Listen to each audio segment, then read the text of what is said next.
Oh, Fuggy, no. Fuggy, bad Fuggy. You spooky bitch.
Hey up, shaggers. How we going? Hope we're alright. Welcome on in though. How are we? Let's see what we got. We got Thuggy. We got MK. How are we? Hope we're all good. But yeah, today we're gonna be carrying on and finishing. Not for broadcast. Now, I don't know what we're gonna be doing after. We'll probably just vibe though. So, yeah, how are we all? I hope we're all good. I hope we're all fantastic.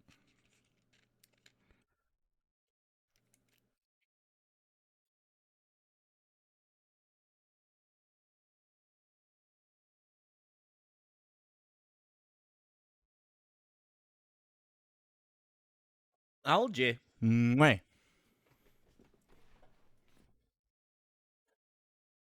No, we're not going to do all the other endings. We'll never do all the other endings. Ever. But yeah. But Algae. Mwah. Happy New Year's Eve. Can't hear me too well.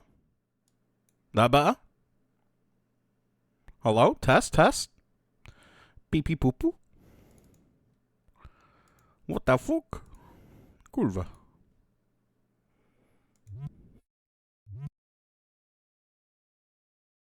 I don't know. Now I can? Amazing. But yeah, let's jump in. Let's play Not for Broadcast. Oops. Where is it? Where is it? There it is.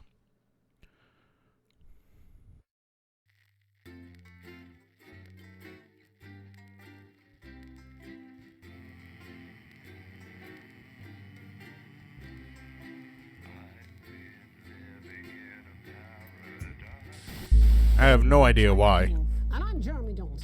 Our main headlines tonight. Daddy, it's starting! Yeah, every single one of you's a bit Jesus. There we go. We'll turn the game down. Well, that's a very blunt. Alright, so we've got these two DLCs. That's all we've got. So let's begin. But Algae, how have you been? Hope you've been good. Hope everyone's been good. That's all coming up on tonight. Oh. Who's getting toasted tonight? Me. Absolutely me. I went to the shop, bought a bottle of tequila, some cider.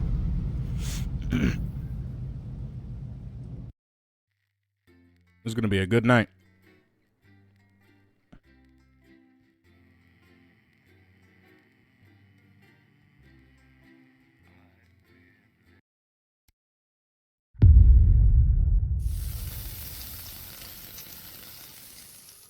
Oh. Where are we? This isn't work. Winston, welcome to your voluntary, see also compulsory night shift. Now, it's a little different from the news, but tonight you'll be working on one of our most popular fictional reality TV shows. I hear they're all the rage. Obviously, no one important has to do the graveyard shift, so I'll be clocking out now. I'll leave you in the capable hands of Diane. Toodaloo. Hi, Alex. Welcome to the live and spooky tea. Tonight, we're broadcasting. One of your co-workers? Let's go. Which is haunted by the vengeful spirit Do you know their Twitch name? found dead in the basement. You know, standard stuff.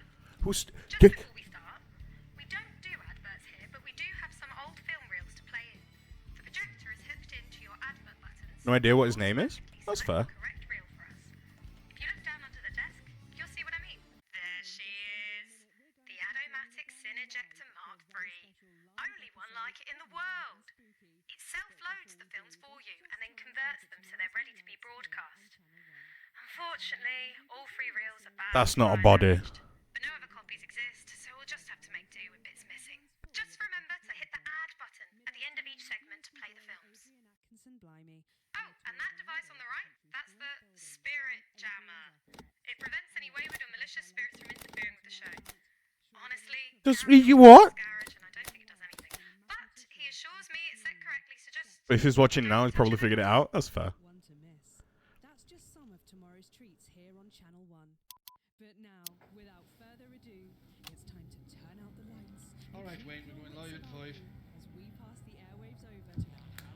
The Spirit Jammer? Can you hear that?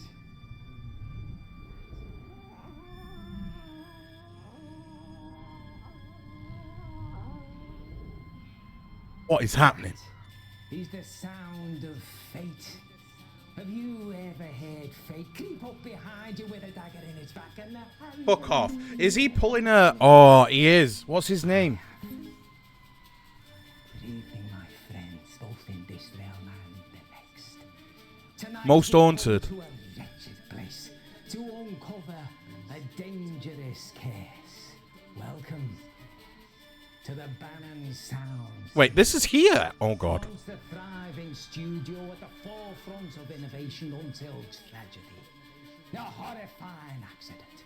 A devastating That's fair if he's figured it out. finally death itself. Played Apex with his co-worker and with his brother and another co-worker. Nice. Spiritual medium, psychic communicator, lover. As I attempt to uncover the dark truth into Graham Bannon's infamous case show. Tonight on Live and Spooky.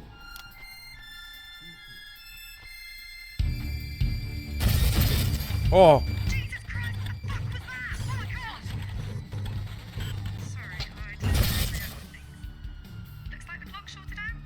Ah, well, it's not like we need it, right? fantastic. While I've got you, we might need your help to make things a bit spookier. Obviously, Wayne is very talented, but we've yet to actually capture anything paranormal, supernatural, or spooky whatsoever. So, for the sake of the audience, every now and then we... I'm trying to remember his name. ...by using these ghost effect buttons.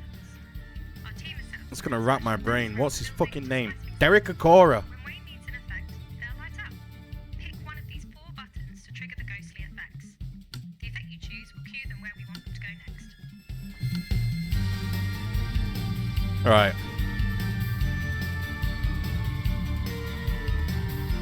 Seems like a piping hot DLC, this. I'm enjoying it. Tonight's episode features a very special guest, journalist, broadcaster, and all-round truth seeker, Patrick Bannon. Good evening, Wayne. You excited to join us tonight? I'm excited, Wayne. Can't say I'm excited about all this dust, though. It plays havoc with my allergies. Now, Patrick. Oh, what's that, love? Oh my Patrick. I'm hearing from the spirit world. I'm hearing something that might shake your world to its very foundation. Is it true that you are, in fact, the one and only son of Graham Bannon? Well, yeah. I mean, everyone knows that. Yeah. Whispering Sarah. Oh, God. And of course, we're Why are you joined as contributing? usual by our paranormal investigator and supernatural scientist, Dr. So, this is... Excuse me, Dr. Ahmed. What is an EMF? Oh, forgive me. This DLC is mocking a British UK show called Most Haunted. As well versed in the terminology as myself and Mr. Spirit Whistle here. So, EMF stands for electric-magnetic. And one of the hosts of the show is called Derek Cora, and he's a medium. Spectral phenomenon. And that thing being off the chart. And he's got his own like connection with the spirit world, and he calls this connection Sam, or he says this connection's called Sam, Even multiple presence. and he sounds exactly like this We're in the host. business of hunting ghosts. I say yes, it's definitely a good thing, Patrick. Words to trust there, Mr. Bannon. Our doctor here is the It is foremost stupid. expert in metaphysical It's science. like that one where This evening, Pet. what's his name? I've actually stumbled onto Zach Bagan? through here, Wayne. I've managed to actually expand the light spectrum visible to the human eye by refracting it through a specially vibrated plant prism. This cutting-edge technology What is it? allows us to see into the spirit world. Ah, yes. Let's get the ghost cam switched on. The what? Operating Optoelectronics. Boom. Ah! What was that for? Branching, oscillating, octahedral, optoelectronics. Yes, exactly. That's what I said. But of course, Oh, I need a ghost shorter cam. name for that now, don't I? Boom. Ah! Please stop doing that. Yes, Mr. Bannon. Please do stop. Who's that wonderful girl Could she be any cuter? Your anxiety's peaking? Why? Who's that wonderful girl? You okay? Oh, look! It's me, Squeaks. Night vision capabilities. Should we come into any problematic darkness, let's say? Oh, and additionally, I have taken the liberty of installing my branching up new devices all over the building. Tonight, we might actually be able to broadcast the image of a ghost for the very first time. I'm an anxious. Oh, I'm sorry, mi amor. Now, Patrick, your father built this place at the height of his illustrious career. That's right. The year was 1956. Hot off his success in music hall venues and comedy clubs around the country, Graham Bannon suddenly produces a TV script. A script that blows the mind of studio execs and leaves them scrapping over who will get to make it. It was called Dying is Another Man's Job and starred Graham as the daring do-gooder Percival Peril. It was set to be a tour de force for your father, launching him to superstardom. Ah, but it was to be the start of something much more sinister. 3 disasters struck, each more calamitous than the last. And shortly after, Bum, bum, bum. that haunted his very building. Jesus Christ. Graham Bannon suddenly disappeared from the limelight, never to be seen. I'm being soup for later, so New Year's Day for me will be, oh god. This place, the curse. My father had it all. Charm, talent, the weaselish good looks of a meerkat or something. I've got gammon egg and jacket potato for tea. Cruelly stole it all away. Built in 57, the Bannon soundstage was But I forgot the a pineapple. brand new televisual sensation of a scale never seen on our screens before. For that damned woman. Ah, the spirit, doomed to roam the wings and the halls forevermore. An unfortunate accident, a raging inferno, and a tragic loss of life. Might try to sleep, especially if you want to run more WoW before I have the girls' night. Oh yeah, we'll be running more WoW, don't you worry. Was shut down following Marie Murphy's mysterious passing. And since Or then, Overwatch. there have been misguided attempts to make use of this very building. None survived. What? Succeeded. None succeeded. Sorry, succeeded. We'll investigate those tears as we delve deep into the ruins of this once flourishing enterprise. Wait! Who's there? A spirit? A spirit beckons. We can test out the branching octahedral oscillating optoelectronics. Boom! I want that first ghost effect any second now. The script calls for them to go to the costume room first. So when the button lights up, hit the coat hanger button at the bottom there. Okie dokie, mi amor. Shh. Any moment now. Hey, speak to me, love. Oh my goodness. That's it. Now wait, run with the script. That's it. Now wait, run with the script, and then move on to the next location. Please, spirits. Where does our journey lead us? Show me. Did you see that? She threw some at me. Must be some sort of a poltergeist. No, it's a tie. The spirit must be showing us where to go. Anything to go by and cry for help. Come on, Wayne mustn't hang with the spirits. I can tell you Most Haunted is not this dramatic, but this is hilarious.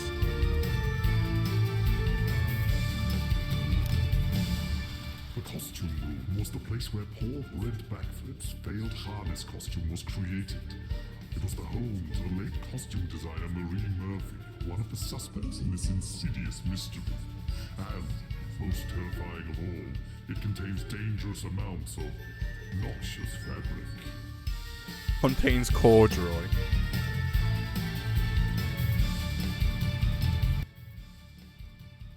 Stop. The wardrobe department. Why is it you think the spirits brought us here first? Well, makes a lot of sense, Wayne. Many people would say that this is where the accident was caused. With that injured What's stump behind them? and backflip. Right. Well, say more. Well, wouldn't like to point fingers. But if I were in this room, Look, Fu. probably. She sat there making the costumes for the show. The costume with a harness that failed and plunged an innocent man to his death. Brent Backflip didn't die though, did he? What? He didn't die, no. But the saying plunge to his death sounds better than saying plunge to multiple comminuted fractures. And what do you think happened to the harness, Patrick? Well, I wouldn't like to speculate, Wade. But if I were going to, and I am going to, I'd say poor workmanship, laziness, foolhardiness. Basically, she dropped the ball. And the ball was a man. Such a small thing can have dire consequences. The ball was a man. A significant thing like the costume girl can mean life or death. Absolutely. Look, we all make mistakes. But sometimes mistakes cost lives. Or in this case, legs. We have Dally, Patrick. They're dead. Urge us forward. Give us a sign. Ah, do you hear that, Patrick? Okay, give me a sec, Algie. I can hear something, actually. Sounds to me like an old song, probably from the show itself. You're right. It's the theme tune to Dad's old show. He used to hum it all the time while he was reading and then burning all of his fan mail. Well, there's no time to lose. Let's go see what this spectral sign entails.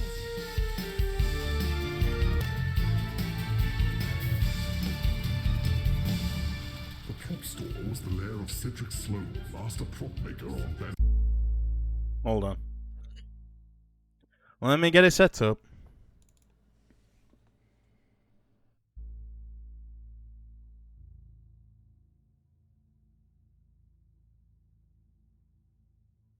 It is coming, hang on.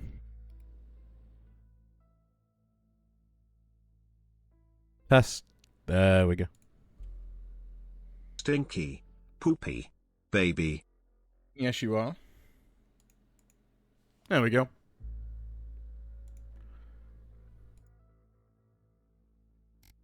$7,777,777. Rumors concerning the prop dumbbells shone the cold, hard light of suspicion directly on the prop master. This would not be the first time a faulty or misused prop would lead to a hospital visit. Ba-ba-ba-ba. The prop store. Vital to every production, and this one was no exception. Please do come in, Mr. Bannon. Does the name Cedric Sloan mean anything to you? Not really, should it? Well, perhaps. From what we could dig up, he was the prop master during the making of Dying is Another Man's Job. Because it is. Vital, though, would you not agree, Mr. Bannon? I suppose so, yeah, it would be, wouldn't it? That's the only answer I have. But he was a military man, dishonorably discharged, no family to talk of, no friends, just his work, and then the accident. Yes, you're right. I remember now. Something about him making a prop was too heavy, and then that could have been the reason Brent failed or something. It's a fantastic reason. So you do remember Mr. Bannon. Well, the stories surrounding Mr. Sloan are intriguing. Have a good look. To say the very least. Hey, have a good look, Squeaks. No love Thuggy. lost between him and your father. From what we can tell, Cedric Sloan claimed that Mr. Bannon Sr. looked down on him. It just enables the Believing PNG he was too good for like the half an hour. Now that kind of attitude breeds resentment. And if there's enough resentment, that can attract some very nasty spirits, Mr. Bannon. No, I'm not sure any of this is fair on my father. I think by all accounts, he didn't even know that man existed. It's hard to look down on someone you don't even talk to. But wasn't it true? The props were your father's idea. He insisted the stuntman keep them on him during the climb, despite their encumbrance. I think we can all agree that the character of Percival Peril would have been a bit lesser if it hadn't been for his signature dumbbells. And I challenge you, mate, to look heroic without performing a quick bicep curl. Signature indeed, though perhaps signing a potential death warrant rather than creating Probably. the iconic story your father wanted. After all, with all these props lying around, there was ample opportunity for Cedric Sloan to exact his revenge. If that's what he wanted. Yeah, well, it was an accident. That's what everyone decided, didn't they? So. Ah, but was it the truth, Mr. It's because he is excited to talk. Think we need to dig a little deeper to find out. And Oh, about I don't even. get some help with that. hush, Patrick. Can you smell that? A very distinct earthy odour. Not really. What exactly are we supposed to be Oh. Yes, the perfume of labour, a real working environment. Yeah, I've got it now. Is this supposed to be a farm or a zoo or something? No, a world of marvels to be sure, Mr. Bannon, but not animals, no. Something, a place of work where people would gather to work together. The workshop. Of course, Mr. Bannon, this way. Our next clue must be there.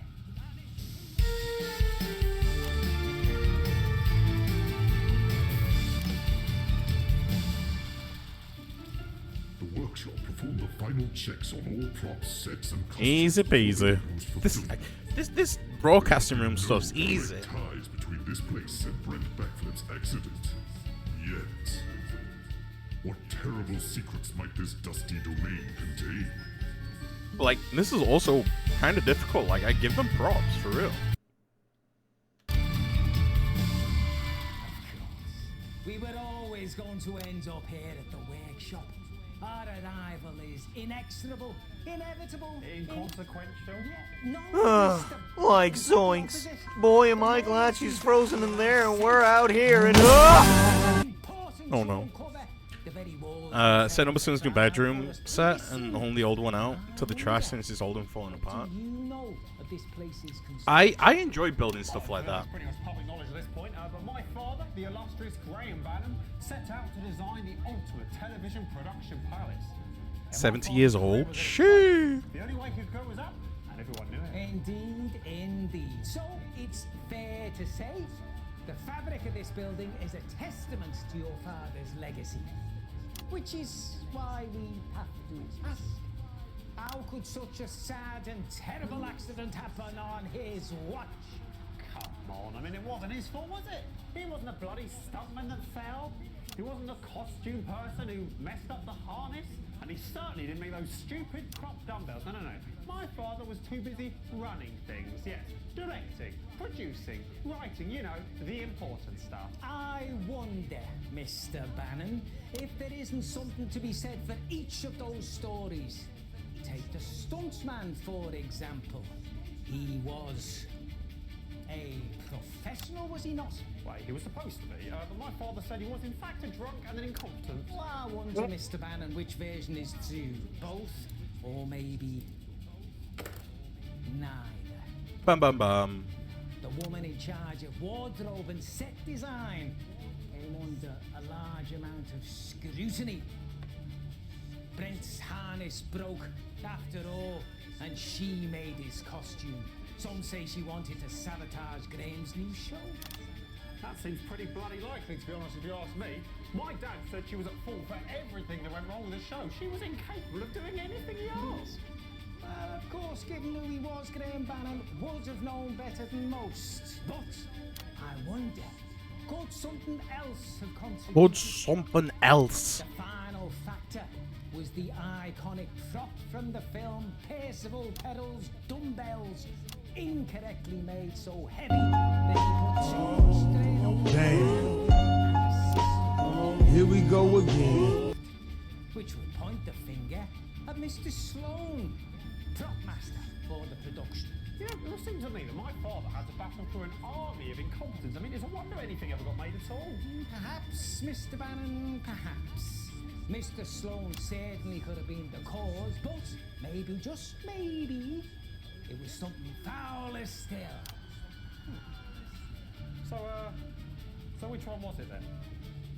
Well, I'm afraid we are, unfortunately, a victim of my own natural talent. I'm incredibly sensitive to communications from the other side, as we all know, and here in this workshop, all three of I don't mind doing it, but my casting kid trying to help my son just stresses me out. More than anything. That's fair. Shouting over one another. It does get kind of stressful when you're trying to build stuff like that. May be unable to solve this. The cat eats the plastic? Damn. Right, Tyler. So what you're saying is that you're so psychic you can't be psychic. Yes, exactly. Yep. But don't worry, Mr. Bannon. There are plenty of other places we can go where I'm sure the spirits will be clearer in their messages. We have a great deal to explore at the haunted Bannon soundstage to uncover the real story of what led to the creation now known as his cursed show. Before then, we've uncovered some previously lost footage, a documentary capturing the filming of Dying is Another Man's Job. Yes, it was originally damaged in the fire, so never made it to air. Indeed, Mr. Bannon, indeed, but believe me, it is most enlightening. Stand by to play the footage. Nicely done. We made it. And this is the nation's Nightfall Report. Tonight we bring you a special program where we take a closer look behind the scenes of a forthcoming television sensation. Masterminded by Graham Bannon, seen here. It's a shame all the film crews were damaged in the fire. Think what we could learn if we To could fix it. revolutionize entertainment. Bannon has just completed construction on this state-of-the-art studio and production facility.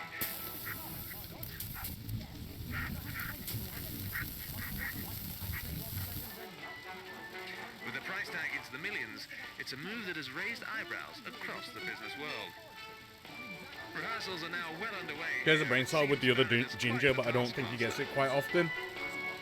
That's fair.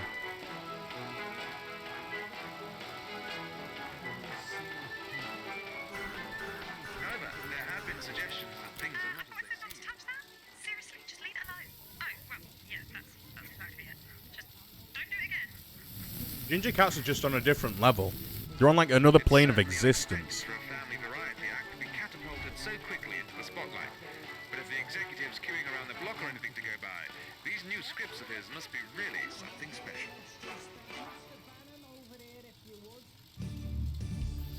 Welcome back to live and spooky Bannon's Fall. Before the break, we explored a number of rooms in this Oh, God. building, the long abandoned Bannon soundstage. And while the spirit world is ever present, it can only be felt in certain places and at certain times. So what exactly caused the accident then, Wayne? Well, Mr. Bannon, while we did follow some spectral signs during our preliminary investigations, we were unfortunately unable to discover the true cause of the accident so long ago that marked the beginning of Graham Bannon's woes. Normally, the spirit world uses a couple of signs to point us in the right direction before finally revealing their message for us. Yeah, it's a shame we didn't find out what caused the accident. They normally find something in the final room. Communication and conveyance. Indeed, and it's there that this trick lets us down, but it has been known to happen on rare occasions. I am confident, however, that we'll be able to uncover the truth of the fire, the next unlucky event in the production's history. Yes, it was never actually proven at the time, but blame was unofficially placed on Marie Murphy, the costume girl, who sadly was found dead I reckon shortly it was after Marie. on these premises. Hopefully tonight we'll be able to find out exactly why. Fully reckon. Planning on finding some clearer talking ghosts, are we, Wayne? Well, funny you should ask, Patrick, as you might be the one they're talking to. Thanks to Dr. Ahmed's incredible ingenuity, we now have the ability to cover the rest of the building, not one room at a time, but simultaneously. Oh yeah, Alex, if you don't calibrate the screw jam correctly by the time that valve fills up, Gareth said the polarity will become misaligned, and it'll take a while for it to restabilize and get back up and running again. Oh, God. In-light service over here, should you find the need for it. And should you run into any darker environments? Excellent, Doctor. Thank you. No, I'm hearing something. Yes, the great beyond is asking for you, my pet. Come over here. Yes, you're the one we need. I'm quite certain of it. What a pleasure it is to be joined by this lovely creature. I saw her, I just knew she'd be wanted here. By the spirits, of course. What's your name, darling? My name's Holly. Lovely. Yeah, alright, by What the is it spirit. you do normally, Holly? I I'm Patrick's Mr. Bannon's assistant. I'm his long-suffering, ever so understanding assistant. Though to be honest, it's probably because nobody else wanted the job. Well, I have a feeling that you might even be integral to tonight's event. But don't worry, there is nothing to be nervous about. Look, Dr. Ahmed and I are professionals. We've been doing this for years, and we would never let anything happen to you. Right then, let's split up, explore the building, following our instincts. This one's £30. Yeah, definitely on a different plane. As to what really happened in that fire all those years ago. Right, and this is all safe, is it? I mean, I'm not massively keen on the idea of me and my staff having to wander around the building on our own, in the dark, with this poxy thing, climbing up ladders, running downstairs. Sounds to me like a health and safety nightmare. Patrick, calm down. I'm sure everything will be fine. And besides, nothing ventured, nothing gained. Am I right? Absolutely, Mr. Bannon. Don't worry, you're in safe hands with us. Boo! Well, alright, good. Excellent. Come now, friends. We have a haunted building to explore and some mysteries to uncover.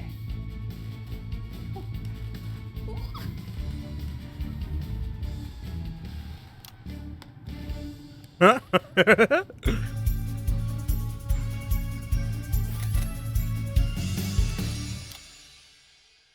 you see those readouts on their screens?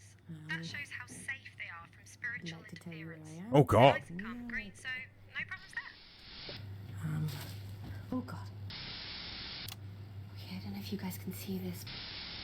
These are all the lights that they would have been using on the stage for the lighting for each actor. Of the Bannon soundstage.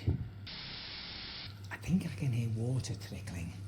And normally, when you're going low and you hear water, it's like the river Styx. To be in a sort of, if you can see this, in a sort of Uh-oh. thing now. Can't much longer, can it? I've got. There's can you see this? Oh. Oh God. Oh, God. What is happening? Hello?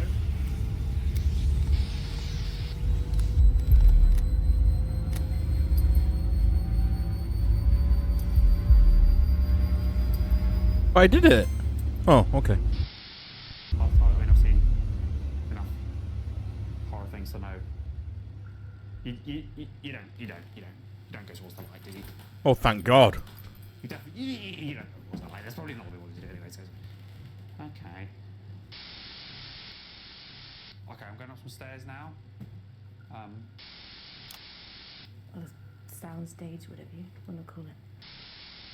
Okay. Round here, there's something very strong trying to communicate with me. Don't think I'm very good at this.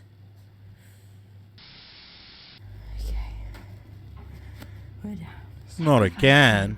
Or I'll take the last. Wait, what? Do what? There is no such thing as ghosts. Just something.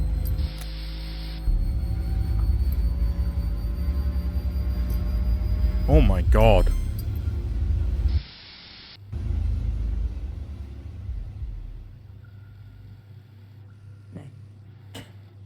No, I must have been imagining it. No, okay.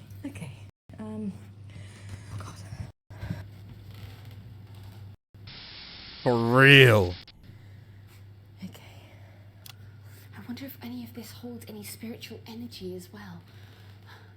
Normally, the bigger part of the equipment tends to hold much, much bigger presence, which is why the EMF readers go off the charts at times. These were all used. I had to buy a dog harness for a medium-sized dog for him so I could take him outside on walks or something. In the spring. Wait. I think I see some lights. I don't know if you're getting this, but Again, ginger cats are just built different. there's lights. Could be some kind of spiritual energy, but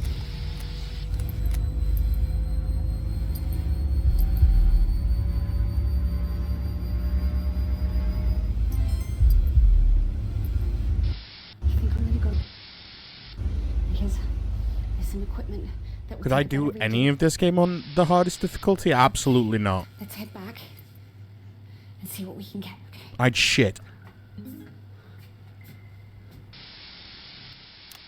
I'll sort of track back the way I came and see if we can pick her up around the other side. This is a game of cat and mouse, but the cat always wins. I'm not sure I should go around that corner. I tell you, there's some light there, and I'm not sure what it is.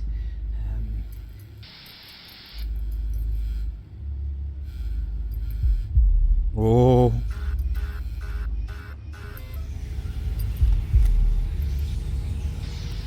There shouldn't be any light down there. It's just me with the camera. You can't save them all. Yep. I tell you, this is very exciting, but I'm a little bit nervous. Because of the shape of the light, I think I'm going to go towards it. It looks like a warm, welcoming light. Oh God.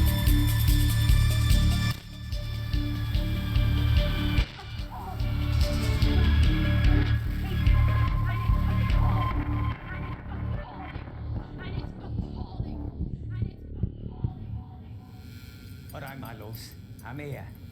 Calm down, yeah? Calm down. Jesus Christ. That's it, good? This one acts like a dog and doesn't meow. He hisses, growls, and grumbles to get people's attention, and limiting his food is a death wish. No, this isn't what we discussed. Understandable. Yeah? We're all... No, that's not very nice, is it? Ta, very. Now, What is happening? oh, don't go all silent on me. Sulking isn't gonna help, is it? Talk to me. That's better. So. Oh, in the back. In peace? Yeah? Is that right? Peace? Did you see that? Tell me you saw that. I'm sure it's nothing, but while I'm gone, keep the controls matched to the white bars. Gareth said, if the lights are green, ghosts can't be mean. But if lights are red, you'll end up dead. I guess that's not reassuring, is it? Sorry. Fuck, okay, I have to. Alright. I can't believe it.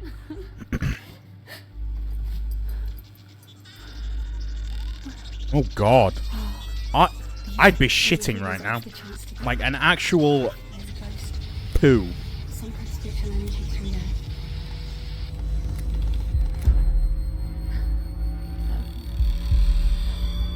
All lights are green. Let's go. But seems like there's a lot of spiritual energy here, so I think they were all green when we did it the time before this.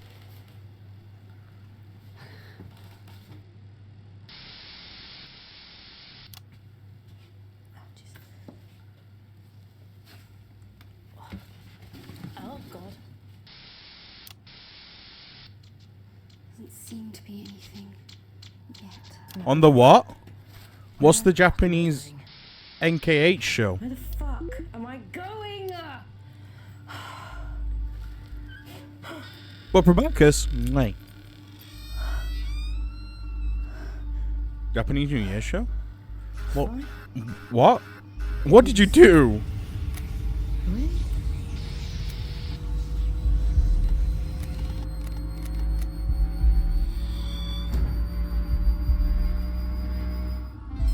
Hey.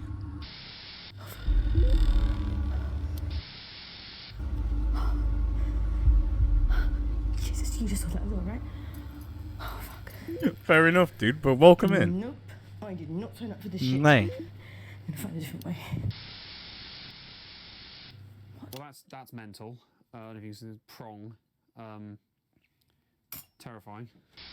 How are we today? I hope we're good. Spam. Whatever it is, not worth it. And this dust, everything is caked in dust. So this is fucking ridiculous. Oh.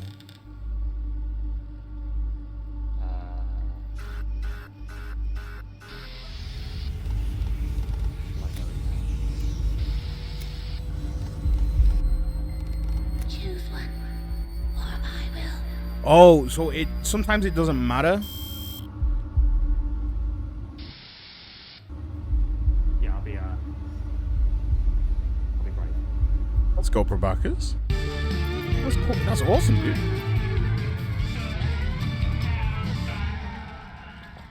Hello? Spirits, are you in here? Or Phantom, or Spectre, or whatever you like to be called? Oh, okay. Guess I better go investigate this then. Okay. What have we over here? Typewriter, lamp, boxes, falcon in a little box, books, and, script. For... Oh, there are more emotes coming soon, dude. Dying is I'm working on them. Written by... Oh. That's funny. Okay. Yeah, I'm pretty much done now. Thank you very much. No more scary things for me, thank you. I will be off.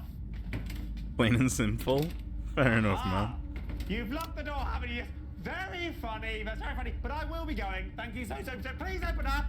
Yes. You're trying to scare me. Probakis, I appreciate you. Mate. You've had your fun. Let me out. Oh, Jesus. Who the fuck did that? No, I'm done. Thank you. No more this bullshit. That was close.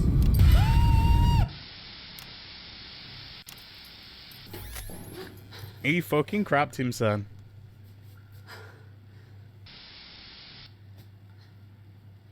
See, these kind of old buildings have so much energy. Patrick?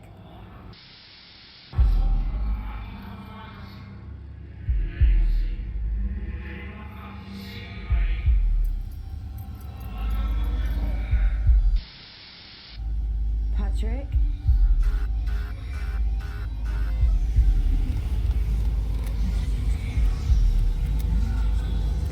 We're so good at our jobs, the ghost doesn't want to, the ghost chooses whoever. Patrick? No. Don't be stupid. Okay. You can do this.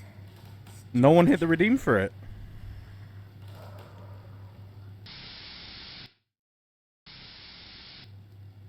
Okay, I seem to be going through one of the hallways this could lead to. Yeah, no one hit the redeem. The rooms.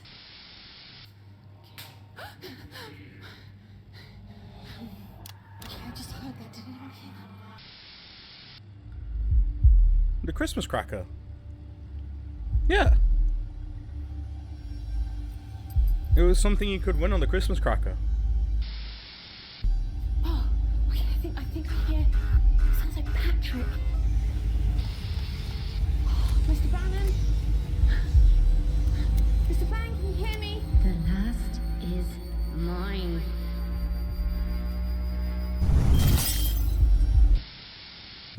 Dude, we did it like every stream up until the 25th. It was like an advent calendar. Have a look. What's happening? Mr. Bannon? Are you in here, Mr. Bannon? You sounded in distress. I could have sworn I saw him in here.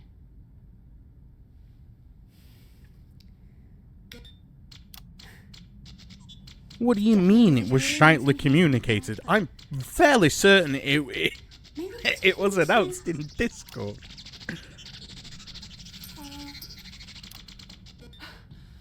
Don't worry, Mr. Bannon. We're coming for you. You don't suck. I don't understand. There could be some kind of... You're a liar. Your voice down when you're causing a scene. No, this is not what we agreed, Greg. This arrangement is better for us both. Is it? Because I failed to see how I'm better off.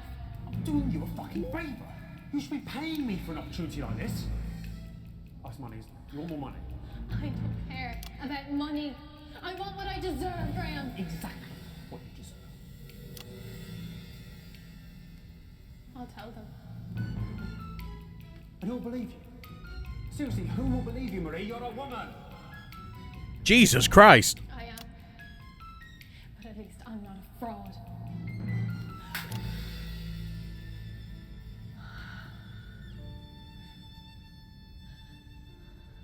You won't last long, don't worry.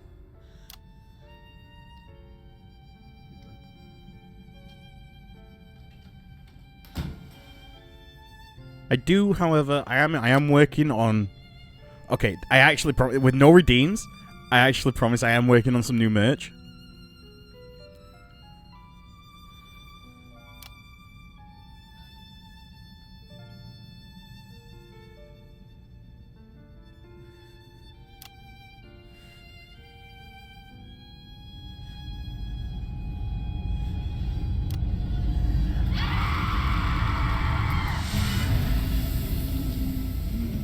Oh, good lord.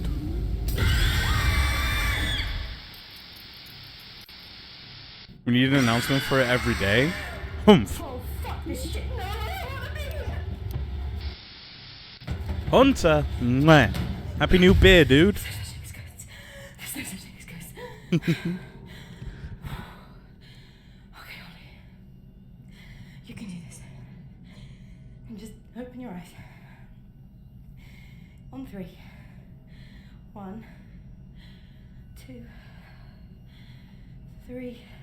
I'm not. It's not my job to remind people of cat ear redeems. Nothing happened. If anyone finds this later, if I don't get out, here's what I know, or at least what I'm guessing. I seem to have gotten into the projection room. Wait. There's some storage over here. Damn right I am. And I wear that proudly. Remnants of the fire. So they burnt the tapes in the scripts. Oh my god. Wow. Strange that it's still here after all this time. Yeah, strange. I don't want to clean up a haunted building either. No, absolutely not.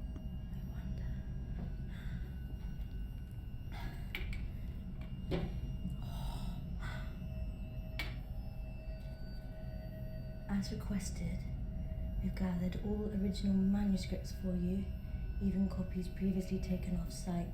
We hope. Why would somebody want all the copies brought together? Well, too late for that question, I guess now. No, I wonder if this thing actually works. So I wonder what happens if. Oh shit. Wow! Oh my god, it must have been so cool to watch stuff on this back in the day. Uh oh. Oh wow. So cool. You know what? A lot of people would have bankrolled it on their own. Is that Graham? Or Patrick?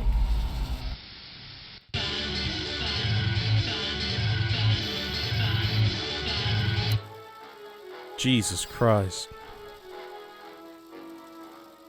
Family picnics, trip to the zoo, visiting Great Aunt Ruth. Hang on. Hang on. Where's the kid in that picture? That's right. It's Bannon Grant. Jet setting across the globe. The cosmetics aisle. The salmon industry. You know it. It's Bannon.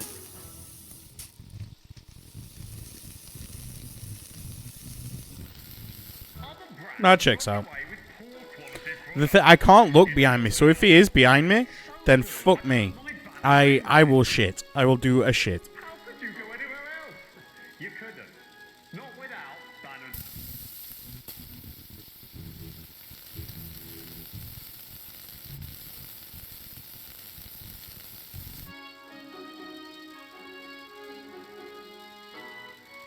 And that's a Bannon promise you can trust. In fact, How many crackers did we get? Considering it was like 4 streams, 3 to 4 streams a week. Hi. Not a lot. 1, 2, 3, 4, 5, 6, 7. 7. I can tell you for why. Because the last two before the 25th, you look amazing. No, you. Yeah, the last two before the 25th, no one redeemed it at all.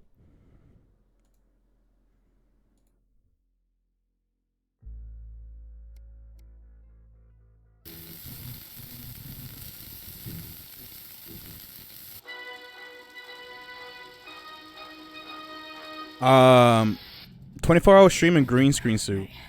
No, Algie, no, absolutely. I understand that you were working. I'm not saying that you had to be here, but they were like. In all my years of being his PA, this has to be the most ridiculous thing I've had to do. Still, he's all right. It came up randomly during stream. And the others. I just wish this was over. Look, I don't know what's going on, and I don't want to, and I don't want to be here. No, I understand that. If that doesn't happen, and what is that? Somebody finds this later. Oh God. I suppose I better sign off. Oh. The battery's dying, and this is my only light. My name is Holly. Oh shit! Jesus Christ! Take a closer look here at the television Project Sensation. Things are really not as they seem. How could you trust? Bannon, there's no rest for the wicked until they all know it. Jesus Christ on a bike, that was a ride. Oh, this must be the vaults below the stage. Oh. So where did he go? My friends, if you're still with us, you join me here in the very room where Marie Murphy took her own life and sealed the fate in these here. He's now in that picture as well. Oh God. Welcome to the finale of tonight's live. Understandably, there were some kinks that need to be worked out and smoothed over, and we don't kink shame here. It's not unheard of for an entity. So next time I will make a conscious effort to do that. Clairvoyance to them. But of course, only I, Wayne the Spirit Whistle, will be able to communicate with them either in this world or their own. Marie? It is you, isn't it, Marie? Don't fear me, okay, love? I may be powerful, but I'm also kind. Speak through me, Marie. What? So I can put you to the... Oh, Thuggy claimed first, apparently. We're up against the clock. Let's not upset the advertisers. That's all we have time for. Oh, Jesus, shit. Oh, look through.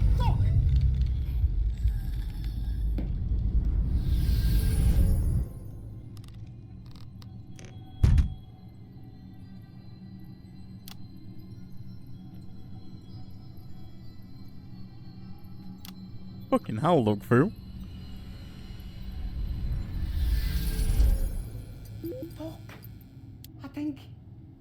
I think that was actually some spirit shit there.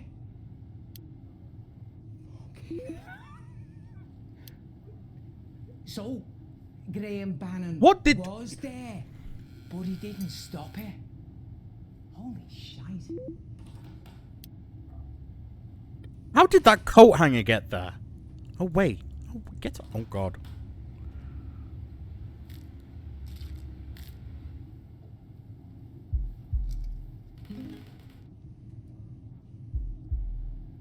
Oh my word, this is gold.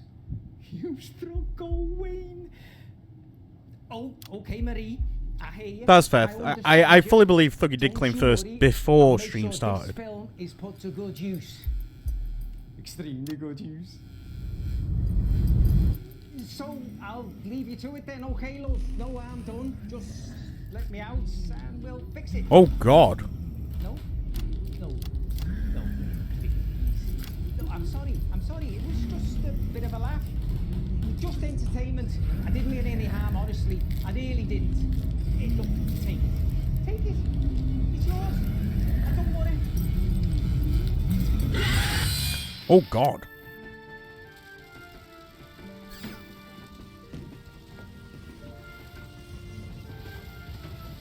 Percy, I can't believe you came.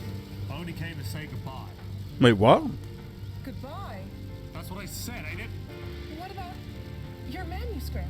I couldn't have done it without you.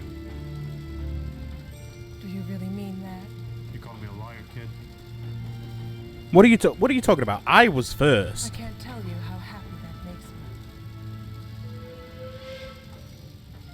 Well, I guess this is it. Technically speaking, I was first. This is the way it has to be.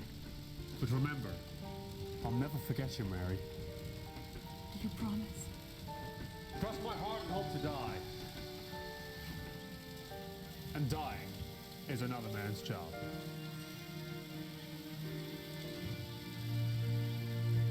Basically, a lot of people are dying in this.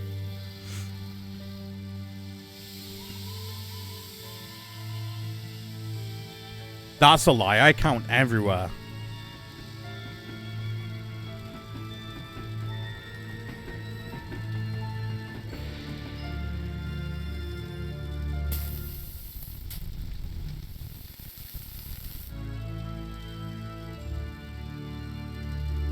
Incorrect.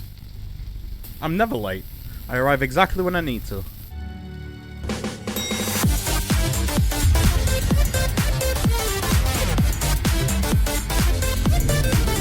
What is happening? Get your cherry popped by the cult. You're a bit late for that. But Cherry, meh. Welcome on in. Oh, Jesus Christ.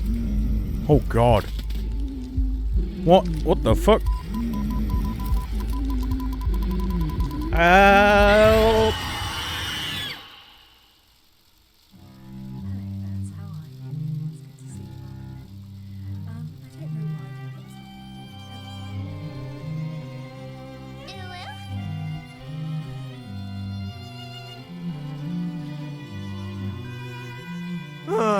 Like zoinks.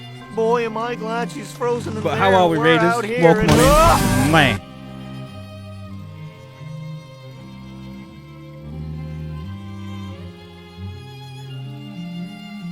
I hope we're all good. We're just finishing off some DLC for this game.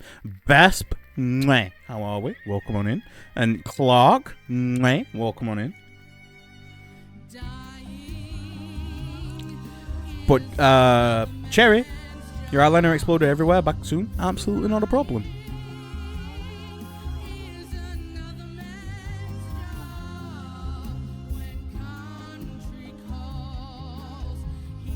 Everyone in chat, why aren't you following Cherry? Cherry's an amazing person, a fantastic streamer. I highly recommend you do go give her a follow.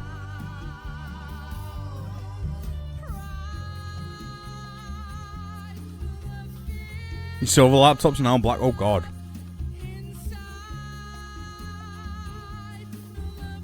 We need to redo it to solve it. Oh. Whoa. Besp.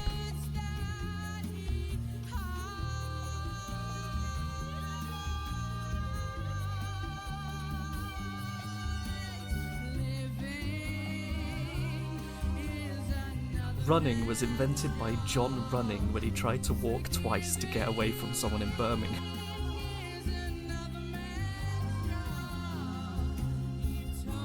Make it cherry red next time. Easy peasy.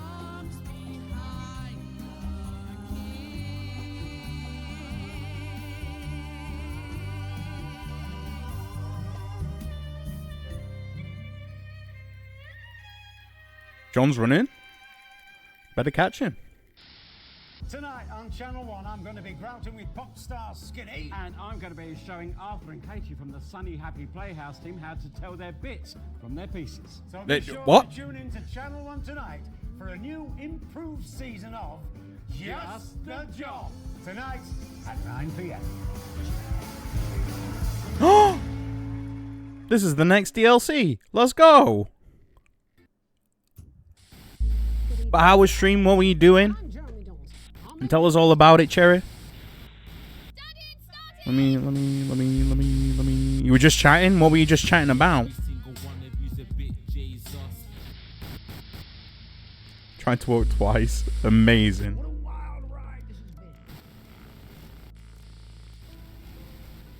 Well, that's a very blunt question. We did my face for New Year. You're out. You're going out. Hello?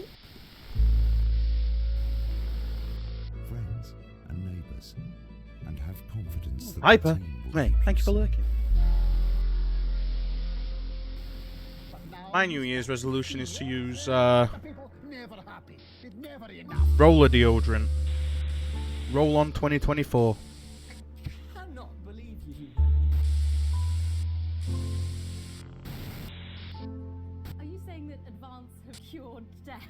Give me every single hint you've got. Take a big bastard hammer and nail your fucking. Apologise to him. It ends today. I'm going live in 5. You go in your sisters, but going out. 2. Working a bar, I feel for them bartenders. That's fair. That's just hygiene. Well, no, I use spray deodorant.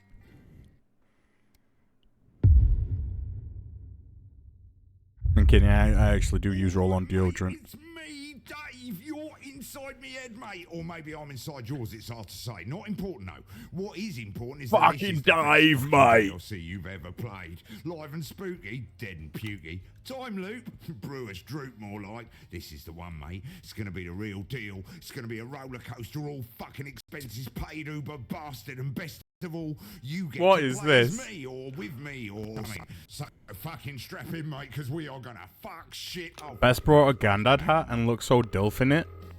Nice. Does Bess have a spam hat?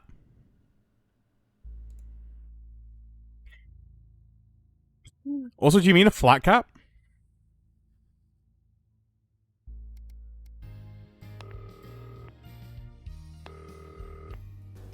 Spam. Hello, Bozeman. Thank you for agreeing to stay late tonight and run this light entertainment piece. You didn't really give me any choice, mate. No. A granddaddy? What's You this mean fucking like a flat cap, yeah?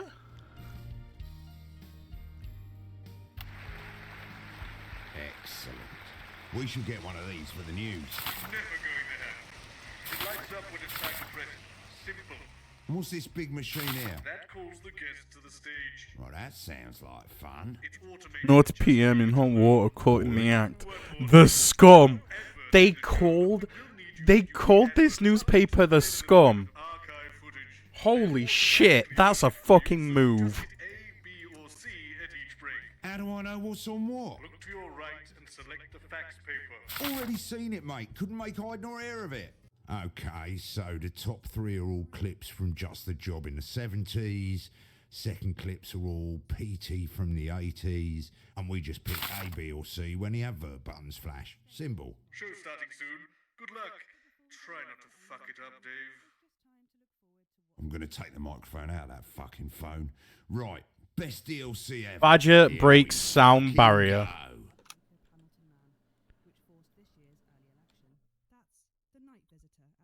Hey yo, Miss November.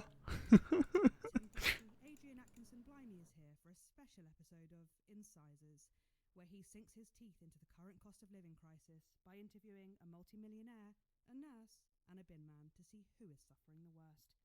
Here's a clue. It's not the millionaire. At 11:30, fasten your seatbelts as it's time for Wayne the Spirit Whistle to lead another terrifying exploration in Live and Spooky. And tonight, they'll be asking if the old brewery in Arsminster. Yeah, I realise that, Eric. Arsminster. Here that I perform best when we have a plan and we stick to it. So I suggest you don't make any last minute changes, as it's my intention to stick to our prearranged script. Is that all right with you, Eric? Actually, I don't care. But now, I'm a here leaf on in the Channel wind. 1, And it's as we're time for going out something live, there's far really more sweet fuck wholesome all you can. as Yep, we head standing to by. the Hark Theatre for a very special episode of Bits of Your Life. Good evening. Over to you. I'm Eamon Tightly. Good evening. I'm Eamon Tightly. Is a true TV legend. Now running for Prime Minister. Everyone's running for Prime Minister. Everyone's handiest man. Now, Peter thinks he's been brought here tonight to film a special Yeah, the Sun. episode to film a special reunion episode of Just the Job. But as always, viewers, You know better. It was the son. Places. 10 seconds. Because didn't they get caught up in the phone hacking scandal? 4, going in 5, 4, 3.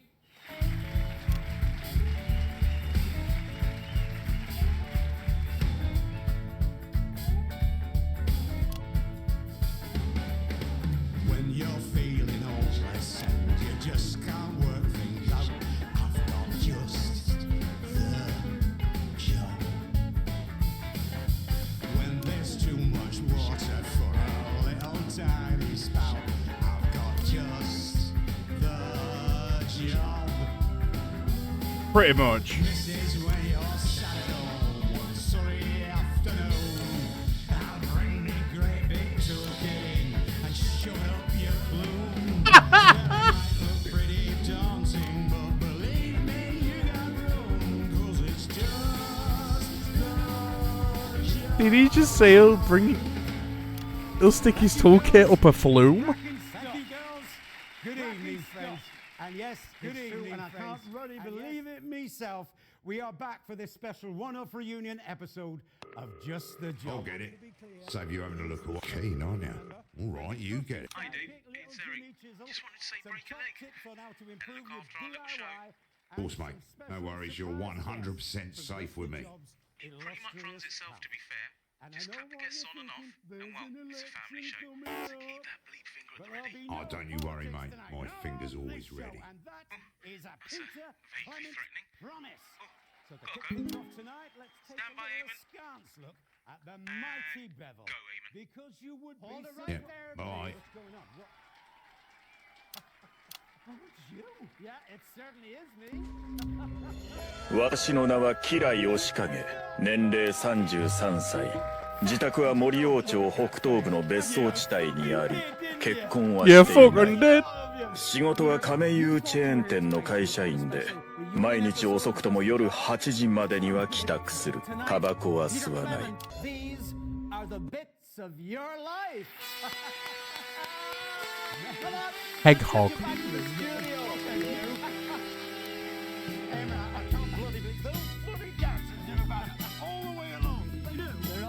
This way, Peter. Mind your step there now. I can't believe it, man. Well, listen, I'm a huge fan of your show. I think it's incredible. I've never believed that people didn't know. He's loving this, viewers. I didn't believe Here it. we go. Right in there, Peter. I am absolutely bloody flabbergasted. I mean, I haven't been this species since I was about 3 fucking years old. What? Family show, Peter. Yeah, well, they know. Proper northern. There we go. Lovely. Hello, darling. Thank you so much. Lovely to meet you. Thank you very much for running for Prime Minister. I'm just going to have your vote. So, Eamon, how long have you been planning this? Eamon. Eamon. How long have you been planning? Eamon. Eamon.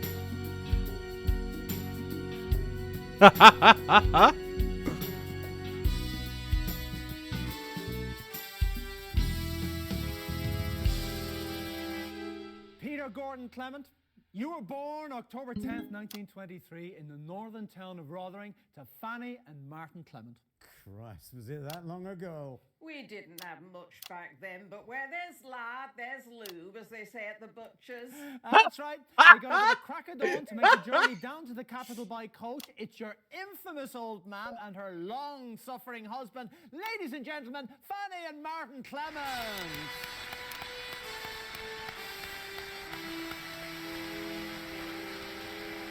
Where there's lard, there's lube.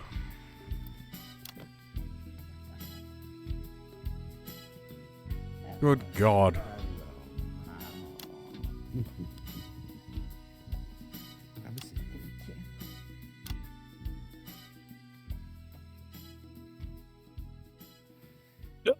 Lovely Oof. to have you both here. So, tell me, what was life like for young Peter in the Clement house? It was same as every other house. Not special about it. Even back then, you could tell our Petey were bound for an audience. He used to make up little plays and make us all gather round and watch them. Do you remember, Martin? Aye, bloody long they were. But if you got a pretty chuff, you should wave it in the fellas' faces, as they say down the pits. And our Petey were always waving his chuff about. Uh. You see what I mean? After all, if you weren't going to have it stuffed, You shouldn't have had it trimmed. Martin Clement there with the first bits of your life. What even?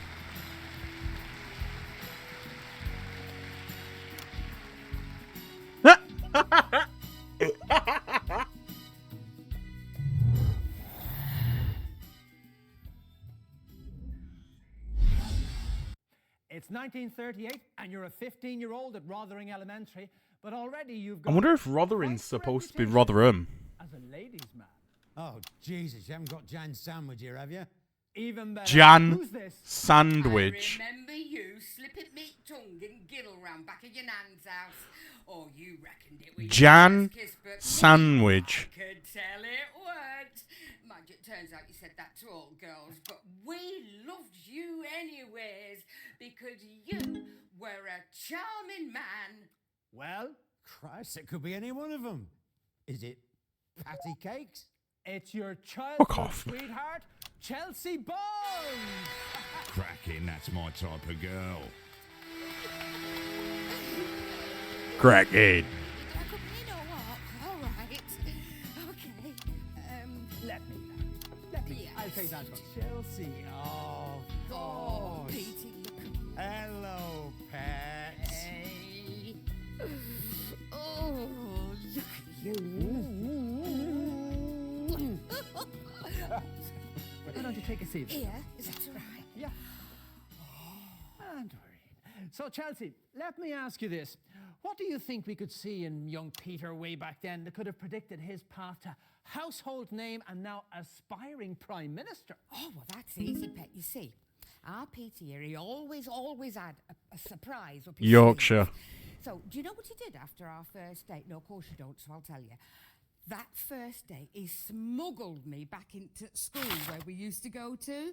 I hadn't been back there since I'd left, but somehow, I don't know why I found it a surprise, but he'd gotten hold of Master Key and he'd made this lovely little nook under school stage, and there were cushions and a sleeping bag and all these candles and no, weren't what you lot are thinking with your gutter minds, no. Because he were a perfect gent. He kissed me. By heck, did he kiss me. But he never pushed his luck. Nope. Do you know what he did?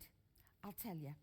Kid you not, he read to me from a book that he nicked out school library. Of course. Chelsea. He kissed me, he read to me, and then he walked me home. Such a He was gentleman. Class act then. And he's a class act now. Oh, bless you, pet. Do you remember what the book were? Aye, I do. And I also remember that thing what you do with your hands. Steady. Now, you'll get me into trouble with Mrs. C. Chelsea Bonds, everybody.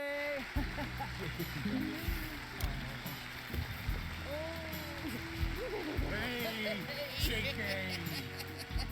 I will see you in green room. Not if I see you first. Don't even know what a bloody green room Now, is. before we bring our next guest on, let's have a look at some classic Just the Job. It's on that monitor there, Peter, if you'd like to watch. And that's about 2 minutes. I'll take a look at that monitor. I can't see a thing without my glasses. I remember this one time, it was the height of our second run. By this time, we knew each other way too well. Anyway, Huh? everything okay? I remember this one. LJ sulked for a week. Good shot, Eric.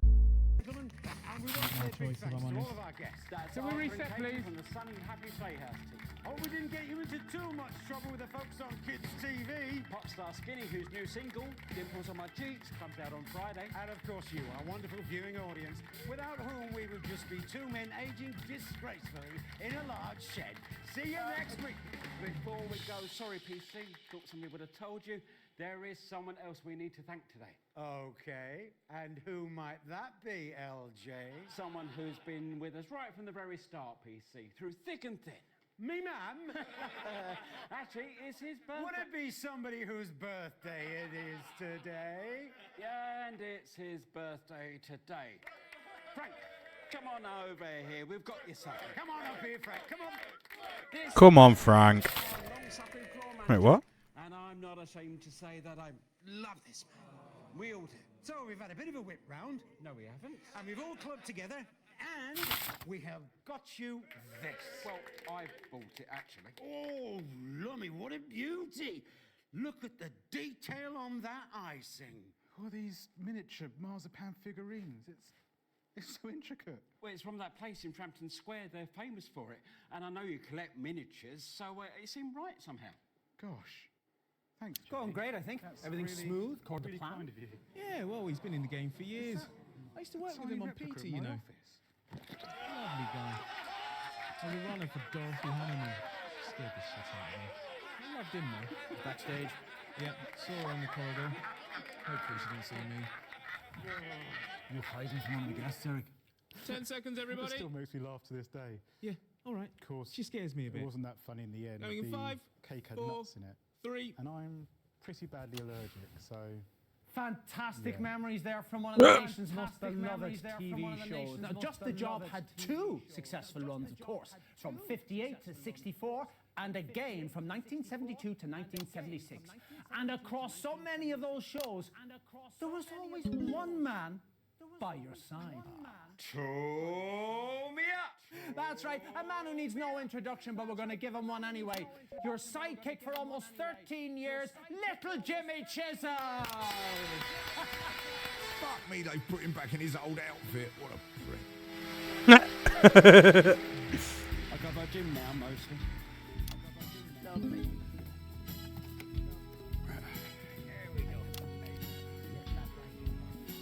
Ah, together again, eh, Oof. lads? Oof. It's got to be bringing back some memories, eh? It certainly does. Not all of them good ones, eh, Pete? Ah, we had our moments, LJ. I'll give you that. Well, Jimmy, you're certainly in a position to give us a unique insight into this bit of Peter's life.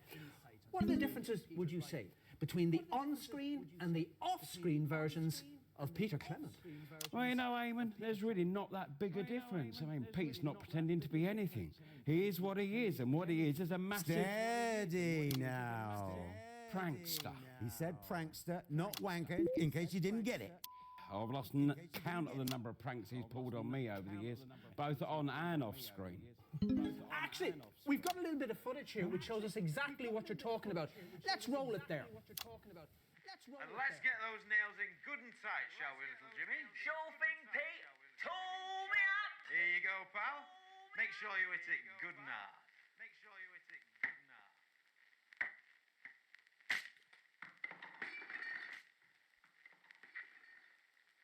Oh no.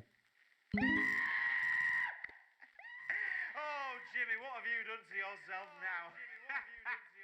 God, I remember that when we sabotaged the hammer. It took us 3 hours to set that one up. Yeah, and about 6 weeks before I could walk without crutches. Oh, God, those Fucking hell. crutches, they were always getting in the way. Were they?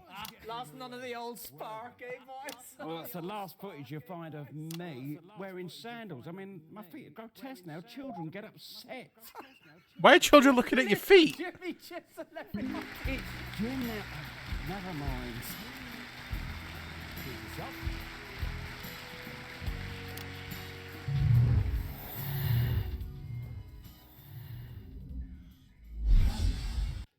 In 1941, long before Just the Job ever aired, you, like so many men of your generation, were conscripted into the army to go to the continent to fight. And it was there, on those very battlefields, that the strangest of friendships was born. They asked me to say something about you. This is what I write. Only 10 words. Big man, tiny penis, shitty gopher. Once saved my life. It's your friend of over 40 years, the current Kyrgyzstanian ambassador to the capital, Ivan Vodovich.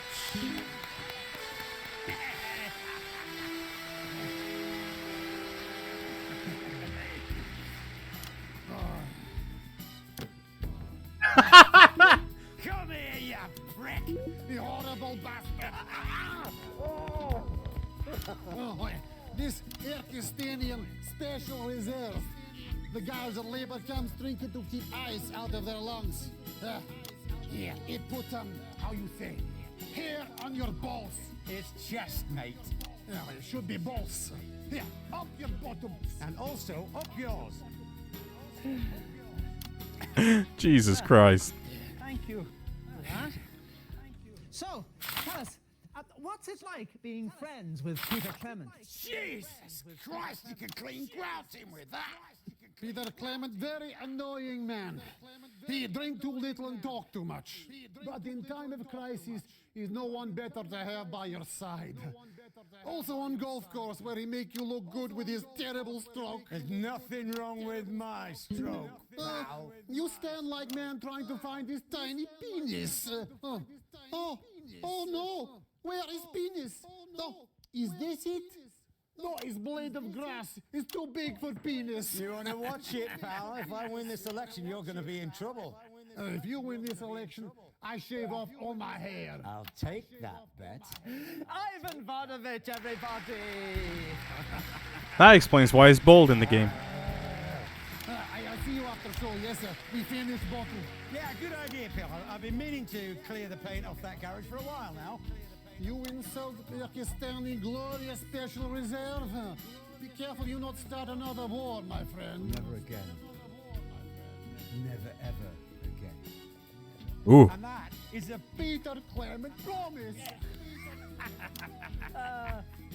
Interesting man. It wasn't just the job that the nation took to their hearts. Starting in 1977 and running for nearly 7 years, you brought your inimitable Peter Clement style to your eponymously named late-night chat show, Petey. I fucking love that bloke. Let's take a look at a clip now. Dorothy, Miss Hammer. And that's about 2 minutes. Same monitor as before? Absolutely. Suppose you saw that. Classic television. I'm looking in the script here, Eric, but I can't seem to find it. Find what? No, I can't seem to find where it says pour 2 shots of vodka on Eamon's chair. Right, I get it. Debbie, can we... Doesn't bother me. I'm a leaf in the wind, even if the guests aren't.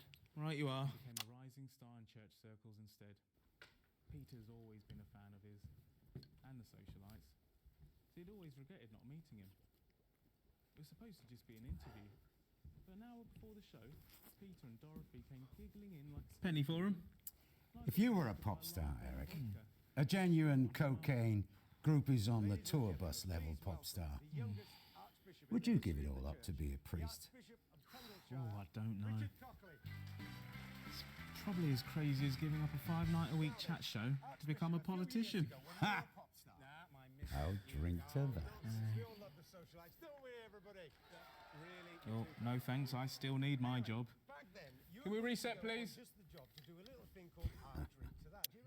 Yes, I saw the first two, and I remember feeling very strongly this was something that might come back to haunt me. Well, you're not wrong about that. Play the jingle! Right,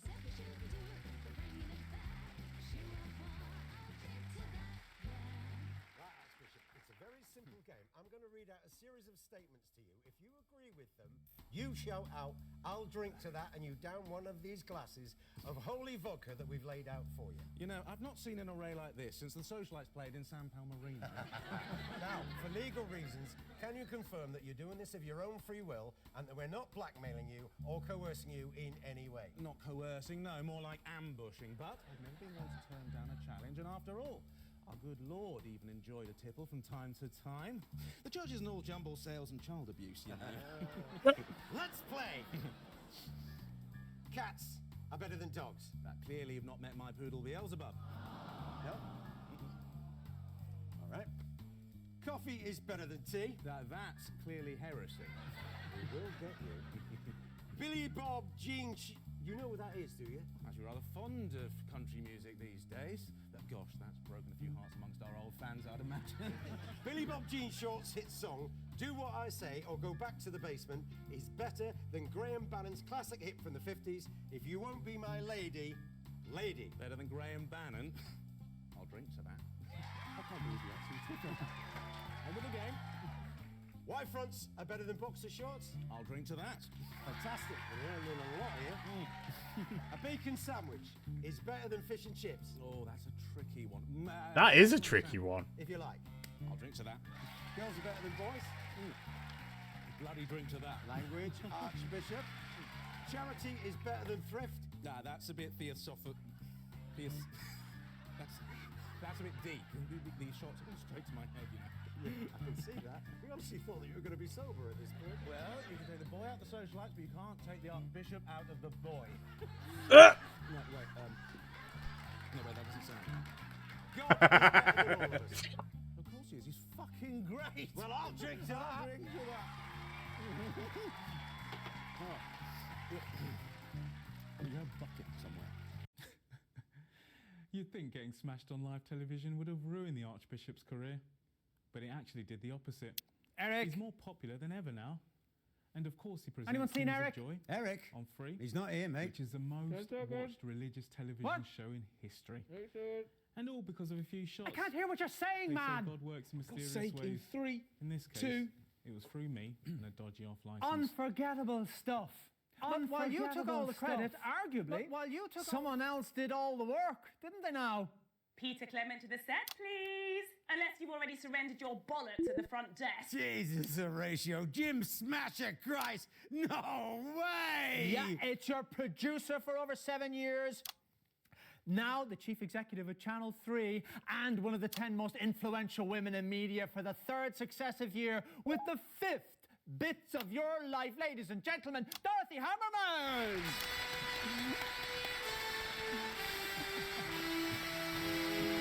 They aren't very long, these DLC. But they are good. Congratulations on the new job, Dottie. You deserve every bit of it. Yes, and good luck with yours. Well, I haven't got it yet. Of course you do, darling. Well, you were his producer on PT for over 7 years. What's your favourite memory from that show? Oh, well, there have been so many, but I think, yes, every evening on the half before the show, we would meet at the side of the stage for our little ritual. Well, I persuaded her it was a northern ritual, but the real truth of the matter is, it was just something that me and Sid used to do before the war.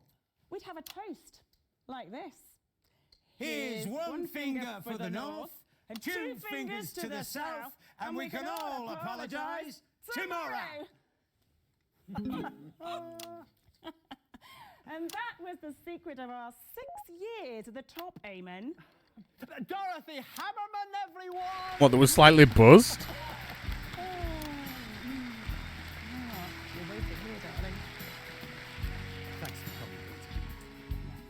coming. I wouldn't want to live in a world without you, sweetie.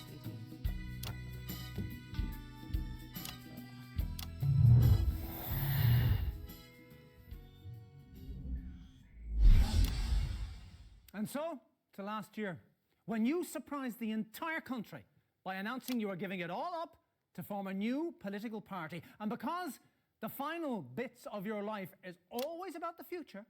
Oh, Peter, what have we let ourselves in for? Your co-founder in advance, and possibly the next Prime Minister, Miss Julia Salisbury. Jesus Christ.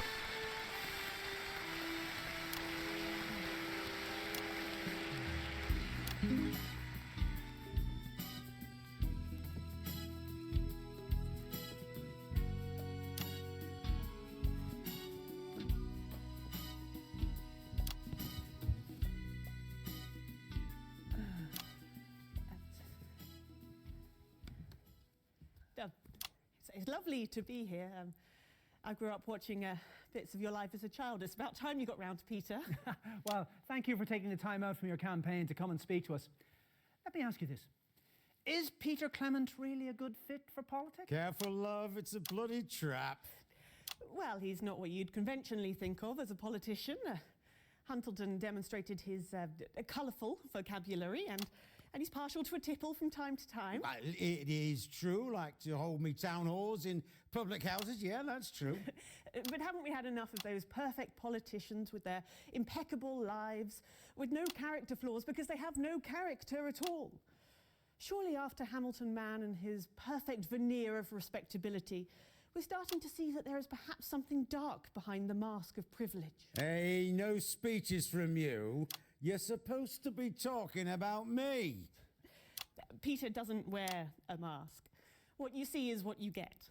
You might not always agree with what he says, but you'll always know what he thinks. Because he's honest.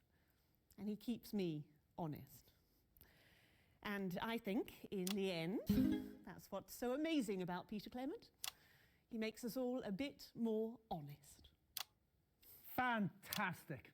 Well, viewers, coming up, we've got a little bit of a treat for you. But before then, let's take a look at the current Peter Clement. Now, this is you, last week in the debate. And viewers, if this is anything to go by, the future's looking pretty bright.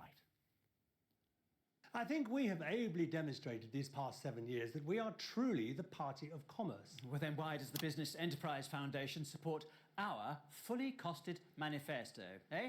Tell me that. Your party can't be trusted with the economy. Jesus. Well, we have moderate plans for steady growth. Oh, listen to the pair of you competing for your master's approval. You're the party of economic stability. You're the party of business. So, who is left for the rest of us? You're hardly a poor man with your TV career. No, not now, no. But I wasn't born with a silver spoon in my mouth like you, Mr. Hamilton Man, or went to private school and then university like you. You cold? Put a hoodie on, man. But you know what that does give me? No, please don't say the common touch. It gives me a bit of fucking perspective. Please, control your language, Mr. Sorry, actually, no, you know what? I am not sorry if the language that I use, the language of the ordinary people, is considered to be, I don't know, unsuitable or offensive, because it is just a word. Whereas these two will fuck up your life for a crumb off Remington's Vist's table, but they will use all the right words. Well, you make us sound like yobbos. You are yobbos. You come in loud, you kick the country in the face, you nick all of our stuff to sell to your rich mates, and then you pat us on the head and expect us to be grateful for the doggy treat. Unfortunately, it'll take more than earthy rhetoric to balance the books. What the electorate want is a strong economy. What the electorate want is to be heard. Well, in just 5 short weeks, we'll find out if those words hold true. But for tonight, Peter Clement, these are the bits of your life. Take it away, boys! When you're sitting listless in a dull and lifeless room, I've got just the job. When you need a friend to come and blow away the gloom, I've got just the job. If you're feeling all backed up or needing some repair, I'll pop round in the morning when you haven't done your hair. Once he's finished banging misses, you won't even care. And that's just the job. And we're out. Just goes to show what I always say, Eric. You want good, wholesome family entertainment, stick to the script. What the fuck? Is that it? No, this ain't right.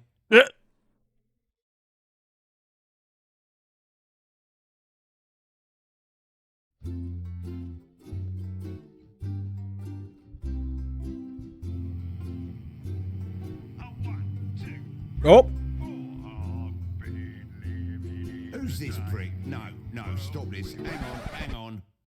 Right, I've had an idea. Bear with me. We're gonna need this. Right, let's restart the DLC and see if we can't improve it. Excuse me?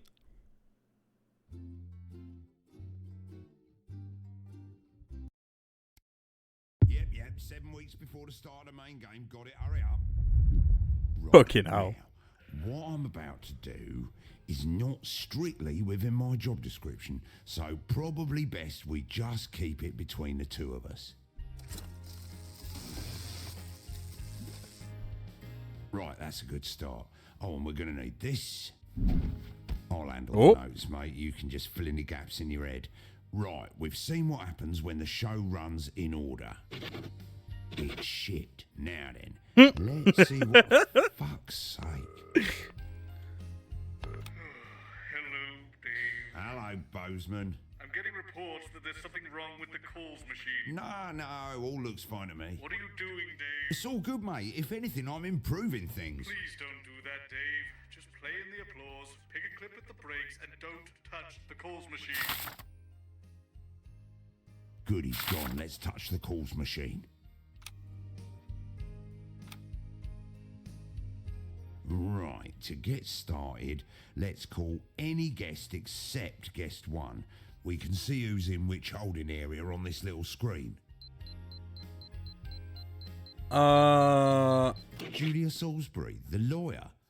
Jesus, are you sure, mate? She's like beige in human form. Oh well, my DLC, your choice. Right, when you zoom in on the pad like that, the whole of the rest of the game pauses, so you've got a little bit of time to think. Don't know why they didn't put it in the main game. Lazy.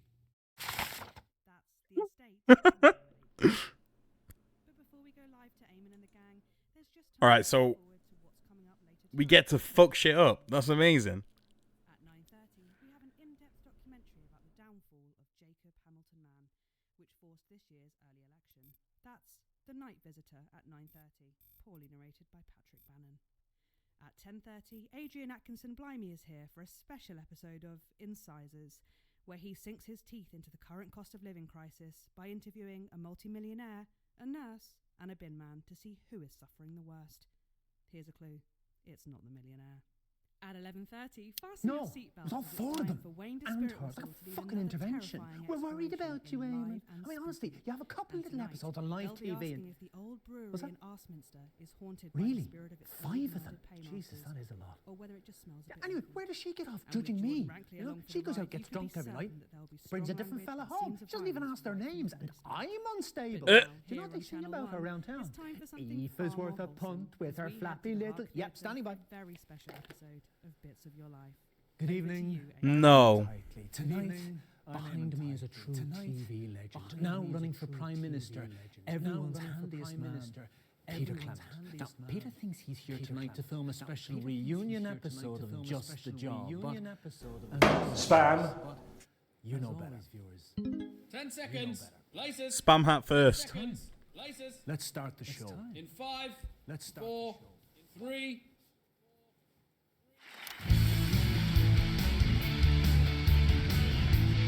All right, this is different.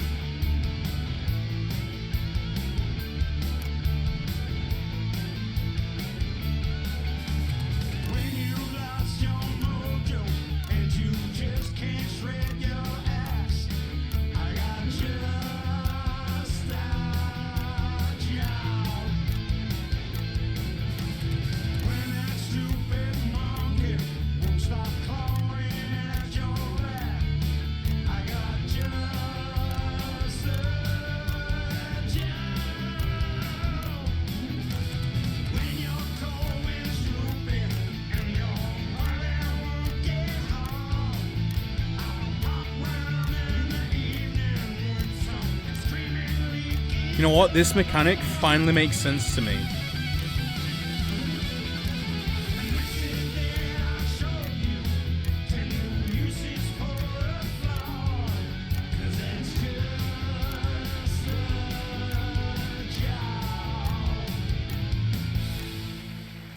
There we go. Thank you, girls. Cracking stuff. Good evening, friends. And yes, it's true, I can hardly really believe it myself, but we are back for this special one-off reunion episode of Just the Job. And to be clear, it's the show that you remember with me good old sidekick, little Jimmy Chisel, some top tips on how to improve your DIY, and of course, some special surprise guests from Just the Job's Hello, my name is Dave and I'm an alcoholic. Hello, Dave. My name's Eric and I'm a floor manager. I prefer my hobby. Some nights so would I. Don't give up, Eric. We're only getting started on this one. So let's get tonight's show kicked off with a slightly askance look Stand at by, the Eamon. mighty Bevel. And go, Because Eamon. you will be Back in a sec, Dave. Oh, come on. Right you are. God, it's you. Yeah, it certainly is me. You naughty, naughty little fuckers. Sorry. Peter. Hey, Frank, did you know about this? Ah, look at that face. Of course you fucking did. You cheeky fuckers. Peter, you thought you were here tonight to film a special reunion episode of Just the Job. I can't believe this. I can't. But tonight, Peter Clement These are the bits of your life. Now, Peter, let's get you to the studio. I'm gonna fucking have you, fuckers. Emma, I can't bloody do so. Bloody dance with you about all the way along. For you. They're all this way, Peter. Mind your step there now. Bloody know. I can't believe it, mate. Honestly, I'm a huge fan of your show. Right, I'm back. Quite common once there, right? Is it? Anyway, just wanted to quickly say Eamon's a really great host. Really, really great. But he does tend to, how to put this, fall apart if you don't stick to the script. And I'm told the machine that normally does it is set to manual. So just go 1, 2, 3, 4, 5, 6. Simple. Oh, there's Eamon. Gotta go. 1, 2, 3, 4, 5, 6. Yeah, 1, 2, 3, 4, 5, 6. Already fucked that, mate. Have your vote. So, Eamon, how long have you been planning this? Eamon, how long have you been planning? Eamon?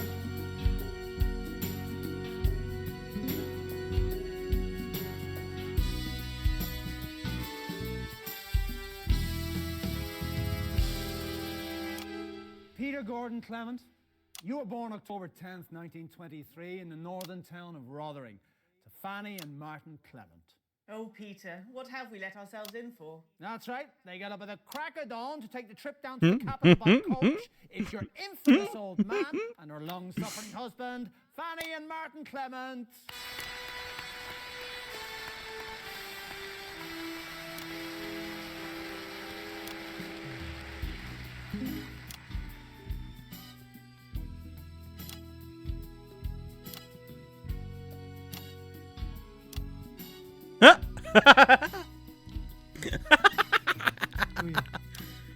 I'm Julia Salisbury. You Peter's mother? No. I see. All right, come on then.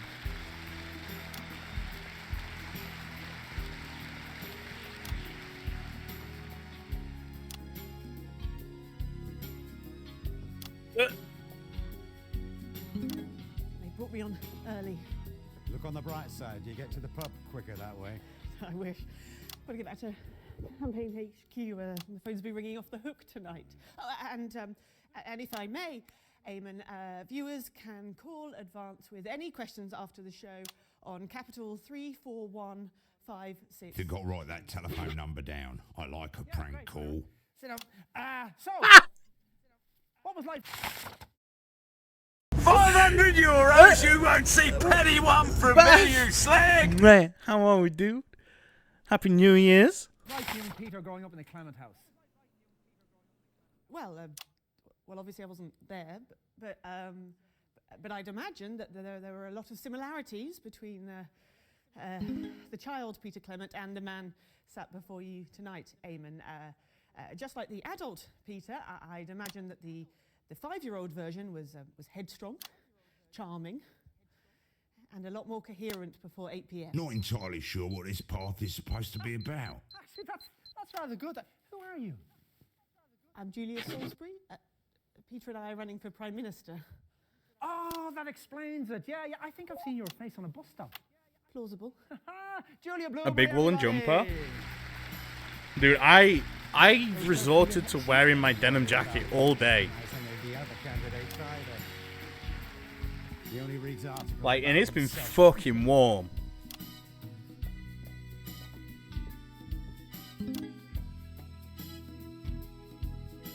Hope you're doing good. We're doing good, dude. Thanks for asking, man. Hope you're doing good as well. In 1938, you were a 15-year-old at Rotherham Elementary, but already you had quite the reputation as a ladies' man. Who's this, Peter? Show me up. Well, It's LJ. is it? Oh, well, that's off track a bit. Nah, that's not the right guess. I'll scribble it out.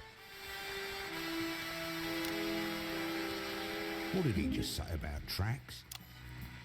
Beep, beep, beep. Pick a guest. Hey, LJ. So, Jimmy. It's just Jim these days. Excellent. Jimmy, let me ask you this. What do you think you could see in Peter way back then that could have predicted his rise to household name and Not on now Twitch much anymore? How come, dude? But I didn't know him as a child, Amos. Everything It's good? for me to say. Right, Little Jimmy Chislett, everybody. Is that it? little Jimmy Chisel. It's just No? Not Jim? Not worth it. Well, before we bring our next guest on, let's have a little look at a classic clip from Just the Job. It's on that monitor there, Peter, if you'd like to take a look. And reset, please, everybody. That one, Eric. That's the one. With the missus? Hello? Bath? Dude. I didn't want Peter to hear it from anyone else. Anyway, what happened next? What was the Riz game like? Okay. Is this some sort of fucking joke, Eric? Why would I want to be reminded of that? I don't choose the plane. It's some bloke called Dave. Oh, he didn't like that. Dave in the broadcast room. That's me. Bavarian Riz? Wait, what? Can we reset, please? Shit. I need... I'm going to have to leave the country. Yeah. Not really. Bavarian Riz. Leave it, mate. Leave it. All right, Bath. We need to know what's happening. Those who know better. I thought I might read it out for the view. Well, not what's happening, but like we need answers. I don't have questions. How modern. Well. To whom it may concern. Latest viewer feedback from test audience. Show and host feel tired and past their prime. Show and host, fuck's sake. Sidekick. Looks like he'd rather be somewhere else most of the time. Fair point. Bringing Frank on camera regularly has not improved engagement. The audience say, yeah, Frank. Jesus, Pete, my mum watches this. The guests are mostly unknown to the audience. Then don't cut our fucking budget. You pay peanuts, you get these fucking monkeys. I'm doing my best. Look, it's not your fault, Nashy Norman, but to be fair, you're a one and done act. I've got range. Have you? No, not really. New segments seem desperate. Should we really be reading this out? Well, of course they're desperate. We've been doing this show since you possible assholes. Nothing bad ever happens to the Kennedys. Are you sure? PC, think it through, mate. Under the circumstances, the prudent option seems to be curtail the current season to a contractually obligated conclusion in 3 But dude, let's go. weeks. What? You been gaming with the missus? Sorry, Jimmy. We love True, that. mate. 3 more shows, Yeah. and then we're done. Yep. How am I going to pay my bills? Good night, mate. No. So have you met each other yet? Are you planning on going out there, or is she planning on coming over here? Supposed to be another 15 shows in this season. 15. You want 3? 3? That's see, not Eric, even he's enough on time to track and finish he's the off track. fucking See? joints on the Yes, other one. Eamon. I'm not one to Fuck your criticise, 3 but shows. I'm not sure Yeah, which one fuck this is. your 3 shows. Not right, Eamon. Coming from I'm pretty sure they're not on This goes out to my little homies, yeah? 10 seconds, everybody. But if you do want me to criticise, He said that thing about tracks again. For now. None. Going in 5, 4, 3. Studio called his bluff, of course. We were Oh, off a lot that fantastic Friday. memories there from one of the nation's most beloved TV shows. Nice, dude. Nice. Successful run. Just the Job had 2. From 58 to 64, and again from 1972 to I'm well chuffed for you, man. And across those many, many shows, and there was always one man by Oh. your side. I couldn't say that. That would sound filthy coming from a lady like me. That's right. It's the woman who should have been here for the last question. I can't remember her name. I think it's something to do with bosoms. Come on in. What's your name, love? Oh, Chelsea Buns. Chelsea. Hold on. But Chelsea Buns, you haven't aged a day. And you are still a bloody liar, you charmer, you. Married? No, love. Mr. Wright never came along, and if he did, well, I probably missed him anyway. I'm sorry to hear. Hey, don't you go mithering about that. I had plenty of Mr. Wrongs in me time. But yeah, other than gaming and laying down strong Riz game. Machine's bleeping. Oh, strong Riz game. What else you been up to, dude? Well, the on-screen version, well, he wouldn't be so quick to slap your ass if you bend down too near him. Oh, you better ask LJ about that one. Yeah, well, we would have if he'd actually come on when he was supposed to, but he didn't. And we'd have shown a clip. No point now. Cheesy boobs, everyone. Cheesy boobs. Who don't like cheese? Or boobs, for that matter. I will see you for the song. Yeah, it'll be about 2 minutes at this rate. Oh, now where have I heard that before? Cheeky cow.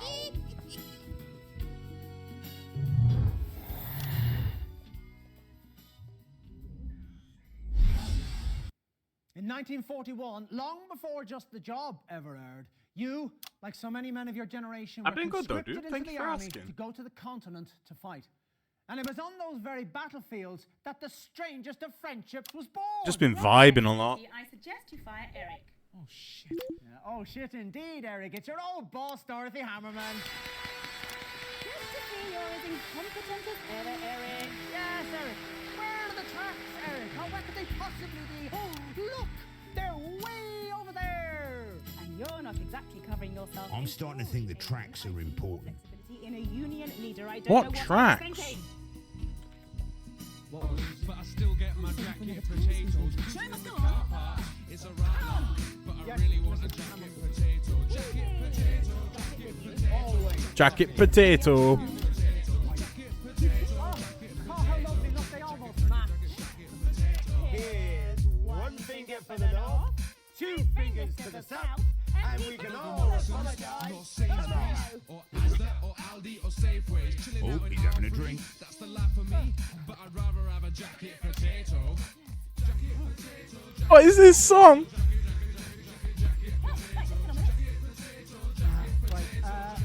Thank you for joining us. Well, you're very welcome. Go Oh, on, man. ask me the wrong question. What's it like being friends with Peter Clement? Oh, actually, I can't answer that question because, well, actually, it's bloody good fun. Oh, thank you, Dottie. Dorothy Hammerman, everyone. You've just been enjoying the passage of time? Nice, dude. Did you have a good Christmas? Nobody has made me cry with laughter like this man. And nobody has helped me up where I stumbled quite so many times. And I include in that list my somewhat lackluster parents, God rest their souls. Oh, she barely needed me, truth be told. Oh, bless you, darling. But I think we both know I stumbled repeatedly in those early years. Never noticed it. That's the type of charm that's going to win you the election. We can but hope. Well, I hope that when you get there, it's somewhere you can bear to be. That beeping means pick a guest. I suppose you've worked that out by now. They stab you in the front as well. Well, I'd better keep my wits about me then. Good. Be sure you do. Come on then, Eamon. You can show me off now. Are you sure? Quite certain, sweetie. Dorothy Hammerman, everybody!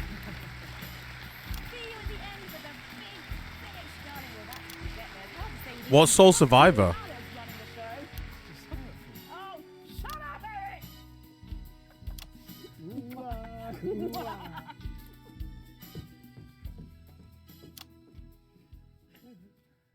Think we got away with that one. Let's have a clip from Petey. And a couple of minutes back. Same monitor as before, Eric. Yes, yeah. So, 4 guests in. Still off track. What's your plan? I'm going to fashion an apology gift out of my own skin for Dorothy Hammerman. I'm thinking a purse, maybe. All regular viewers will have noticed there's been something a little different about tonight's show. Normally on this show we have celebrities, politicians, people you've heard of that you know. Everything okay? Tonight's guests were Do you not think I did the celebrities. right thing, Eric? They were people. Shutting it all down for a career in politics. Every one of you she did, mate. is a novel. Yeah, dude. I've just been vibing. Been playing World of Warcraft, Overwatch. I've done a few things over the years where I can to help folks out. I've opened my checkbook from time to time, certainly, and I've tried to open my heart. But the thing is, ladies and gents, it's not. Other than that, I've just been working. And it never will be. Not sat here doing this. You might remember a few months ago when I had an impressive barrister here called Julia Salisbury. We talked about standing up to society's bullies. Bakery? Yeah. Actually, and we've stayed in touch. And we've talked a lot. And we've concluded that there is only one way. They're coming out with a lot of new flavors. They came out with a cookies and cream one the other day, a couple of months ago, and they're working on something new now. And the new one that they're working on now tastes banging. Known it here for a few weeks now. Yeah, cookie and cream bagel. A star And Solomon Alder. special episode. Just ordinary people. The people who need to advance. You'll be hearing that word a lot over the coming year. And you'll be seeing me out and about, and I hope you'll all... Dude, they slap with a little bit of their ice cream. I like to dip in my ice cream. Like, I let the ice cream soften, and dip it in. It's banging. But the new ones that I don't think I can... for real. Dottie, get up here before I start welling up. This is Dorothy Hammerman, a woman who, despite never appearing on this show until now, has somehow managed to become a household name. Sweetie. I've never I don't know. been as desperate as booking myself onto your show. It's not my show. It's yours. Well, it's got your name on it. Oh. It's ours. Okay. It's ours. Dorothy's off to take all the lessons that she's learnt here to shake up one of our rivals who I am not going to give a free advert to. Well, I will. It's 3. As channel controller, Dorothy will be the most powerful woman. Because it's got all the ingredients of a bagel. It's not exactly like sweet like a donut. Dorothy Hammerman, everybody. But it's still nice.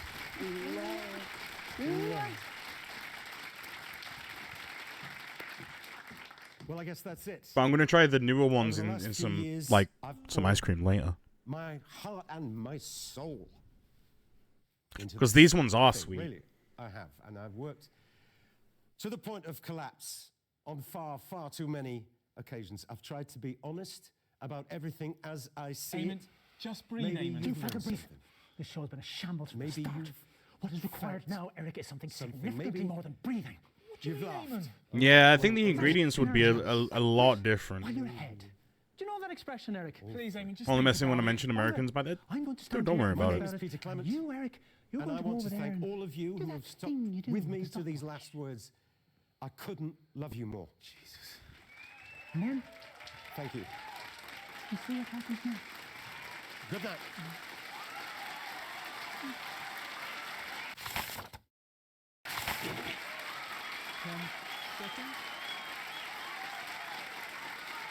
Going in 5, 4, 3.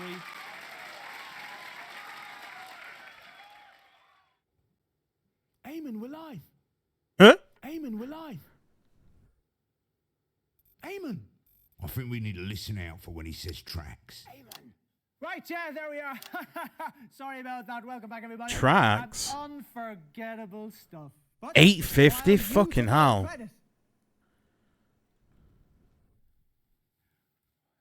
While you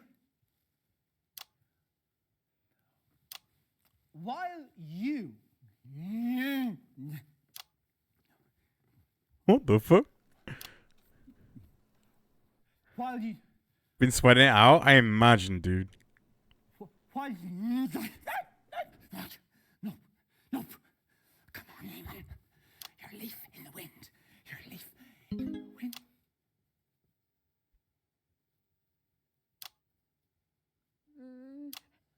Everything all right out there? Yeah, fine. Yeah, you just stay where you are. Or piss off, if you like.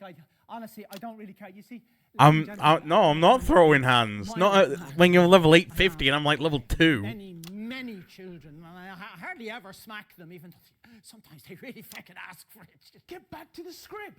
You see, that voice that you can hear, that's Eric, and his job is to make sure that the show runs smoothly, and as you've witnessed, he's not doing a very good job. Because you see, when Eric makes a mistake, it's not him who looks like a prick, is it, ladies and gentlemen? No. No, it's me. I'm the prick. I mean, I trained at a serious drama school, There's more to me than this freaking horrible cruise ship jacket. Jesus Christ. Nope. Sorry, Peter. Sorry, Eric. Can't do this anymore. Of course, a fucking right meltdown. I don't even want to be here. I didn't train for this. I want to sing the big swing numbers. Fucking hell. Come sail with me, come on, let's sail away. Let's say goodbye to the 9 to 5 down in Palmerino Bay. Dance break.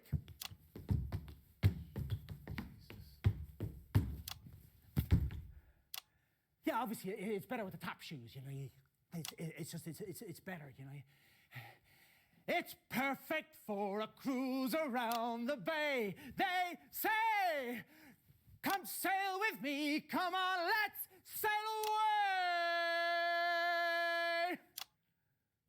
Come on, Eamon. I think we're done here. What is this game? It's called Not for Broadcast, and we are in the. Oh fuck! Oh no! Wait! Your jigsaw. You've got to get the. Hang on. Well, ladies and gentlemen, it appears that the bits of my life are to remain incomplete. I've always wanted to have a go on this fucking thing. Yeah. Which is probably for the best. Hello, everyone. I'm some fucking stupid guest who's going to come out and tell you some vacuous anecdotes. Cue the music. Bits of your life. It's like we're a broadcast controller for like Now, see, normally at the end, Peter, what we do is a fictitious BBC One. Trade-sized version of this, but I checked backstage, and surprise, surprise, it's not fucking there. So this time, we're gonna give you this. Here, all you have to do. And I think we've caused a meltdown for this guy, who I'm guessing is supposed to be Paul O'Grady. Well, that's fucking symbolic, isn't it? Thanks for watching, ladies and gentlemen. I imagine this will be the last ever episode of Bits of Your Life. I think I speak for everyone when I say that we wish Eamon the very best. But it's parodied like lots of different events and lots of different things. Order they should come in. Like there was a COVID one where they were still making the game, and they were all filmed like at home.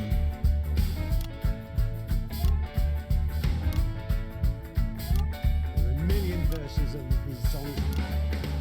When you look around you and you're miles and miles off track, I've got just the job.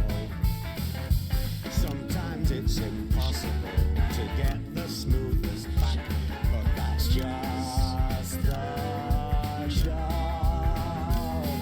It's difficult to contemplate, but contemplate you must. When church and state have failed you and you're trying to adjust. If you can't trust the telly, then there's nothing left to trust. Guess that's just the Best. job. Hello. Bye. Oh no.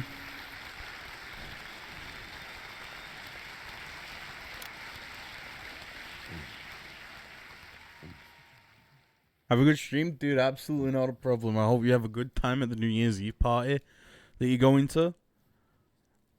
Don't get too drunk. That's a lie. I'm kidding. I'm gonna get absolutely wankered. So. From inequality to Petey, he's 2 of 10 Right, endings. let's see how we're getting on.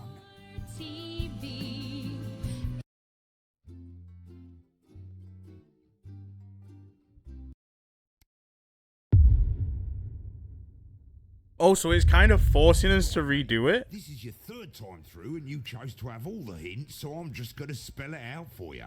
This DLC is a puzzle. Fucking there are hell. 6 different special orders you can call the guest in, each beginning with a different guest, and you're trying to work out what those orders are using hints in the dialogue, some basic maths that even I can do, and I spent most of Miss Jenkins' classes asleep, and a little bit of guesswork. I like how I'll that's a keep notes parody on of a notepad, fucking and if we fall off, I'll keep a note of which guess we've already tried. Coronation Okay, Street. Off you go.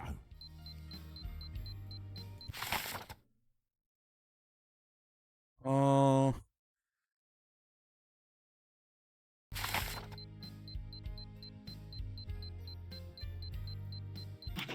And we'll be back on the estate tomorrow night when Karen finds out if Sharon's half sister is. Well, actually, before we do that, I'm gonna go take a quick BRB. Whilst I'm gone, enjoy listening to some classics. You know, the absolute classics.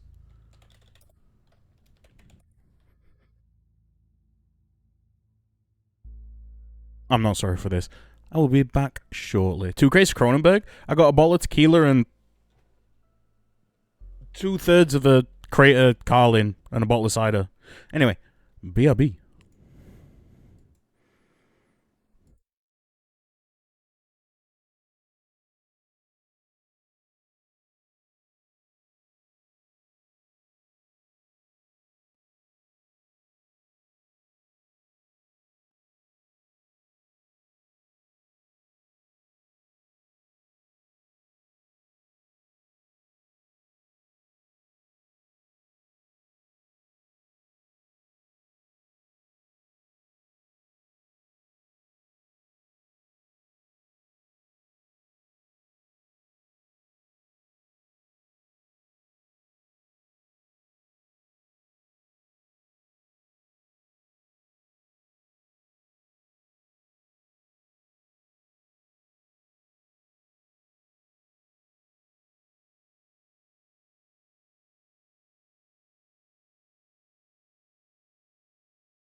Hey yo, I'm back. Face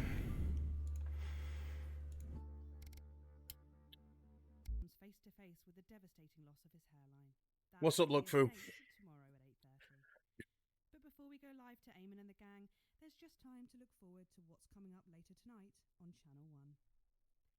At 9:30, we have an in-depth documentary about the downfall. Yo, this is Gaza, coming from Swindon, fam. This goes out to my little homies, yeah?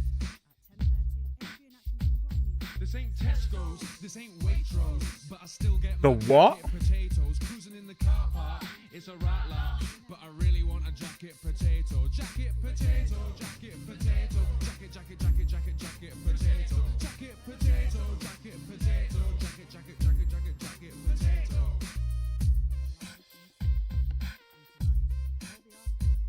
I don't go Morrison's, nor Sainsbury's, or Asda. Oh yeah, this one's going to be the fight part. That's the life for me, but I'd rather have a jacket potato. Jacket potato. What's the child? What is that machine?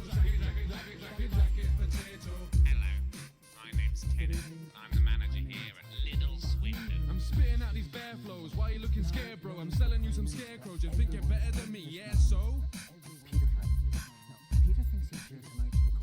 go back to your Play-Doh. Am I tripping blades though? You're gonna need to lay low like Dorothy and sodomy. I'm over the rainbow.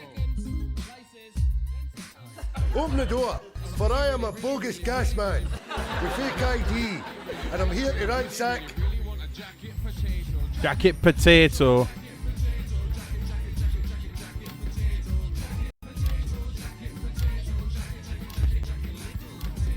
Queen.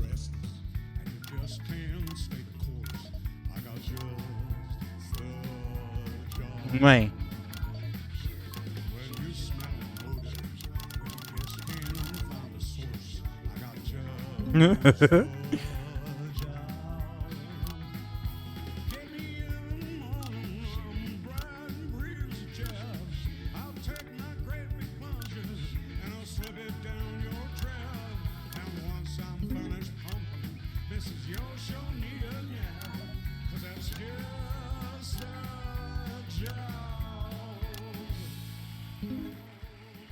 Thank you, girls. Cracking stuff. Good evening, friends. And yes, it's true, I can hardly really believe it myself, but we are back. Dave's House of Pain. Hello, Eric. Right, okay. Welcome to Bits of Your Life, team.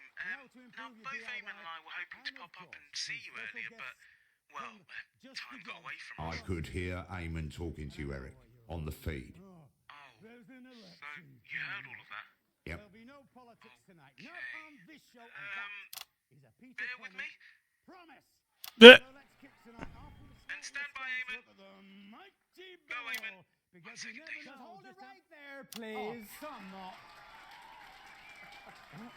It's you. Yeah, it certainly is me. Thanks for streaming tonight. I appreciate the company. Absolutely. Sorry, Frank. Frank, did you know about this? Yeah, look at that face. Go on, you fucking. How's your day been, Queen? You thought you were here tonight to record a special reunion edition of Just the Job. I can't believe it. But tonight, Peter Clement, these are the bits of your life. Come on, let's get you back to the studio. You fuckers. I hope you're doing good. How's your day been? Have you got any plans for the new year? This way, Peter. Mind your step there now.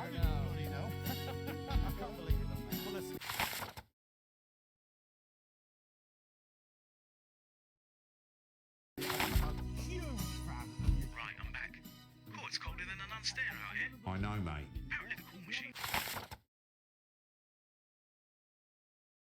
Oh, that's a clue. If you just leave it alone, it will hopefully call the guests in the right order. So please leave it alone. Last time the guests came out in the wrong order, Eamon had an episode, and the show ran half the length. A lot of complaints about that. Oh, there's Eamon. Gotta go. Remember, don't give Eamon an episode. Bye. Now, whatever makes you think I would do something like that? Abe says relax. How long have you been Frank Eamon?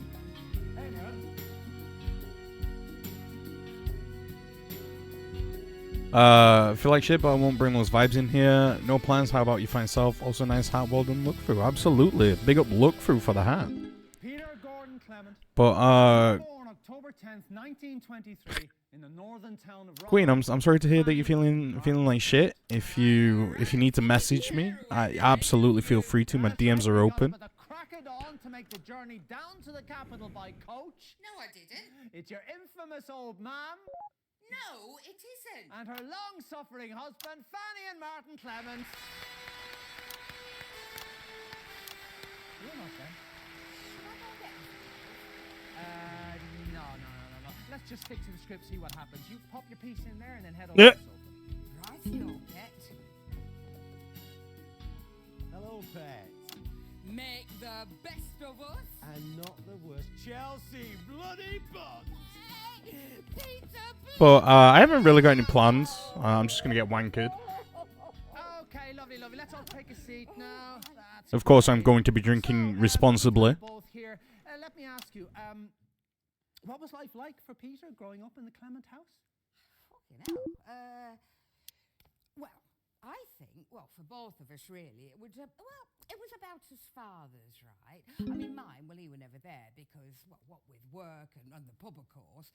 But I reckon that were a lot easier than it were for our PT because his no mark of a father were always there. Jesus Christ. Kept him in line most of the time. Yeah, she did, love. But I mean, what about when she went to bingo or when she took that part-time evening job? I kept her safe. Come on, PT. What do you mean? I'm always drinking responsibly. 5 and drive? Say less. I'm kidding. That's a joke, by the way, for legal reasons. He spent his whole life trying to make up for the lack of... Queen, I have absolutely no idea what he's talking about. I had a good childhood, for the most part. You didn't, PT. Sorry, love, but neither of us did. Well, that got serious quickly. Chelsea, what's your name? Chelsea Buns. Do you want me number? Chelsea Bonds, everyone, with the first of the bits of your life. So how are you? Are you married? How many kids have you got? No bairns for me, love. I mean, I did get pregnant once, but I couldn't keep it. I mean, it was during the war. I didn't even know whose it were, to be honest. But, then something went wrong, when they... You can't not love us. And then after that, I couldn't have any more. So... Chelsea, that's awful. No, it is, love, but then that's life, isn't it? It is awful sometimes, but you just got to keep on fighting. That you do. Oh.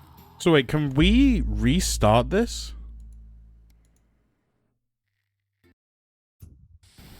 Good evening. I'm Megan Wolf. And I'm Jeremy Jones. Our main headlines tonight.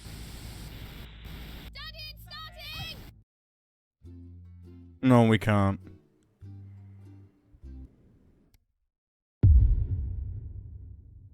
Oh wait, I think we can. So 3 first. Number 3. Harry comes face to face with the devastating loss of his hairline. That's The Estate tomorrow at 8:30. But before we go live to Eamon and the gang, there's just time to look forward to what's coming up later tonight.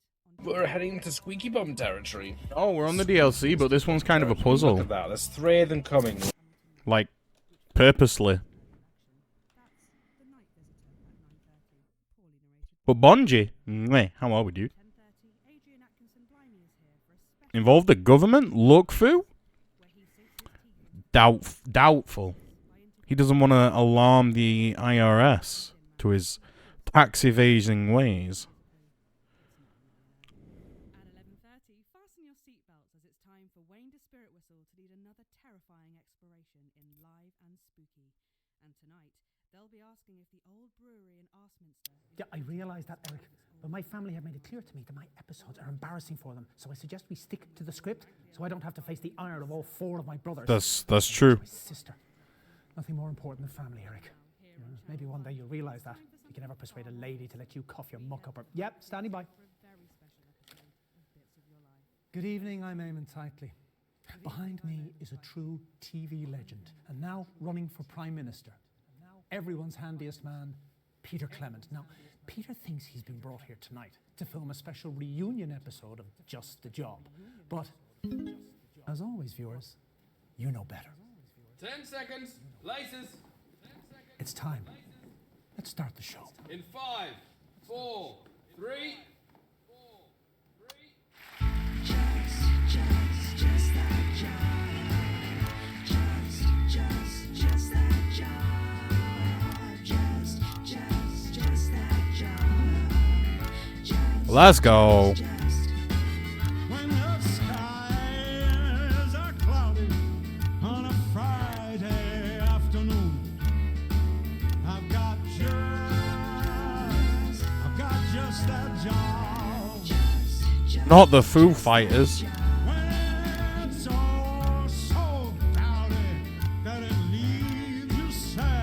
Wait, why?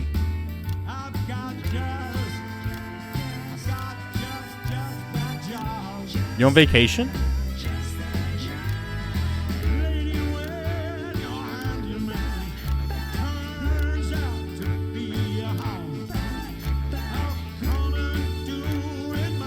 Ah. Well, dude, I hope you enjoy it. You getting wankered?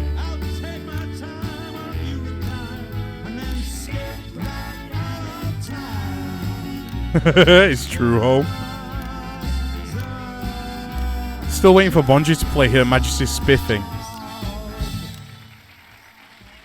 You got the children? Damn. Cracking stuff.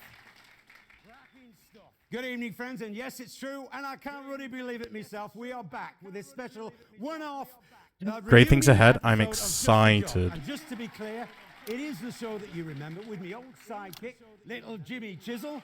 Some top tips on how to improve. Let's your go. DIY, and of course, some special surprise guests from Just the Job. Dave's Family Planning Clinic. Dry and itchy or angry and weeping? Just passing the time. You'd be surprised, mate. We have all the time in the world in a way.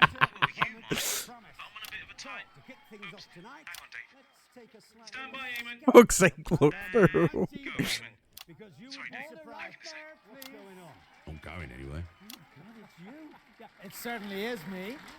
You naughty fucker! Sorry, Peter. sorry. Frank, did you know about that? Look at that expression. You did, didn't you, you fucker? Peter, you thought you were here tonight. We to don't record a swear special that. reunion episode of Just the Job. I can't believe this. But tonight, Peter Clement, these are the bits of your life. Come on, let's get you back to the studio. Fuckers. Eamon, I can't bloody dance. Food time. Enjoy food time. They're all back this way, Peter. Mind your step there now. I hope it's something good. Honestly, I'm a huge fan. Right, I'm back. Oh, it's colder than an unstair out here. I know, mate. Apparently the war machine up there is somehow set to manual tonight. If you just leave it alone, it'll hopefully call the guests in the right order. So please leave it alone. Last time the guests came out in the wrong order, they even had an episode. And the show ran off the length. A lot of complaints about that. Oh, there's Eamon. Gotta go. Remember, don't give Eamon an episode. Bye. Now, whatever makes you think I would do something like that? Alright, so we're gonna get one of the endings. A Chinese style pasta. Ooh. Italian Chinese fusion.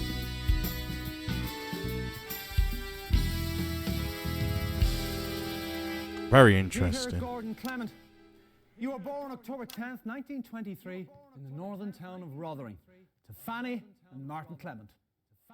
Show me up. That's right.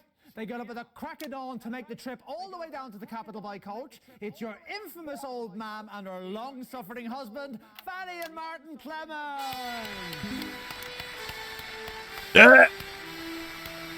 You don't know. Get to know. Dude, have you seen that? I don't think you've got TikTok. Wait, no, you have. Have you wait, fuck. 4. Have you seen that fucking guy on TikTok that's like, Sunday dinner, don't know the rules, get to know the rules. And he just swallows a fucking roast potato whole. So this path is something about a long-lost brother. Oh, yeah. We're good friends. Fucking Bevo or The something. impression Peter was a bit of a bully. How long has this been going on? Sorry, mate. Touched a nerve there, have I? You know how it is with me and our Sid. Oh, yeah. He's told me all about it. Have a good show. Oh. Little Jimmy Chisel, everybody! Not our Sid.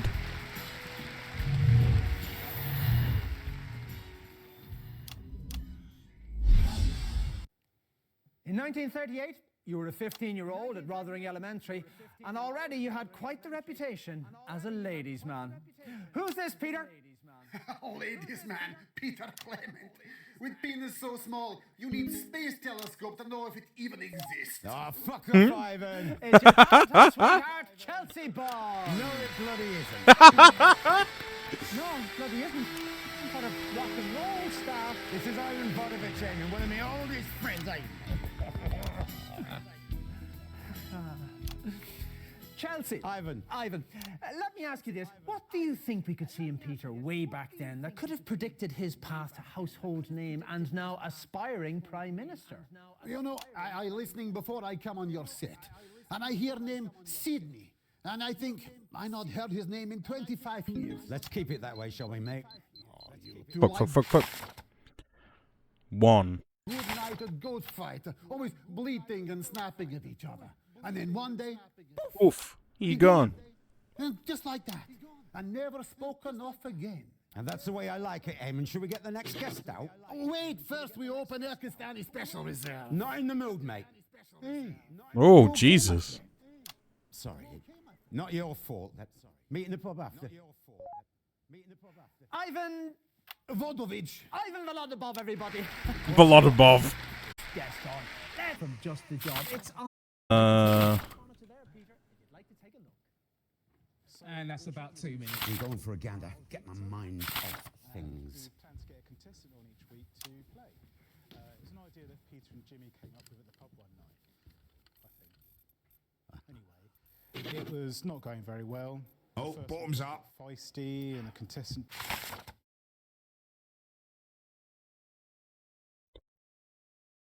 So what? Beat up the makeup girl, and the following week we had Skinny, the pop star. On.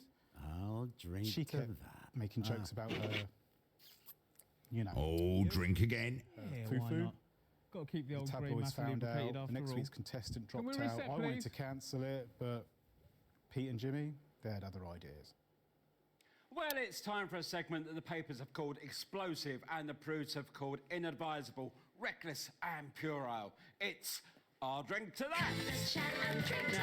Now, I want to say up front that our floor manager, Frank, advised us against doing this, didn't you, Frank? Yes. My gran, 82F, told me 25M to do the dishes, 16, but I, 25M, was too busy playing Fortnite, 3 kills, so I, 25M, grabbed my controller, DualShock 4, and threw it at her, 138 kilometers per hour. She died, and I, 25M, went to prison, 18 years. I, 25M, incited riots, 3, and assumed leadership of a gang responsible for smuggling drugs, cocaine. I, 25M, I have also no idea. ordered the assassination of several celebrities, Michael Jackson, Elvis Presley and Jeffrey Epstein, and planned a terrorist attack, 9/11. Iter? I firmly believe that that was Queen. You're supposed to say I'll drink to that. Oh, shite, sorry. I'll drink to that. Yeah, I see what you did there. I always said you had excellent eyesight. I'll drink to that. Wait, that wasn't in rehearsals. Skinny is better than Billy Bob jean shorts. Never heard of either of them. So I guess I'll drink to that. Skinny was in here last week doing this. Oh, is that who she was? I thought she was in porn the way No. she kept banging on about Wait, it girls wasn't you, Queen? Are better than boys. And Mrs. C is the best of the lot, and I will definitely drink to that. Oh, now this one's going to be hard for you because we both know how much you want that shot. Wait, which mount is it? I do want that shot. Little Jimmy Chisel, popular and handsome daytime TV entertainer and master craftsman. It doesn't say that. It does, honest, look. It says Little Jimmy Chisel and all that good stuff about me is better than fading amateur woodworker Peter Clement. Fading amateur woodworker? That's what it says here on the card. Let me see that There card. being any brother in the script, Eric. So, I mean, what's the point of us? Eamon, fuck the script. This is the type of TV that people remember. The type that wins TV Nation Awards. TV Nation Awards. Oh, yeah, they're coming up, aren't they? Swift yeah, wins fuck it. Let's speed. send Helen a taxi just in case. Already on it. 10 seconds, everybody. TV. Wait, that's a flying mount. Are you sure you're not just flying above water? 4, 3. What fantastic memories there from one of the nation's most beloved TV shows. Now, Just the Job had 2 successful runs, of course, from 58 to 64. So after that is 5. And again from 1972 to 1976. And across many, many of those shows, there was always one man by your side. Oh no, hang on, wait, he's been on already. We didn't have much back then, but where there's a finger, there's fun, as they say at the confectioners. Give me that woman. Son, it's your dad. The pricks have sent us on at the wrong ruddy time. Yes, that's right.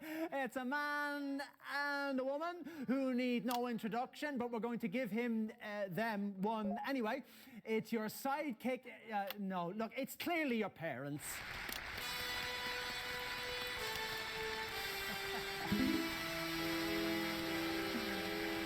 I wasn't flying on level 20. I have no idea then. But that is pretty funny.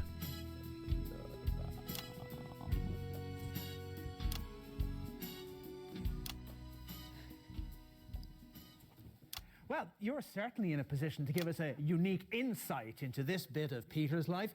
What are the differences, would you say, between the on-screen and off-screen versions of Peter Clement? Not much. They're both feckless ingrates. Martin Clement, you take that back. He's your own flesh and blood. Shut up, woman, blithering on with your nonsense. I think everybody thinks they know our Petey, but no one knows. Wait. Yeah, it was like 5. his mam does. I know him better than he knows his own foreskin, as they say at the bar mitzvah.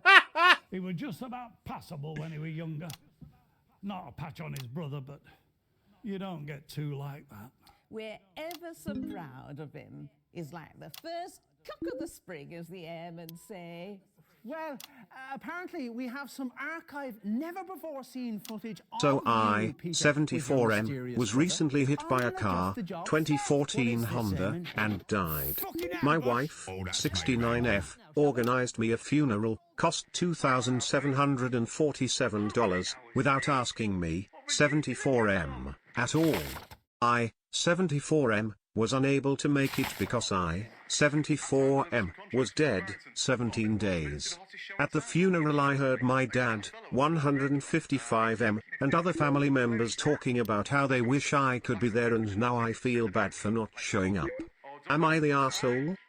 Frank, I want the best seats in the house for my 2 very special guests. This is my brother, and this... Oh. Welcome. Oh God, I'm forgetting my manners. Peter, this is the lady I was telling you about. The one that has you enamoured. I can see why. Whoa. I'm not afraid to say you're probably looking at Mrs. C. Undoubtedly.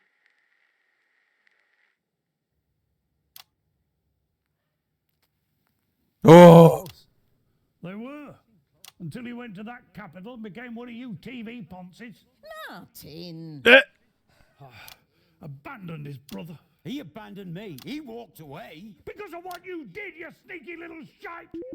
Well, as they say, Yo. the past is like a spunky jumper. Jesus Horatio Quinlicker Christ! Will you shut up, woman, and let me speak? Looks a Quinlicker. Wait. Yeah, 5. Go on, then. Well, with all your fussing, I forgot what I was going to say.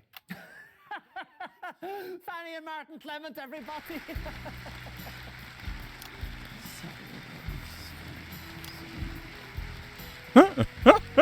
What?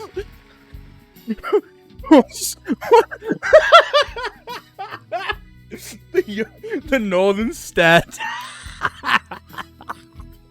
What's a Quinlicker?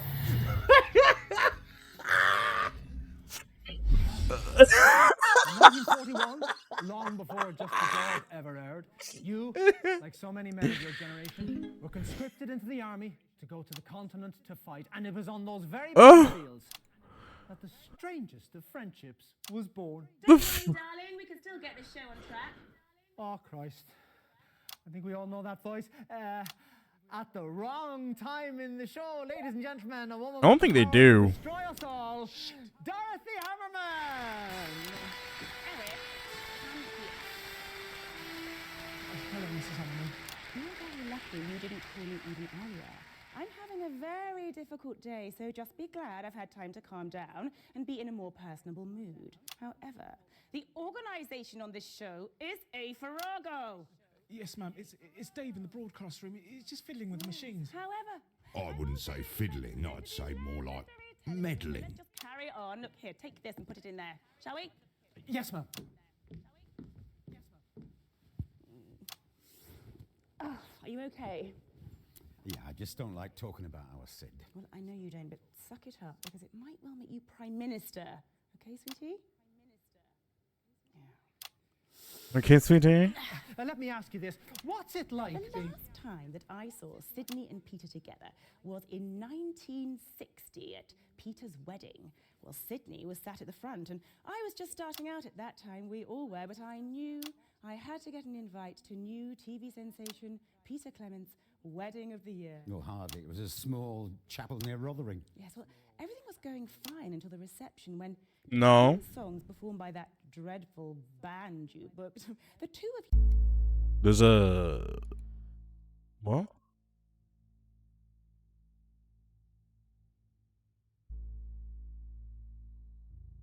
Oh, yeah. Yeah, I saw it.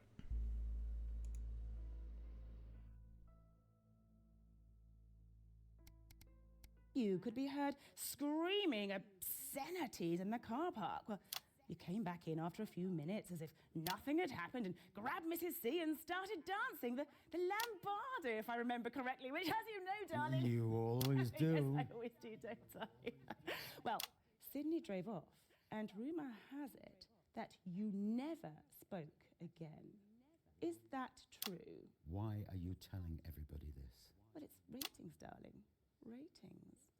So, the question I have for you, Peter, is... I usually... Beans? What the hell were the two of you rowing about that night? Sorry, did you say something, Eamon? It's just I usually ask the question. Oh, yeah, sorry. Well, what do you want to say?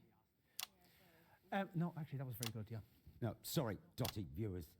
But that conversation were private, and that's how I think it should stay.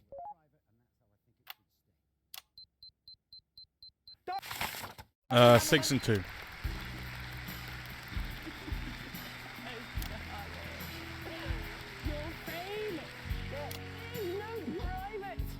Still, your funeral or election?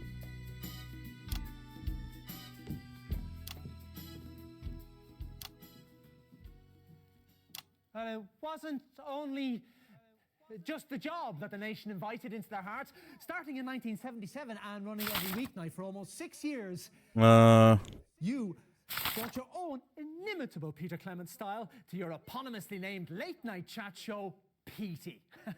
Let's take a look at that now. And couple of minutes back. Same as before. Any news? We're still trying. It's 50-50.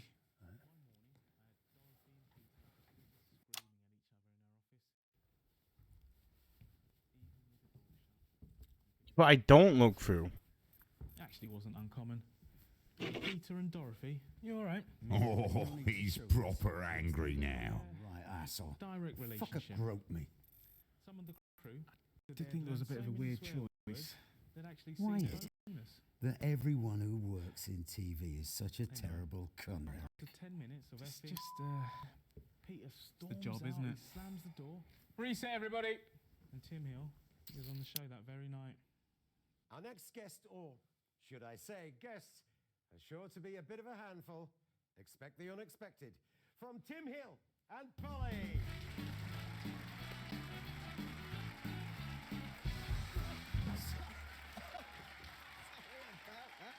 Oh, she's a bit protective. Yeah, no problem. Grab a chair. Oh, sorry, I don't know what's happened. There's normally a table here. Oh, don't worry about that. She likes it up close and personal. I bet she does. What's wrong, Paul?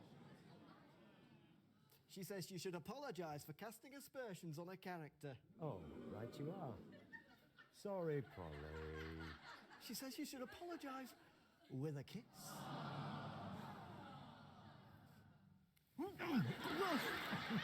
Steady on, Paul. Careful, you little thing, you'll get me into trouble with Mrs. C.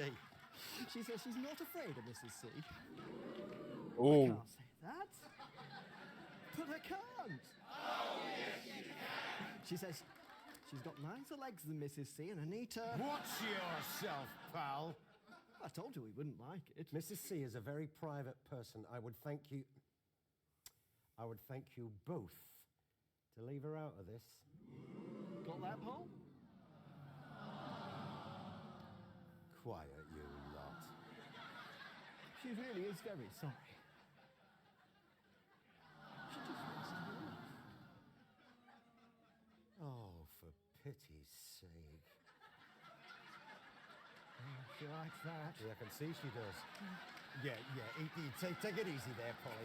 Hey, it's not me, it's her. She must really like you. Yeah, watch it there, pal. Oh, hey, got it. Just mark the cameras, darling. Hey, yes, that's my... No, stop. And we must have Jesus. That's not the only bloody thing you touched. What's that, Paul? It better be a bloody apology. You can't just go around touching people. That. What did she say? I can't. Oh, yes, you can. She says, if that's your J. Johnny Johnson, she feels sorry for Mrs. C. Right! Obviously, we've had to drop the signal there. He was never got to see what happens next. Capital Traffic. But I can officially reveal bump the song. this is an exclusive TV Nation Award. What can I do? Go along into the next interview. The ratings are great. Official We can reprimand overrun. from Bozeman 10 seconds, everybody. and higher ups. Who's on next? And in his usual manner, Tony just knows. totally ignored Going in 5, 4, 3. Polly. Unforgettable stuff.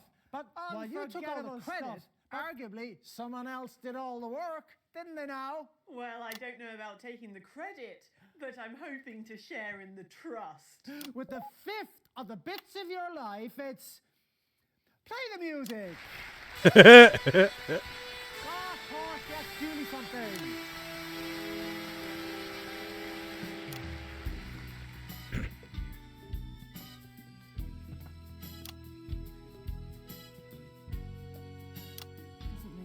Don't worry, Pet. They'll all know it soon enough. Let's take a seat, shall we? Lovely to have you here. Lovely. So, P.T. ran for nearly 6 years. Tell me, what's your favourite memory from all those shows? Well, my earliest memory of Peter was actually from the news. I was a precocious child in the 50s. 1957, was it, when you cycled the length of the country for charity? Can you believe you even did that? Still got the dicky knees to prove it. And then by the time that Petey was on, well, I was very busy with my legal career, so I rarely got the chance to see it. But I remember the one with the sexy ostrich, obviously. Everyone... He's just scribbled something down and I can't see it. I hate that clip. That man still makes me bloody angry. But I think the thing about that show was that it demonstrated that Peter could talk to anyone, from royalty to roughnecks. Everyone has the best brought out of them by this man.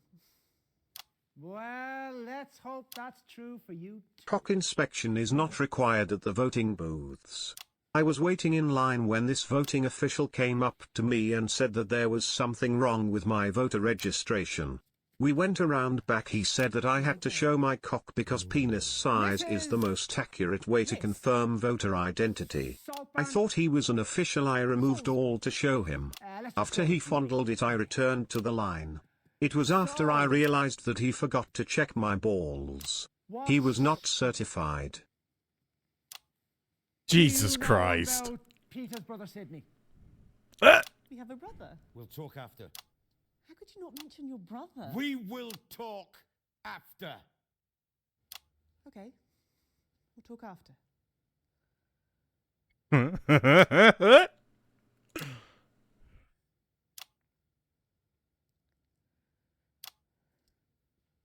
Why is it just awkward?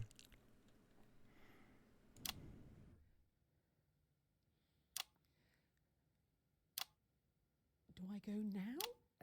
Jesus, Horatio, you tug of Christ, I'll do it. Julius Salisbury, everybody. I would like to know what a Quim liquor is.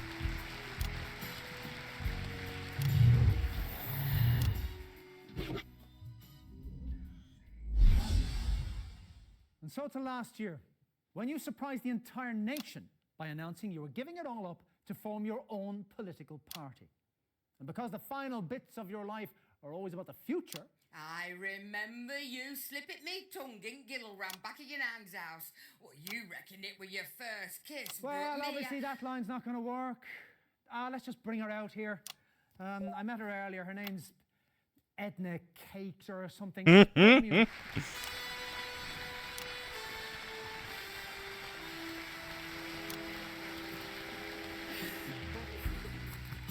A PSA rating?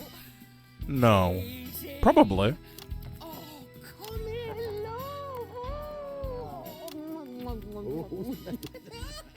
Yes, all right, take a seat now. Well, thank you so much for taking the time out from your campaign to... Oh, no, not that one. Do you think Peter Clement is a good fit for politics? No, don't need that one. So have you ever met Sidney Clement? Of course I have, kiddo. Oh, Hmm? those two, they were like that, inseparable. Oh, the amiable... Oh, what were it? The amiable rivals, that's what us girls called them. Oh, of course, you know, we'd all snogged at least one of them, but most of us had snogged them both. Oh, they used to get into right old ding-dongs over it. Oh, Petey, love, you really should speak to Sid again. He misses you. He needs to apologise to me first for what he said about my wife at my wedding. Look at us, love. Hey? We've both done a lot of time. I reckon we're over halfway. Please, don't let it be another 25 bloody years, sweetheart. He'll never forgive me, Chelsea. Would you? I'd forgive you anything, but I suppose I'm not a stupid, proud man. We've been together for 25 years. He made me choose. So I chose. Yeah, I know. And that's hard, but if you really think about it, that's a lot more choice than you gave him, isn't it? Right, Edna Cakes, everybody.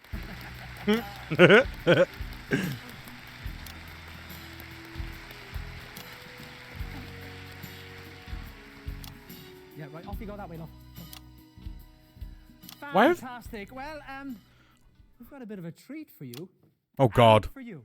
But first, let's take a look at the current Peter Clement. This is a bit of footage from you from the debate a few short weeks ago. Every single study worldwide acknowledges that a society's most stable building block is the family. Well, yes, obviously, we think that family is important too, but just, not in the way that you do. We need to put in place policies that encourage families to stay together. Whose family? I beg your pardon? Your family, Jacob, with your estate and your nannies to wipe your ass? Yes, nannies. Or yours, Henry, where your children's education is factored into the budget? But my parents were self-made. Self-made millionaires, yeah, no, I get it. And if I came from families like yours, I'd probably feel the same way too, but I didn't. I didn't get piano lessons. Our neighbours didn't complain about us because we had piano lessons. They complained about us because we fought. We fought and we fought. My dad tore strips off us with his bare hands and his belt. And we deserved it because we fought too. And there were times... What, the game? Doesn't matter. What I'm trying to say is that not all families should be encouraged to stay together. There are some cases where families should just simply be left to rot. And they're sticking two chubby fingers up to both of you for families first and families forever or whatever it may be, because they didn't stay together because they wanted to. They stayed together because they had to. Because the successive policies of both your governments meant do that or fucking starve. Amazing footage there from the debate. Well, Peter, as Oh, you know, God. normally at this point in the show, we give the guests their picture frame and we roll end credits. But we're changing the format a little tonight and tearing up the script, which I have to say on this occasion actually feels quite thrilling, you know? Probably worthy of some sort of, I don't know, TV Nation Award or something, you know? Get on with it. Tonight, we're running over a little because we have a surprise 7th bit of your life. Hidden piece, if you like. You haven't seen him for 25 years. Fuck off! Your brother, Sidney Clement! Uh-oh. All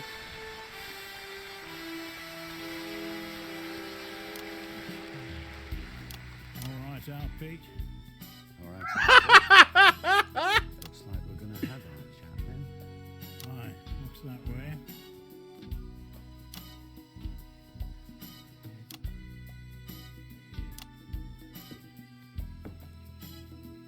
Aye. All right, Sid.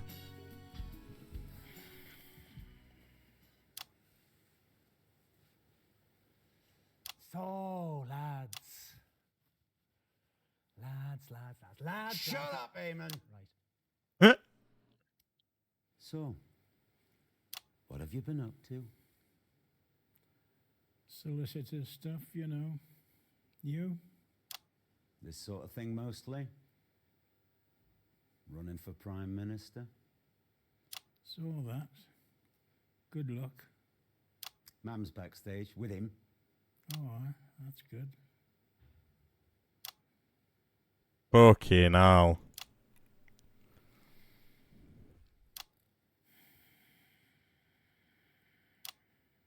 For God's sake, talk to each other. What did you say to him at the reception? I made a prediction, that's all. You called my word into question, and you insulted me and you insulted my wife. Maybe you should have thought of that before you stole her from me. It was her choice. It was always that way. Always their choice. We agreed. As children, maybe. Not as adults. Not as men. It was her choice, our Sid. I know. Getting a little bit. And I never should have said what I said. Bloody awful prediction. What was it? A month? It'll be 25 years this anniversary. Aye, well, she's quite the woman. Aye. She is that. Oh, it's so strange. Quarter of an hour ago, I was sat at home watching this show, watching that clip of me introducing you two, and I thought, I wish they'd had the camera on her face, because as soon as she set eyes on you, I knew I was gone. Oh. And it's taken me a long time to come to terms with that. Poor Sid. What you have that I don't. It's just the job. Celebrity, it makes you sort of sparkle. I don't understand it, but it's true, nonetheless. I really loved her, our Pete. Ooh. I know. And I am sorry, our Sid. And it's taken me a long time to understand that, too.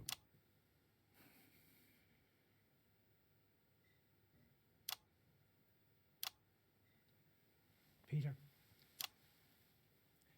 These are all the bits of your life.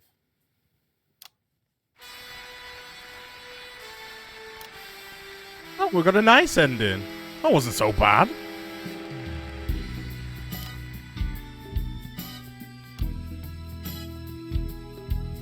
Please, I swear to God.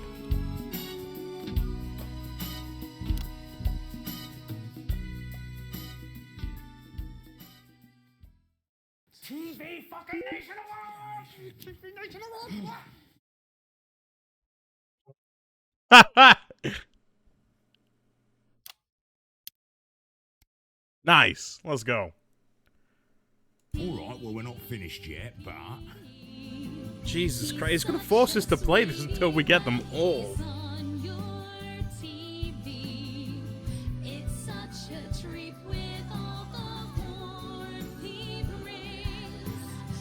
I must admit, it is quite a good DLC.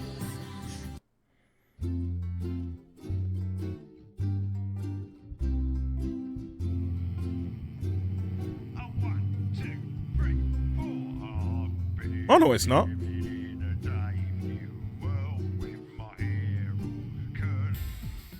told you 1,000 times, Chester. It's the number of blind dates I've been on when no one turned up, followed by the worrying number of lumps under my left arm, the date my childhood sweetheart married my best friend, the age my cat was when I ran him over, the number of conversations I've had with my father, and the exact time my mother walked out. What is this?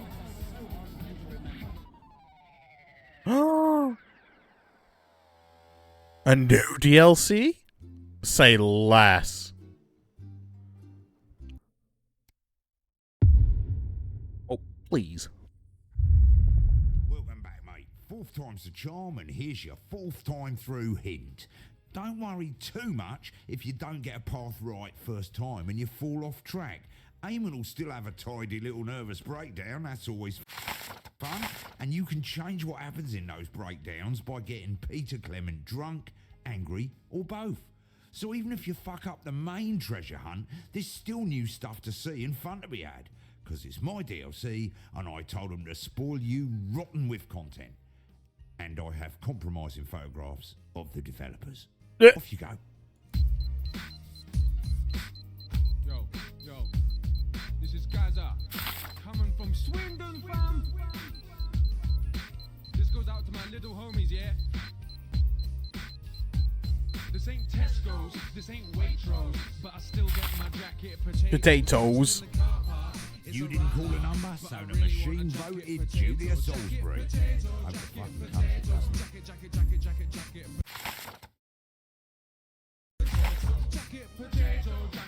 Potato.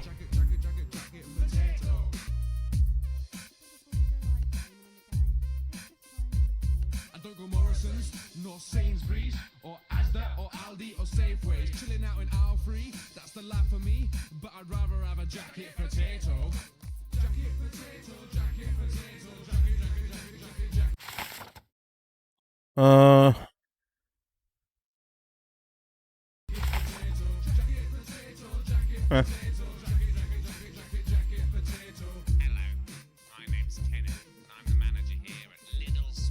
I'm spitting out these bear flows. Why you looking scared, bro? I'm selling you some scarecrows. You think you're better than me, yeah? So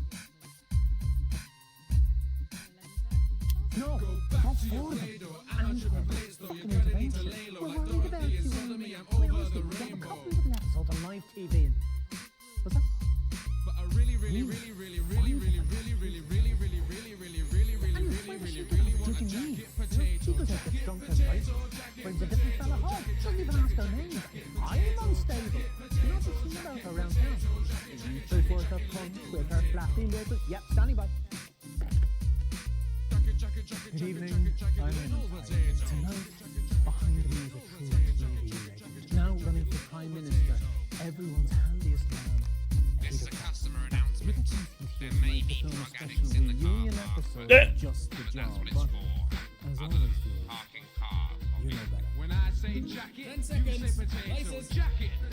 Jacket. Potato. When I say jacket, In 5, 4, 3.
What the fuck's the flawed?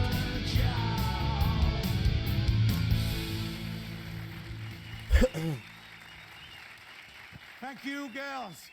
Cracking stuff. Good evening, friends. And yes, it's true, I can hardly really believe it myself, but we are back for this special one-off reunion episode of Just the Job. And to be clear, it's the show that you remember with me good old sidekick, little Jimmy Chisel, some top tips on how to improve your DIY, and of course some special surprise guests from Just the Job's illustrious past. And I know what you're all We'll thinking. try and get all the Oh, endings. election's coming up. But there'll be no politics tonight, not on this show, and that is a Peter Clement promise.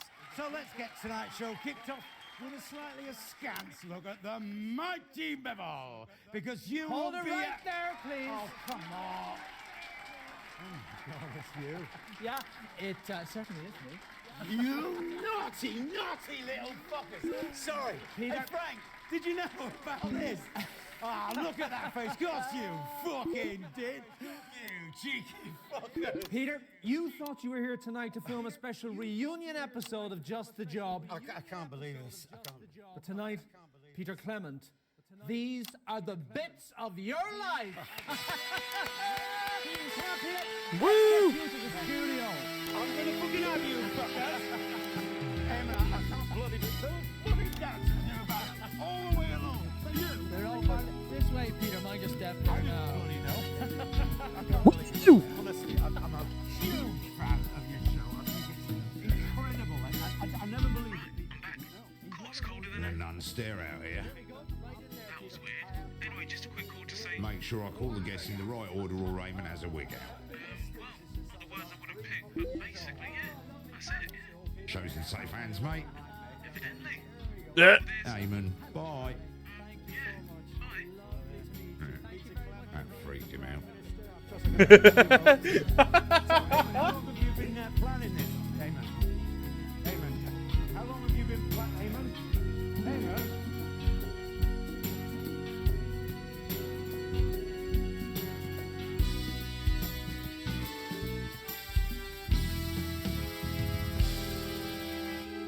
Peter Gordon Clement, you were born October 10th, 1923 in the northern town of Rotherham to Fanny and Martin Clement. Oh, Peter, what have we let ourselves in for? That's right. They get up at the crack of dawn to take the trip down to the capital by coach. It's your infamous old man and her long-suffering husband, Fanny and Martin Clement.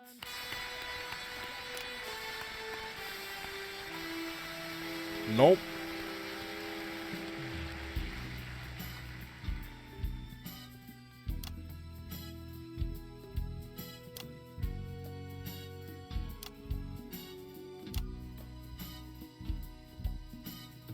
Who are you? I'm Julia Salisbury. You Peter's mother? No. I see. All right, come on then.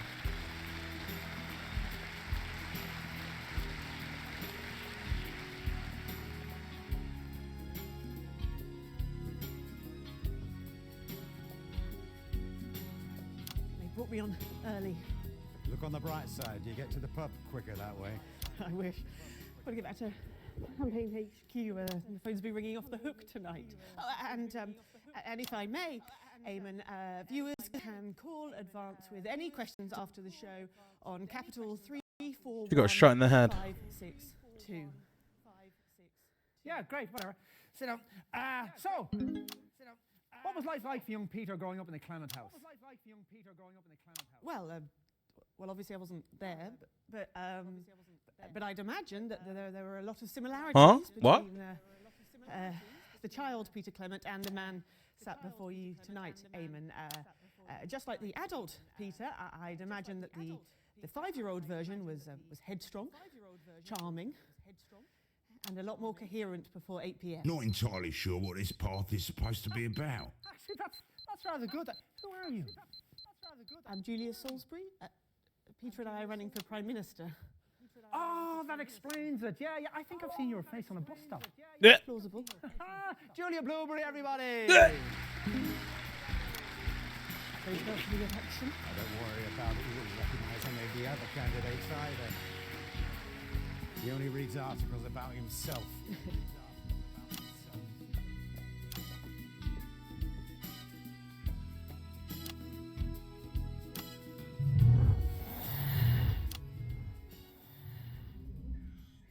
Julia Blueberry. In 1938, you were a 15-year-old at Rothering Elementary, but already you had quite the reputation as a ladies' man. Who's this, Peter? Who's running this show? Oh, Christ. Dorothy Hammerman.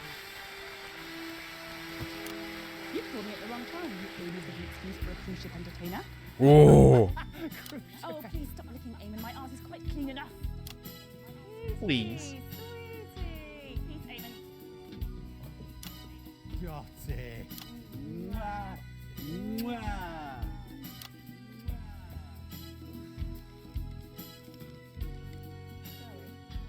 Here's one finger for the north, and two fingers to the south, and we can all apologize. Another drinks go on the list. Difficult day, I wish.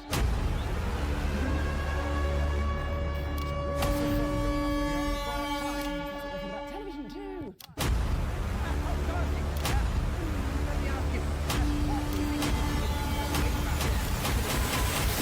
Household name and now aspiring Fine. Prime Minister. Eamon. Yes, Mrs. Hammerman. Well, that question is clearly not meant for me, is it? Well, Wagwan.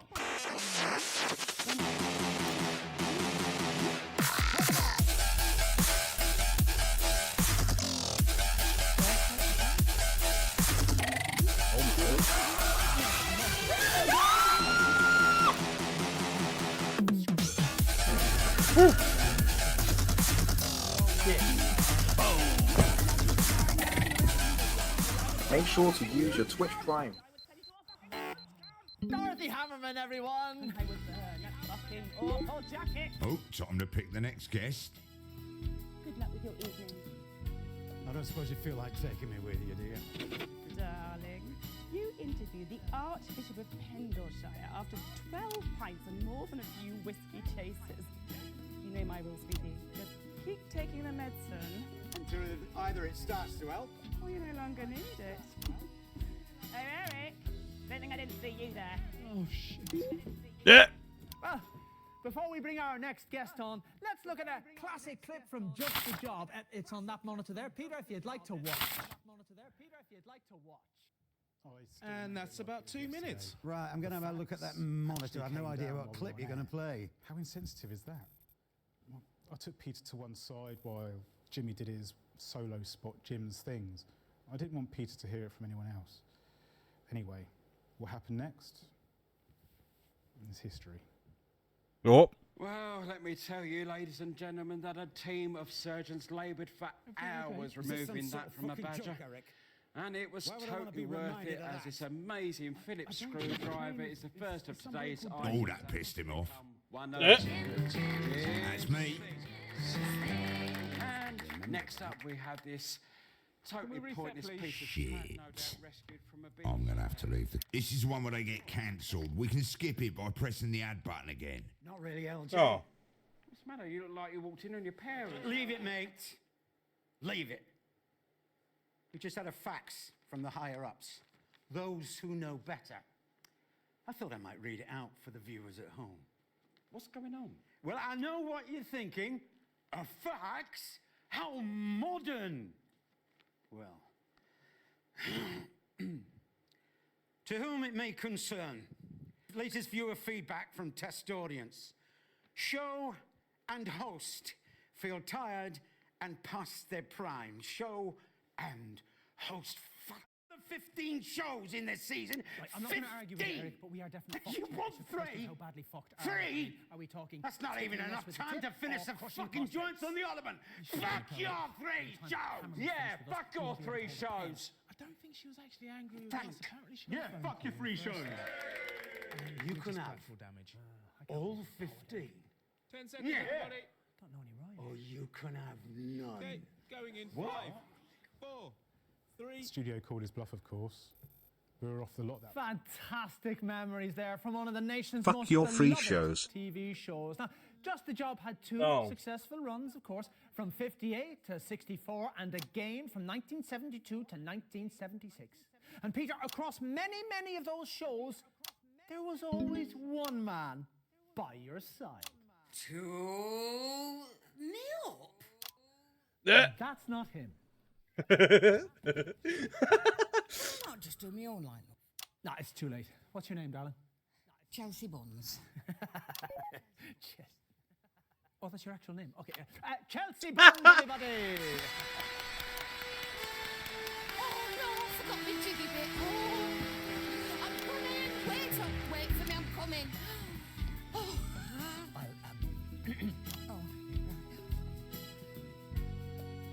I forgot me jiggy bit. Chelsea, how are you, pet? Petey, love. Oh, you've not aged a jot. Try telling that to me, bladder. You take a seat there now. Well, Chelsea, you're certainly in a position to give us a unique insight into this bit of Peter's life. Well, to be honest, love, I'm not. But as I'm here and I'm on telly, I'll give it a go. Fire away. Right, what are the differences, would you say, between the on-screen and off-screen versions of Peter Clement? Oh, well, I'd like to think that the off-screen version is a lot more sober. You'd be surprised, love. Everybody likes a drink in this game, or worse. But I've never got mixed up in drugs. And as me old man used to say, what looks like chocolate often turns out to be sculpted shite. Yes, we've got a little bit of archive footage here which shows us exactly what you're talking about there. Let's have a look at that. Oh, God. Okay, LJ, let's take a look at one of our viewers' letters. Right you are, boss. This first one's from... This can't be right. Give me that. This letter is from... Oh. See? This letter is from Dick Cockley. Dick Cockley. Who comes from... Oh, fuck off. Let me. Dick Cockley from Little Muff on the Green. What? He says, it's not a real place, is it? Fuck knows. I know we shouldn't have had those chases, though. He says, don't look at me, you'll set me off. He says that? No, shut up. He says, Dear Peter, I'm having terrible trouble with my knob. It's so small I can't even use it. I think he's talking about a doorknob, ladies and gents. I wouldn't be so sure. Listen to this. Oh, God. I've tried to get a bigger one, but all the shops have run out of big knobs. All they've got left is tiny little knobs even smaller than mine. Poor bastard. Yeah, I'm too pissed for this. Bloody lightweight. The other day, I needed to get into the bathroom in a hurry, but I couldn't get a grip on the tiny knob. I got so angry that I hit the knob with all my might, and it went straight through the wood. So now my knob is stuck inside the door. You don't need our help, mate. You need a doctor. I don't have a big enough tool to get it out. Can Just the Job please send one of your fellas over with one of their big tools to try and fish out my little knob? For Christ's sake, did you write this, Frank? It's real. It's real. Oh, Christ. I'm so sorry, Dick. Dick Cockley. Just get to the end. Okay, I'm nearly there. Otherwise, Peter, I'm afraid my knob might be lost forever.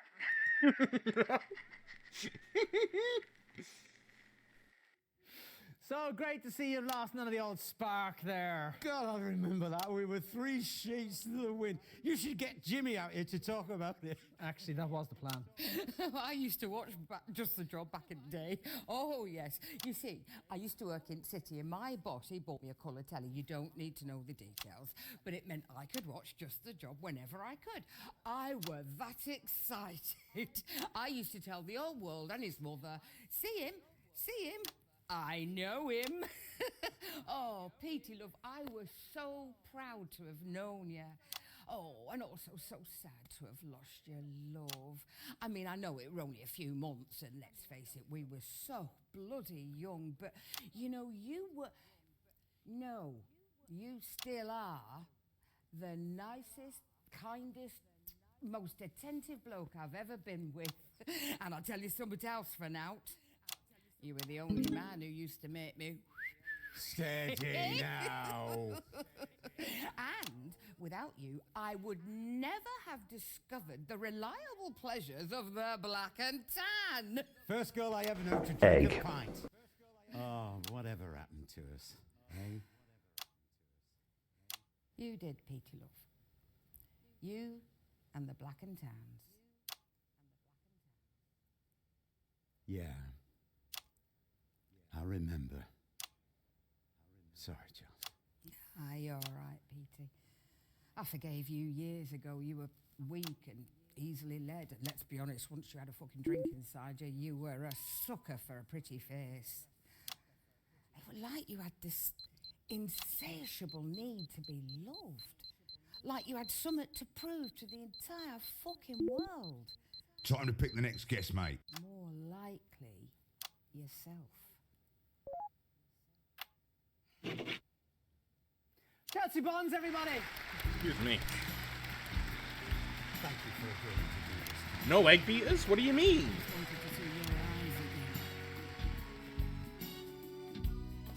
They're not the same, Petey.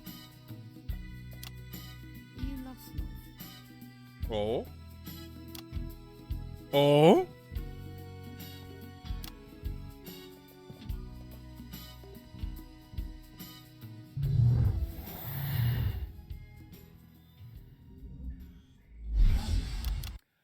In 1941, long before Just a Job ever aired, you, like so many men of your generation, were conscripted into the army to go and fight on the continent, and it was on those very battlefields that the strangest of friendships was born. Of course, I was only a kid during the war, so my main memory is of being with a nice family in Chintlebury.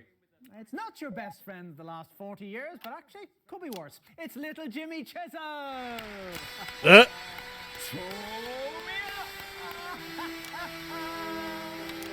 Right, yeah, let's go.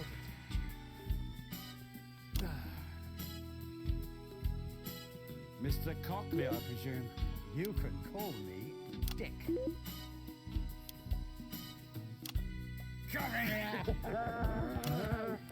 Yeah, take a seat there. So, tell us, what's it like to be friends with Peter Clement? You know, Eamon, I was sitting back there watching all the footage on the monitors, and I was thinking, well, despite all the injuries from his constant drunken pranks, yeah, it was still one of the best bits of my life. Yeah, we never really were friends, though, were we, LJ? Oh, I'll go by Jim now, mate. Right, you are. You see, Jim here can hold his drink. There's nothing lightweight about him. We put whiskey in his coffee, vodka in his squash. Just seemed to give the show a bit more of an edge of unpredictability. Oh, and kept the Red Cross on their toes, too, from time to time. God, that were awful to you, man. A lesser man would have walked out. And maybe a less desperate one. Yeah. Well, I know it might seem backward, but we used to drink to ease the repetitive boredom of the same old success. And you know, Eamon, as my old man used to say, you can even get tired of Quim. If it's the only dish What's on the Quim? menu. Little Jimmy Chisholm, everybody! Sorry about that, mate. That weren't your fault. No, I kept my distance, if I'm being honest. I've been so angry with you for all these years now, Pete. I'm glad I did this. I think I needed to. See you for a pint after. Indubitably, Mr. Cockley. Well, it wasn't only just the job, Peter, that brought you into the nation's homes. Starting in 1977 and running every weeknight for nearly 7 years, you brought that inimitable Peter Clement style to your eponymously named late-night chat show, Petey. Let's have a look at a classic clip now. And a couple of minutes Someone back. managed to book a very special guest as a birthday present for Peter. You okay, Eamon? It'd been due to appear Am on I Just a drunk, Job Eric? during its second run in the 70s, Don't think so. but it dropped Must be out the due to show, last-minute the show advice must be from his drunk. agent. Maybe I'll get it a coffee. He'd been in a successful pop got band past back the then, point. the Socialites, but had since received a calling to ministry and became a rising star in church circles instead. Peter's always been a fan of his and the Socialites. Let's tally another drink. Not meeting him. It was supposed to just be an interview, Penny for but an hour before the show, If you were a Peter and pop star, Dorothy I came reckon, giggling in a like school genuine children, cocaine and I got sent off to groupies buy a on the large tour bottle of bus vodka. level pop star. Strong one as well. Would you give it all? up Ladies to and me, gentlemen, please? please welcome the youngest I don't Archbishop in the history of the Church, the Archbishop Probably of as crazy as Pendleshire, giving up a Richard five-night-a-week Cockley. Now then, Archbishop, a few years ago when you were a pop star. Nah, my misspent youth. Oh, nonsense. We all love the Still need socialites, my don't we, everybody? Really? You're too kind. You're too kind. Anyway, back then. Yep, this is the one where the Archbishop gets drunk. Let's skip over it. Press the add button again. I saw the first two, and I remember feeling very strongly this Ruined the Archbishop's career, but Well, it actually hold did on, the Pete. opposite. Well, we drank He's more half a bottle popular of than ever Erkistani now. Special Reserve, whatever And of that course is. he presents Hymns of Joy Please, Eamon, on just Free, go with which the is the flow. most 10 watched seconds, religious everybody. television You go with the show in second floor. history. I'm sticking to the script. And all because of a few shots. Going in They 5. say God works in 4, mysterious ways. 3, In this case, 2. it was through me and a dodgy off license. Unforgettable stuff. Unforgettable Peter, stuff. well, you took all the credit. But arguably, someone else did all the work, didn't they now? Who's this? Peter Clement, I coming for you. Ladies and gentlemen, it's someone foreign.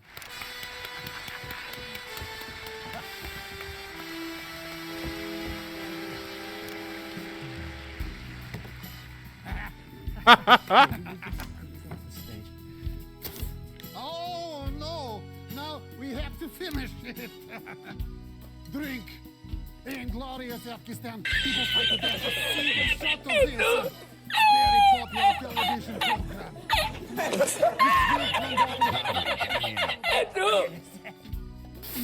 Jeez, the ratio of shot and cry.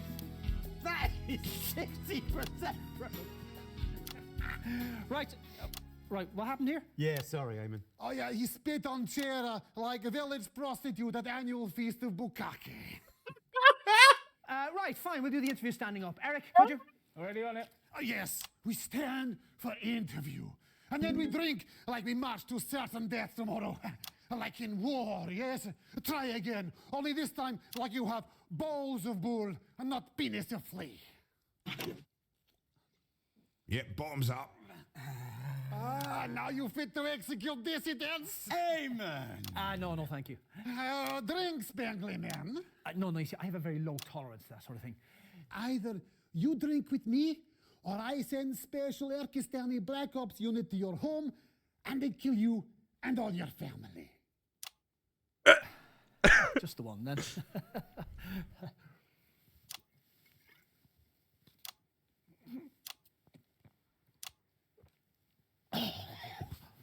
For glorious Erkistan! Have we killed him? No? Right, well, let's get this sorted out. Eric, is Jim still here? They're all still here waiting for the finale. Get him out then. Thank you, ladies and gentlemen, and sorry for the unforeseen circumstances. Stick with us, and we will get this back on track. He's like man who tried to set fire to a house for insurance and end up burning down whole village. Not helping, mate. Not trying to. What do you need? These are his cue cards. You are host. Right, you are, PC. Thanks, El. Thank you, Jim. And that's thanks to Dorothy. No, that's not right. It's thanks to Eben Bodovich. Come on, Ivan, this way, mate. Yes, maybe I lie down into the window. Good idea. You need to be ready for the finale. One problem at a time, Eric. Right, you go to the 81K? podium. I'll Jesus get on Christ. Come on, mate. Let's go on for the song. Oh, yes, right. Yes, we sing of the old times in the forest and the future of glorious Erkistan. Yes, land of my fathers, land where man is man. Onward to slaughter for glorious Erkistan, where the penises are large, and we think of the glory that you mess and tales. Oh, I'll be sick now.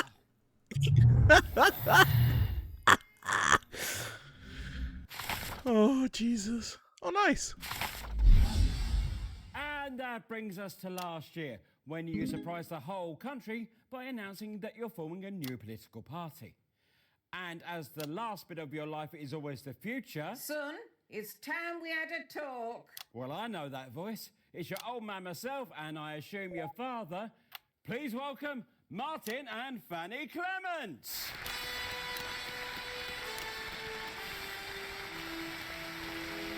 It's just me, love. Martin's asleep in that holding area. Still, one's enough to conjure some spunk, as they say on the wards. Jim Petal, nice to see you. And you too, Mrs. Clement. Oh, call me Fanny, love. We're way past formality. After all, as they say in the Navy, no point in brushing your teeth when you've already swallowed me muck.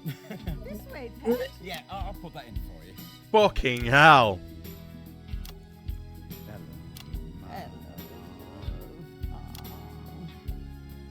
Sorry about your pa. He's had one too many and I didn't see any point in waking him up. No, right, Mum. I think you heard you in a little bit earlier. We have been waiting a while, Pet, yes. Now, love, this isn't easy, but there's something I want to talk about. Oh, what's that then? We need to talk about your drinking. Right, now I know what to call this path. Right, Pet. Look at the state of things. Everybody drinks in show business, Mum. They love it when I'm drunk. I'm not hurting anyone. Okay. I didn't want to do this, but as they say in prison, if they won't open their mouths, you'll just have to use the shunt. You there, come here. Could you get everyone out here, Pet? Yes, we'd planned that for the song after the debate. Well, can you bring them out now instead? Damn. Yes. Okay. And while we wait, perhaps you could tell us a story from Peter's childhood. Okay. Right. This is a story from a long time ago. Probably even before Petey can remember. You were 4, maybe 5 years old, and you were playing out in the back garden. His dad were on the prowl. You were always on the prowl. Yes, but this isn't about him. This is about you. Anyway, you hadn't been out there long when all of a sudden you came rushing in, all covered in blood, and you were holding something in your hands. It were a bird, a Yep. pigeon. You said you'd seen it all roughed up by a neighbour's cat, and you were holding it out to me like I was some sort of vet. So we got a shoebox, and you made a bed for it out of leaves and grass from garden. Why don't I remember this? And you refused to go to school. You just spent the days tending your bird, feeding it with your fingers, talking to it. You even sang to it once, if I remember rightly. But in spite of all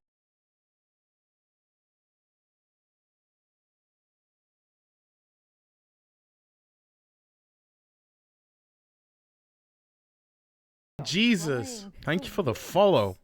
Have a smooch, homie. Mwah. about it weren't How sitting are we? right. Welcome on in. You were feeling guilty, but it weren't your fault. Eventually you cracked and told me the truth. There weren't no cat. You'd been angry with your dad and you'd kicked your football, meaning to smash a window, and you'd hit the bird. It weren't your fault, but well... No worries, no worries. How are we? How's your day going? So, we Welcome held on a in. little ceremony, and we buried it in the back garden. And you gave a little speech. You said you would never hurt anything ever again. You would always help. You said that were a Peter Clement promise. First time you'd used that phrase. And you meant it, Pet, became your life. Never hurt. Day's alright. Had a few always too many help. brewskis. It's New But Year's. I'm Why not? looking at these people here, these bits of your life, people you've hurt. There's the ex-girlfriend you cheated on. Oh. The colleague you bullied. Oh. Your new friend here, the one who says you're only good before 8 o'clock. And as for the rest of them, your drinking pals, 2 of them are passed out backstage, and the last one's stormed off to a wine bar. What's your point, Ma? Chelsea, Pet. How did you feel when you found our Petey in bed with Victoria? Oh, God, that were years ago. Come on. Jesus Tell me the Christ. story. This is getting a bit. Well, I spent the afternoon with Jan Sandwich, you know. Fucking Victoria's Jan sister, Sandwich. And I'd bought Petey here a present. Fuck off. So I went to look A for sister's her in name's the secret Victoria office under the Sandwich. stage. Get out. This is And when I brilliant. got there, Blackadder giggling and bottles clinking. Don't know why I kept on walking. I knew what were going on. I guess I just Yeah, had to Beer suit Jesus. What's myself your in with what are you no drinking today? eyes. pair of you were half naked, wrapped up in your tatty, bloody sleeping bag. God knows how much you'd had.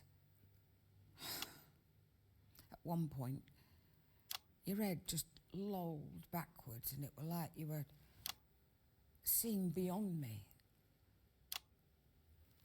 You were that far gone, it were like I were sodding invisible. I didn't mean for it to happen, Chelsea. It was just one of those things. Yeah, like when Jimmy lost part of his foot. Oh, come on, Jim. That was just a Petey, you are a treasure, Pet, but when you drink, you hurt people. Fucking hell. And the more they love you, sorry, love, but the more they love you, the deeper you hurt them. You're going to be Prime Minister, Pet, but if you don't stop, if you don't change, you'll forget things. You'll miss things. This lovely lady here, tell us about Huntledon, please. Well, you saw it on the news, I'm sure. Tell us how it was for you. It was, well, as you all saw, Peter was slurring slightly, and the invective was, shall we say, flowing freely.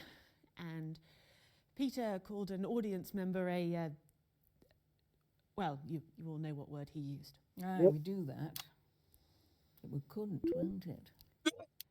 Yes, it was. And that's not really what politicians are supposed to do. Didn't hurt us in the polls, though. No. That's the amazing thing. Nothing Peter does seems to hurt us in the polling. But I was watching a young activist in the crowd. I like to watch the crowd at these things, get some instant feedback. And she was looking up at Peter on the stage when you were talking, well, ranting by this point. And when you said that word, a light went off in her eyes. I saw it happen. And she looked at the floor, and then she turned and pushed her way through the crowds. And that young woman will never vote for us. And it's not because of what Peter was saying, that the point he was making was really good. It was just the words the drink chose to use. That's what scared me. What are you most afraid of, Pet? I'm scared of two things. I'm scared that... Sorry, Peter, but I'm scared that you'll drink yourself to death. And I'm scared that it will cost us the election. And as a result, millions of people we could have helped. You only hurt people when you drink, Petey. But after the election, when you're running the country, how many more people will get hurt because you took your eye off the ball and onto a bottle? I don't know. What's to say, Mum? Who here thinks things would be better if our Peach! Petey gave up the booze? How are we, homie? Welcome on in. Sorry, mate, but she's right. I mean, well, obviously I think Peter is a suitable Not candidate. now, Pet, just answer. Sorry. Then, yes. Do you understand, Petey? Yes, Mum. Sorry, Charles. Jim. Good, how are you? I'm good, thank you for asking. We're at an emotional point in this game. Say you'll change. Look your old man in the eyes and promise me. But other than that, we're good. Have you got the have you got a hat that says spam? Like the canned meat? Yeah. Impossible. It's the spam hat. You're not alone, are you? I'm very good. Oh, I accidentally No, Mom. closed the game. Come and give your mother a hug. There we go. A very good friend, Lookfu, got it for me from the spam museum. When you're feeling sleepy. All right, this is just a bit weird. Ma's got just the job. And sad.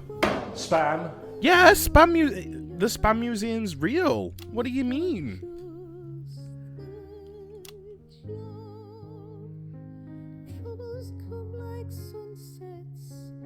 I'm not kidding. It's a real thing. Brave men stand and fight with them. Cowards run away. But if you've made things better, when your time has come to stay, then that's just the job. Aww.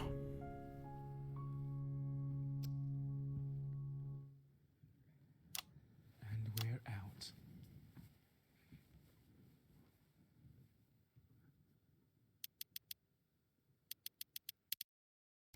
Hey! We've seen 3 of 6. 4 out of 10, so there are 10 endings. Out here looking like Mimi from the Drew Carey Show. I've never seen the Drew Carey Show.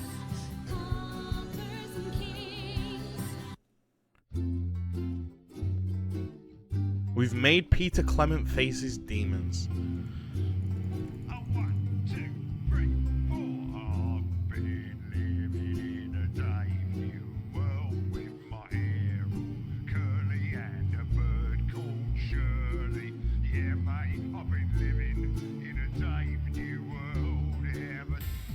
I've told you 1,000 times.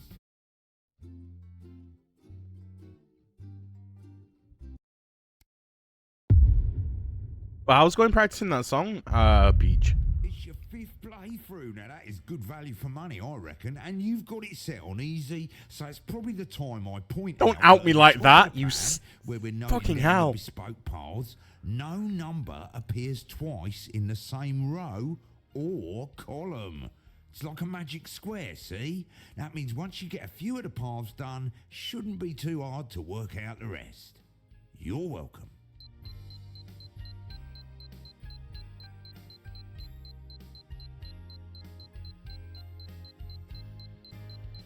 And we'll be back on the estate tomorrow night when Karen finds out if Sharon's half-sister... Alright, but before we do, I haven't tried it yet, but you sent me a full transcribed tab. Amazing. That sounds excellent. I hope it, fuck, what was I gonna say? I have words, they're on my tongue. I can't get them out.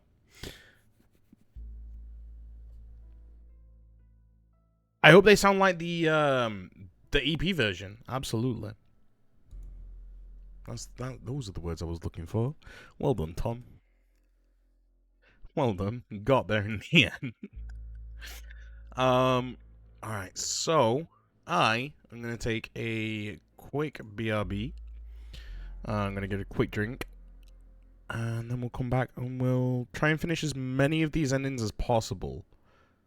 So, yeah, BRB.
Hey up, Shaggers, I'm back.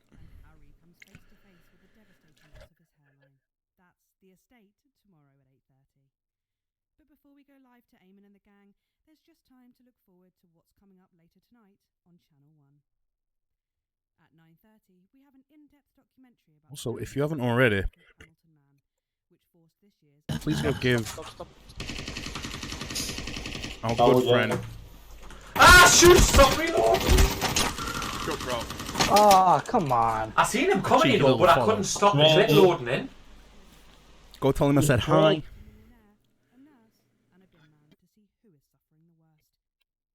Go wish him a happy new year.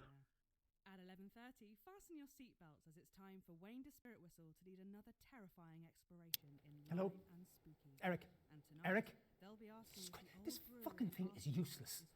What is the point in giving me a handset that doesn't even work? Jeez, do you know what this is? It's a bad sign. I mean, I'm not one for omens, but this is a bad omen. I mean, Jesus, the fucking... But now, here on Channel 1, it's time for something far more Wasn't on. wholesome as we head to the Lucky, could have been carnage. for a very special episode. Yeah, sorry, Eric, technical problem. Yeah, standing by. Yeah, standing by. Good evening, I'm Eamon Titley. Behind me is a true TV legend, now running for Prime Minister, everyone's handiest man, Peter Clement. Now, Peter thinks he's been brought here tonight to film a special reunion episode of Just the Job. But as always, viewers, you know better. 10 seconds. Places. It's time. Let's start the show. In 5, 4, 3.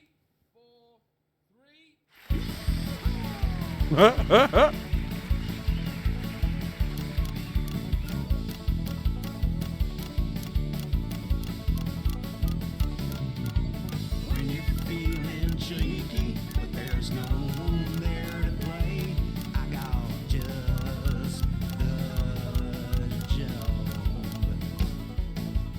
When your doors are squeaky, but your hubby's gone away, I got just the job.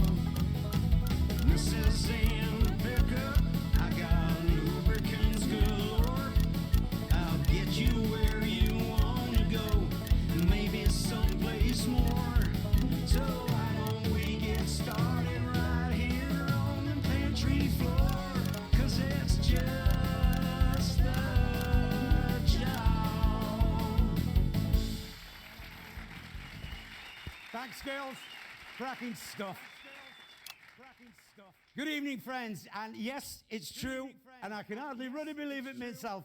We are back for this special one-off reunion episode of Just the Job. And to be clear, it is the show that you remember, with the good old sidekick, little Jimmy Chisel, some top tips on how to improve your DIY, and of course, some special surprise guests from Just Dave's the Job. Emporium Televisual Wonders. How can I help you today? Will you be requiring anything special from the Emporium today, mate?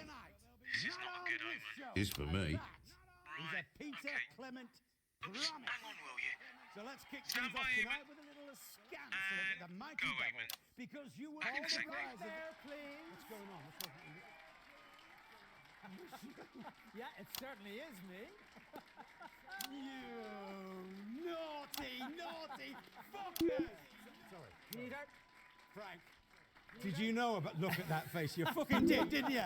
Fuckers, a lot of yeah. Peter, you thought you were here I can tonight to arrange that. record a special reunion episode of Just the Job.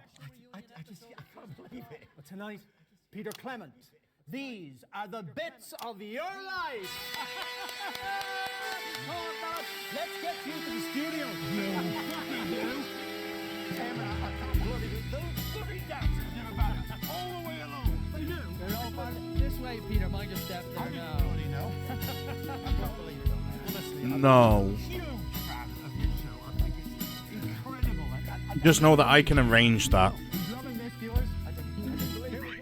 Colder than an unstare. Keep the show on the tracks. No. I make my own emotes. Yeah, I think I've heard him So say you that. you don't have to give anything.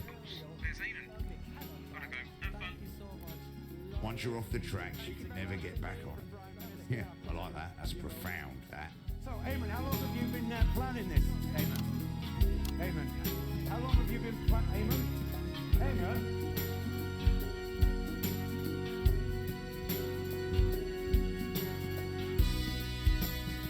Queen with the commissions. Also, Queen, that's a lovely first badge you've got there. You were born October 10th, 1923, in the northern town of Rotherham to Fanny and Martin Clement. And I, at that time, was barely a twinkle in the milkman's eye. No, that's not right. That's Dorothy Hammerman. Wait, no. Stop the music. Stop the music.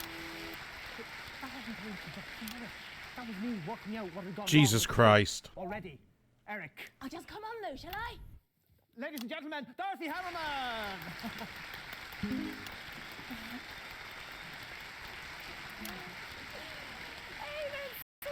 Having a few scheduling issues. It would appear so, Mrs. Hammerman. Soldier on, though, eh? Mwah, mwah. Oh, shall we? Here's one finger for the north, two fingers to the south, and we can all apologise tomorrow. Yeah, there's a drink.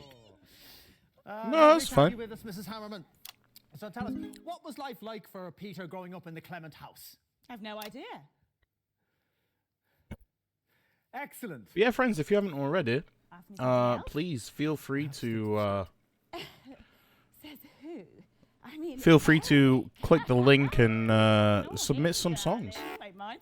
If I don't stick to the script, Oh, that's a good word. Yeah, let's call this one Carnage. Darling, can I give you a bit of advice that I told Petey a few years ago now? Oh, I'm sure we'd all love to hear some Dorothy Hammerman wisdom. Off you go, sweetie. We're doing them after the new I have a year. very low tolerance. Trust me, it'll help. Nothing too drastic.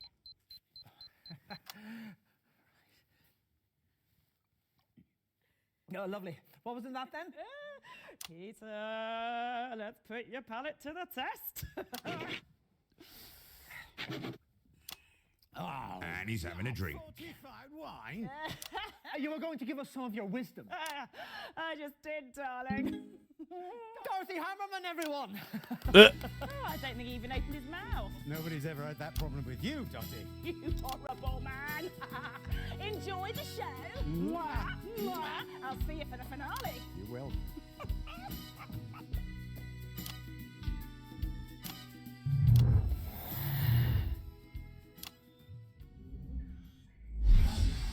But again, Prabakis, you don't have to give anything, man. At Rotherham Elementary, but already you had quite the reputation as a ladies' man.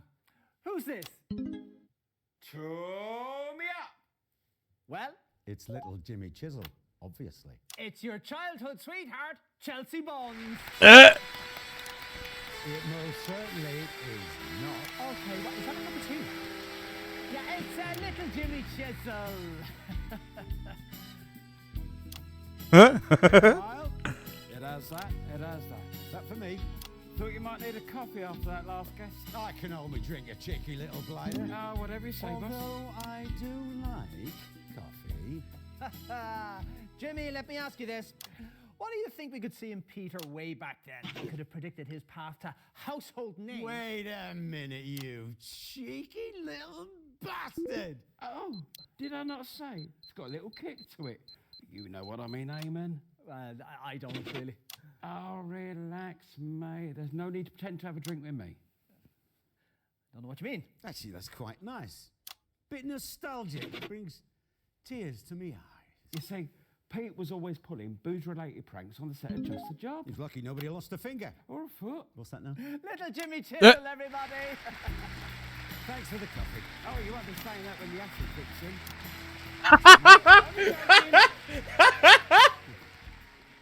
Now, before we bring our next guest on, let's take a look at a classic clip from Just a Job. Peter, it's on that monitor there if you'd like to take a look. Drink to that. And that's about 2 minutes. We plan to get a contestant on each week to play. It was an idea that Peter and Jimmy came up with at the pub one.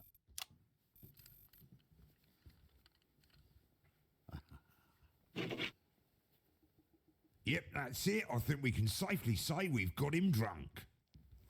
Nice. Interesting choice. I'll drink to that. Oh, he's having a drink. Yeah, why not? Got to keep the old grey matter lubricated after all. Can we reset, please?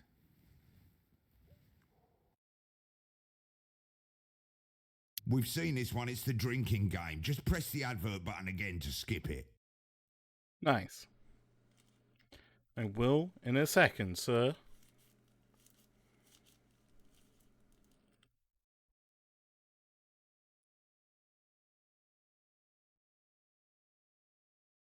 There we are. 2 guests down. Haven't asked a question yet. But still, you remember legendary episodes of Just the Job when he was clearly out of control. No, Eric. This is a family show. We're not having any of that. Well, if you want him to be playing on shows like Best of the 80s long after we're dead, sometimes it's just best to let it run. No, the show is called Bits of Your Life. 10 seconds, everybody. Not getting tight with Eamon Pistley. That would make a good show. Okay, going in 5, 4, 3. Fantastic memories there from one of the nation's most beloved TV shows. Now, Just the Job had 2 successful He's London off his tours fucking from 58 pisser. to 64 and again from 1972 to 1976. And through many of those shows, there was always one man by your side. But he's already been on. So, who's there? And do you have any alcohol on you? Julia Salisbury, and not that I'm aware of. Okay, good. Julia Assembly, everybody. It's Julia Salisbury. Awesome.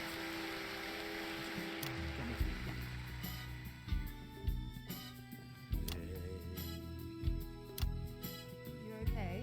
Don't worry, I can handle it, Beth. Okay.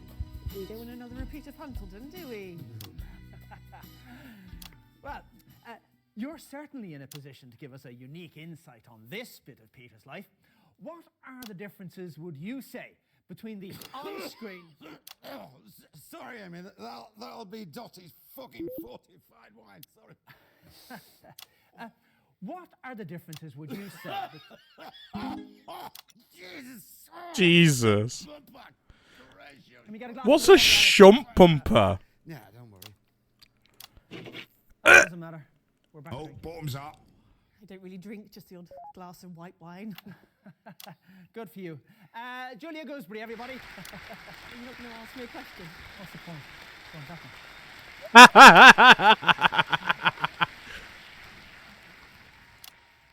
So, now we're going to have a look at some archive footage. Oh, shite, I've sent her off too early.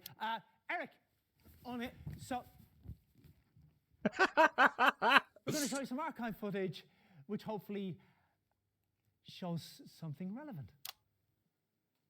There it is. The perfect dovetail joint. Who won't be proud to see that on the cabinet, eh? But now it's time to check in with little Jimmy Chisel and see how he's getting on. Jimmy? I'm coming. Jesus, Jimmy. Shit, sorry, Frank. You all right there, LJ? Christ, what was in that coffee? Ooh, looks like little Jimmy Chisel's been at the bottle, ladies and gents. So now it's time for another episode of our occasional series, Things Not to Do When You're Drunk. Things not to do when you're drunk. What do you need, boss? Jimmy. Tell us, my handy friend, on the Just the Job scale, how slosh do you think you are? Well, boss, I'd say I'm somewhere between a few pints at lunchtime and don't operate a domestic animal. It's quite a wide band. Yeah. To narrow it down. Well, if I have to, I'd say I'm near. Ask a drinking buddy if you seem safe to drive. Excellent. I don't understand it. It tasted like coffee. Ethyl alcohol, LJ, the best friend of the practical joker. It was Frank's idea. He got some for cleaning up the mess from his sores, didn't you, Frank? Hey, that was private. Sorry, mate. Right, Jimmy. Today's things not to do when you're drunk involve these. Wood carving is a tradition that dates back thousands of years. It's in our I'm kind of worried. What's going to happen? Everybody's about 85% booze at the moment, but for the rest of us, wood carving can be as simple as making a mortise and tenon joint, or as complex as something like this. So, Jimmy, that's the challenge. You have until the end of the show to turn this... There's only 2 glasses of wine. You're taking the piss. Language, mate. Off you go. Now, wood carvings were such things as wooden spears from the Middle Paleolithic era. Or the fish hooks and pipe stems of ancient nomadic tribes. Wood carving has always been both utilitarian and decorative. You okay there, LJ? Now that looks like something you shouldn't do when you're drunk. LJ? Certainly is, boss. If I wasn't hammered, I reckon this would probably hurt. A lot. Yes, it sure does look nasty. Play the jingle. So great to see you've lost none of the old spark.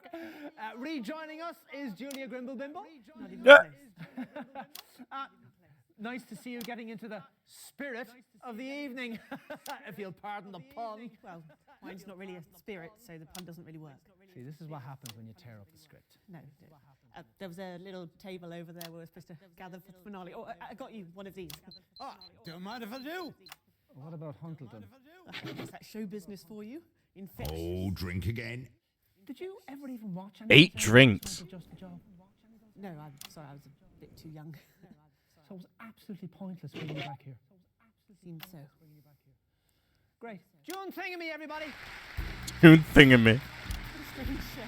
That's very popular. We could use their numbers. I'll do that. Yeah, me too. Another drink to go on the list.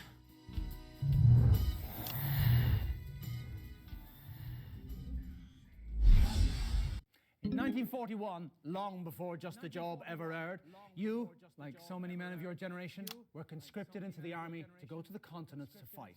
And it was there, on those very battlefields, that the strangest of friendships was born.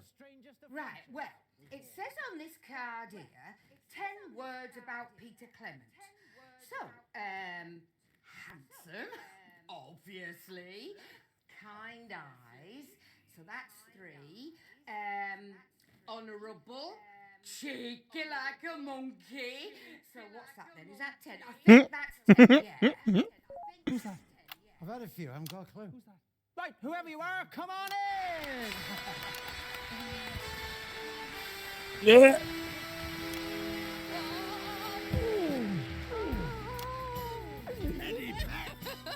You can handle me, you old devil. Hey, steady on. You'll get me into trouble with a minty. Right, let's all take a seat then. All righty, Eamon, that's a nice name, isn't it? So what's it like being friends with Peter Clement? Oh, I haven't got a clue, love. I mean, we were a lot more than just bloody friends, weren't we, Yeah, that we Peter? were, darling. I've got that many memories of you and me under the stage. Yeah, we certainly made the scenery rock. I'll give you that. Now, steady on, no family show. Oh, well, then you shouldn't have got me on, should you? Yeah, she and her sister are always getting into trouble. How is Jan?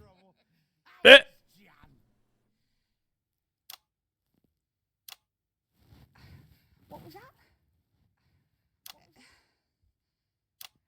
Can I go home now, please?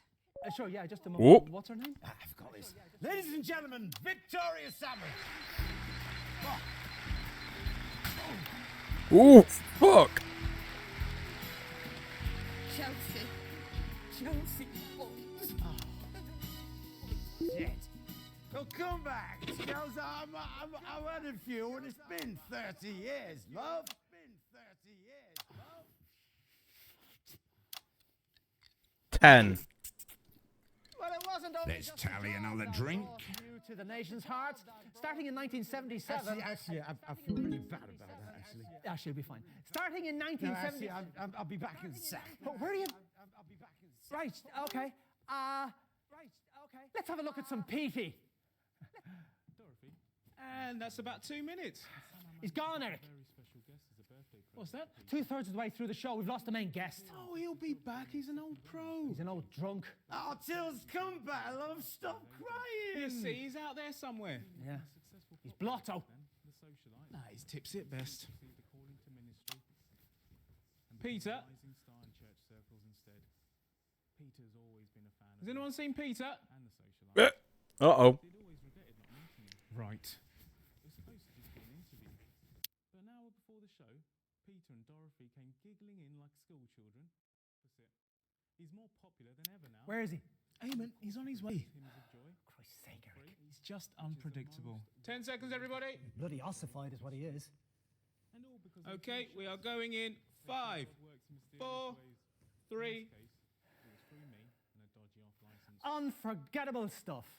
But while you took all the credit, arguably, someone else did all the work, didn't they now? But that was Dorothy Hammerman, and she's been on already. Well, if you don't get the pants off, you'll never know whether it were balls or flaps, as they say at the disco. What does that even mean? It means play the ruddy music! Preacher, you heard the man. Play the ruddy music. Doesn't matter, I mean, he's not even here.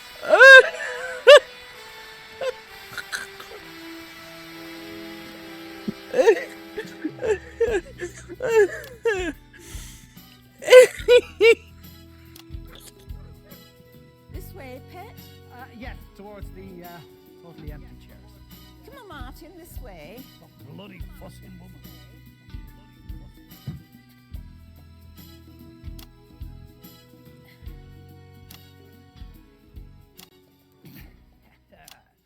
So you're Peter's parents, I assume.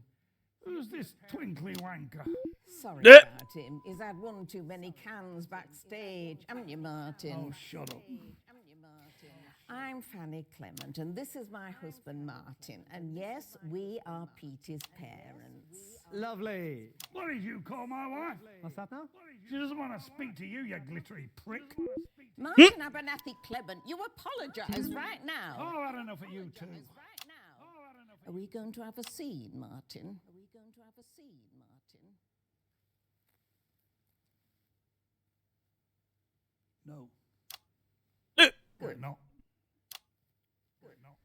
Now, Mr. Titley, where's my son? That is a very good question, that. Who are you calling a twat? We seem to have temporarily mislaid him.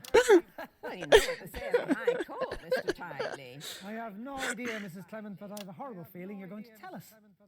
You can't drown kittens without a sack. Fucking kittens! Charming. Say that in the High Court. Jesus. We may as well go and get ready for the finale. I mean, it doesn't sound very legal vernacular, you know what I mean? Come on, Martin, we're going. Martin, wake up, love. We're done. Bastard. Ed, he sleep swears. It's very common round our way. Buttocks. I should probably leave him there. It's dangerous to wake him while he's cursing. Honestly, at this point, I think it makes a blind bit of difference. No. Oh no. Mr. and Mrs. Clement. White bandit.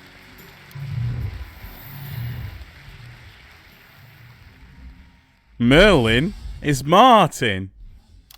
Anyone there? Anyone there? Hello? Eamon Titley, you're like man in nuclear explosion, holding on to tiny penis for safety. What's Ivan's deal with tiny penises? I bring the unbroken man. Yeah, sure, why not? Who are you? Oh, you know, actually, it doesn't matter. Just play the music.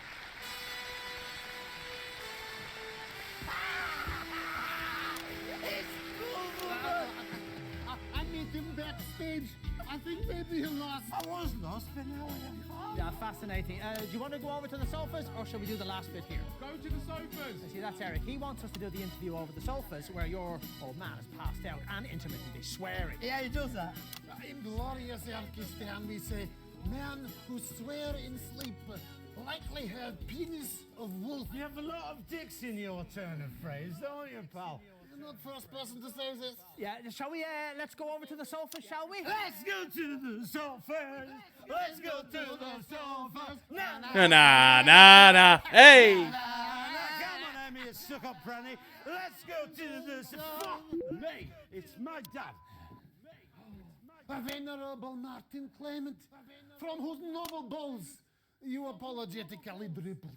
Fucking massive bollocks. Can he hear us? Well, medical science is not entirely... Ooh. Do you have anything you want to say about Peter? I want to say This is round. You see this? You can see what? This. Is your masturbation technique? Ah, family show. Cunt munchers. Oh, for heaven's sake. Is vinegar stroke, yes? Right, that's it. You. Right, that's it. Go over there. You.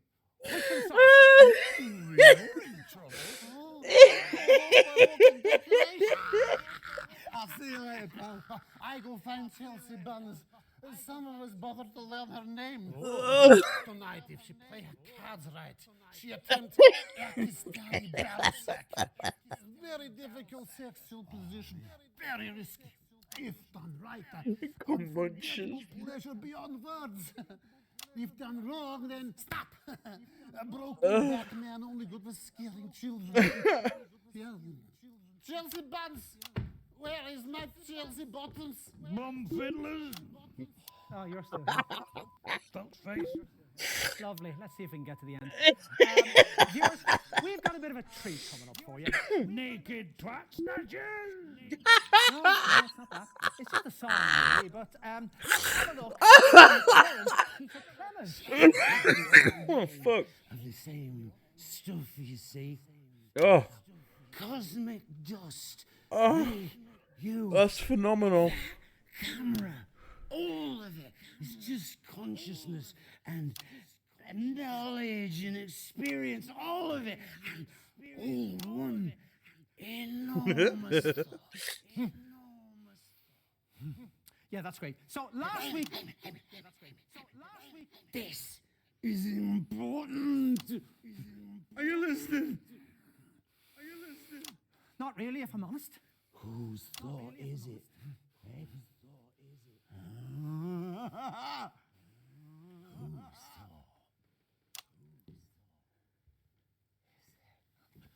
Let's go to the debate footage. Can I get a drink of something up here? I'm bloody parched. Oh, cut and thrust getting a bit much for you. Would you like a chair? I'm younger than you, Mr. Hamilton, man. And yet, at first glance, one would be hard-pressed to spot that. You know, I've been, up and down the country on the campaign trail, and a lot of young people have come up to me, and they're not all criminals, which, surprised me. Are you sure you wouldn't like something stronger? I beg your pardon. I believe the ale in Huntledon is bracing at this time of year. Yeah, I like a drink, and I've never tried to hide it. Hard to hide something that's been splashed across our screens these past 30 years. The evidence of your unsuitability for office writ large for all to behold. Whereas yours were hidden all these years, weren't it? My peccadillos have now, to the great embarrassment of my family, been much publicised by the tabloid newspapers. To the great embarrassment of your family. Your family. Mate, you were going into graveyards at night, whacking off onto the graves of dead feminists. Peccadillos? You were lucky they didn't burn you in... Fucking hell. I think the electorate of this country are sophisticated, Mr. Clement. I'm undergoing treatment for my eccentricities, and I think my record shows that I am, nonetheless, a safe pair of hands. I've been, shaking hands up and down the country, and what I You have found... are delusional, pal. You're a corpse that doesn't know that it's dead yet, and you, with your platitudes and your endless double talk and your perfectly coiffured sound bites, you're almost worse than him, because at least we can see what gets him off. But you're just shitting in our mouths and asking us to thank you. Mr. Clement, please. Mr. Clement, please. They started it. Yeah. I drink, but then so do all of you who are voting out there. And I know that you believe that I don't lie, unlike Mr. McNair here, and I don't hold dark secrets like Mr. Hamilton man. I just think we've all heard enough about graveyards, and the electorate want us focused on getting the job done with the economy and immigration. Do you? Do you really think that? Or is that just something you desperately want to believe? Well, gentlemen, I would imagine we'll all find out on election night. Yes. Yeah, we will. Well, somehow we made it to the end of the show, and I think we still have our jobs. Now, we're going to sing you out now, but tonight, Peter Gordon Clement, these are the bits of your life. It's me. Yes, it is. Broken into pieces. Good part. All the bits of my life revealed. That was your cue. I couldn't move on to the undiscovered country. Jesus Christ, he's quoting Shakespeare now. Right, give us that music cue again. Everyone ready? Is it hot here? No, I'll do his bit. Minge rinser. Cheeky man. Bistro man. Minge rinser.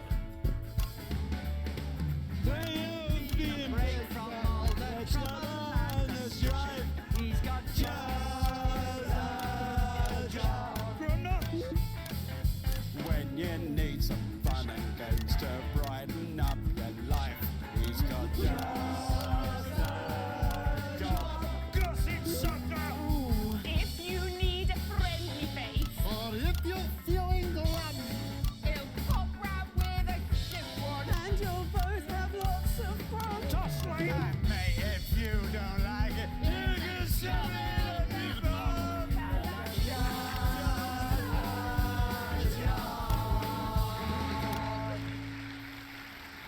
Perfect. What are you looking at? Classic television. Call me darling. 3 needs a jakester. I said, stop looking at me. Oh, careful with that now. We're going to need that back.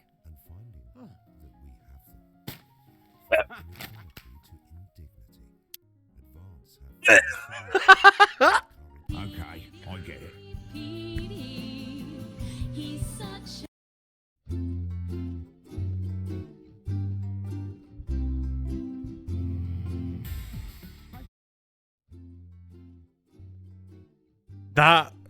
That one segment, amazing. Welcome back, mate. 4th time's the charm, and here's your 4th time through hint. Don't worry too much if you don't get a path right first time and you fall off track. Eamon will still have a tidy little nervous breakdown, that's always fun, and you can change what happens in those breakdowns by getting Peter Clement drunk, angry, or both. So even if you fuck up the main treasure hunt, there's still new stuff to see and fun to be had. Because it's my DLC, and I told them to spoil you rotten with content. Jacket potato. And photographs of the developers. Off you go.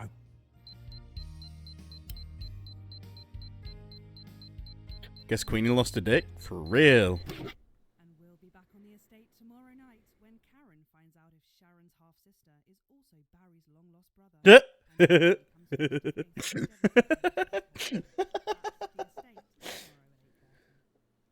before we go live to Eamon and the gang, there's just time to look forward to what's coming up later tonight on Channel 1.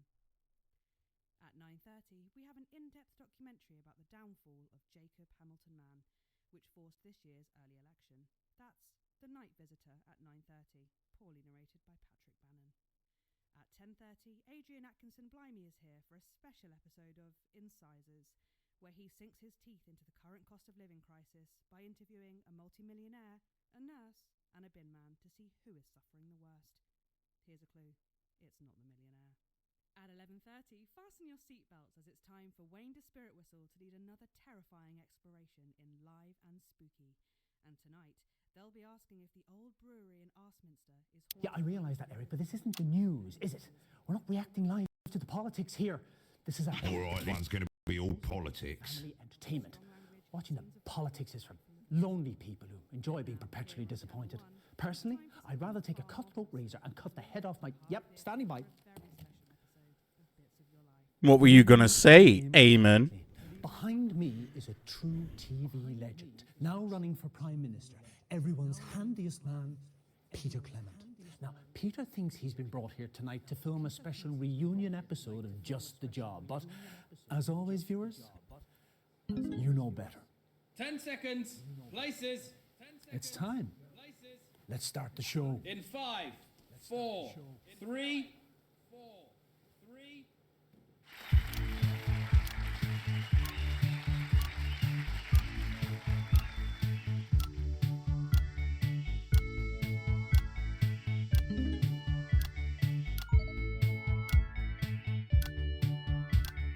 When you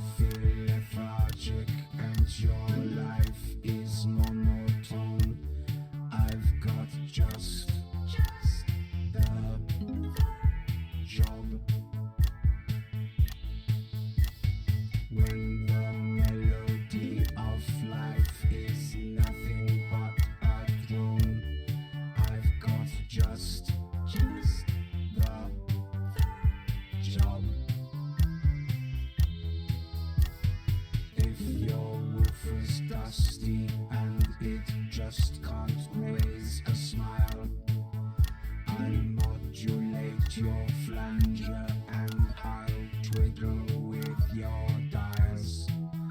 Believe me, you will hit a note you've not hit in a while. That's just the job.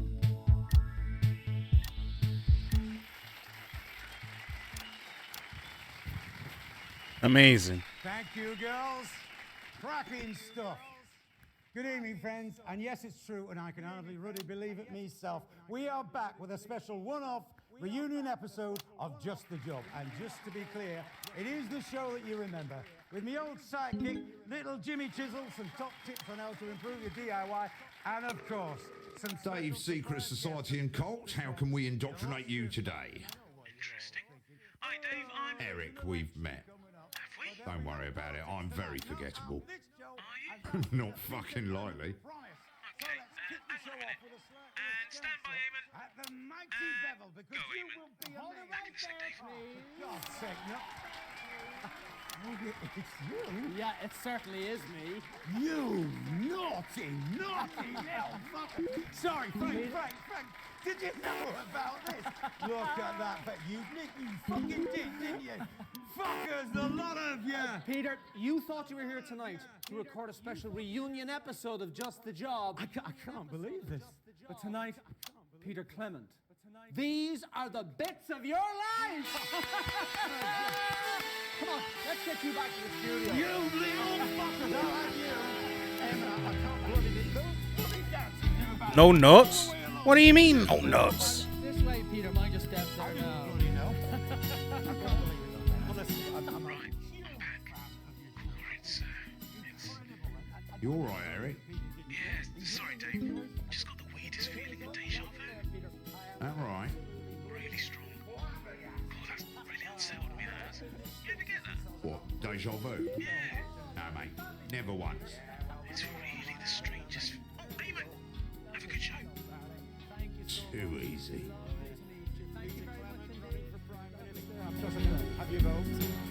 So, Eamon, how long have you been planning this? Eamon, how long have you been planning? Eamon? Oh yeah, did everyone pick up the latest Saints Row from Epic Games?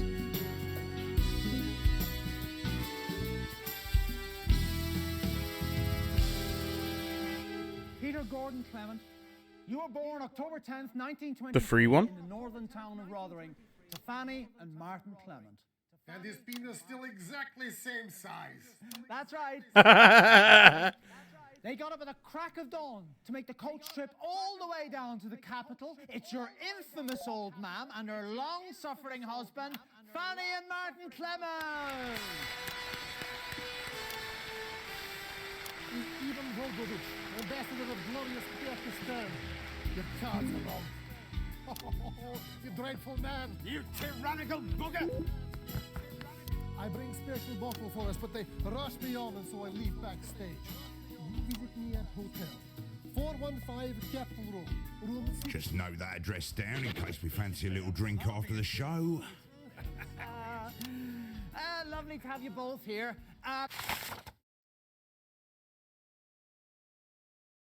So tell me, what was life like for Peter growing up in the Clement house? I go peasant children, I imagine. Who are you calling a peasant? Poverty makes man. Hardship makes us hard. It's where word gets name, yes. Peter grew up in gutter. Actually, Eamon, I was the first household to have a television in our street. It make him strong. And now he won't make your country strong. No, mate. I want to make it fair. Well, let's not wander into politics. Not that kind of show. Ivan the Kyrgyzstanian ambassador, everyone, with the first of the bits of your life.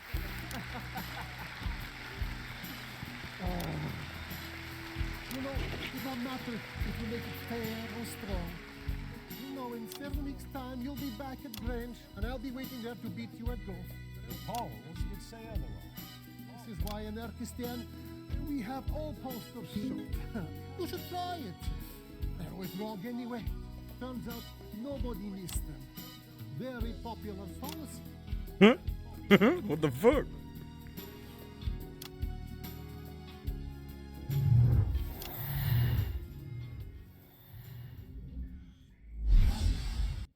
1938, you were a 15-year-old at Rothering Elementary, but already you had quite the reputation as a ladies' man. Who's this, Peter? Sorry we're late, love, but better late than up the duff, as they say at the docks. Well, It's me old man, Eamon. it's your childhood sweetheart, Chelsea Bond.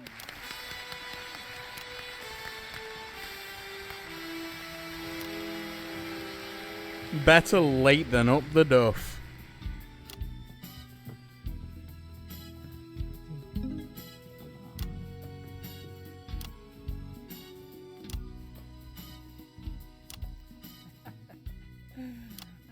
Let me ask you this. Oh, yeah, no, this still works, yeah. What do you think we could see in Peter way back then that could have predicted his path to household name and now aspiring Prime Minister? Oh, great, straight back in the feckin' politics. Oh, he were a lovely child. And he stood up for what was right, always. He stood up to you too when you've been a great big bully. Boy needed toughening up. There's more to life than singing songs and making up little plays. He couldn't stand injustice, you see. He was like a red nonce in a playgroup to him. He had to try and fix it. Always sticking his nose in everyone's business. Oh! That's what you want in a leader. Why? Someone who sees something wrong and makes it better. Why? Mr. and Mrs. Clement, everybody.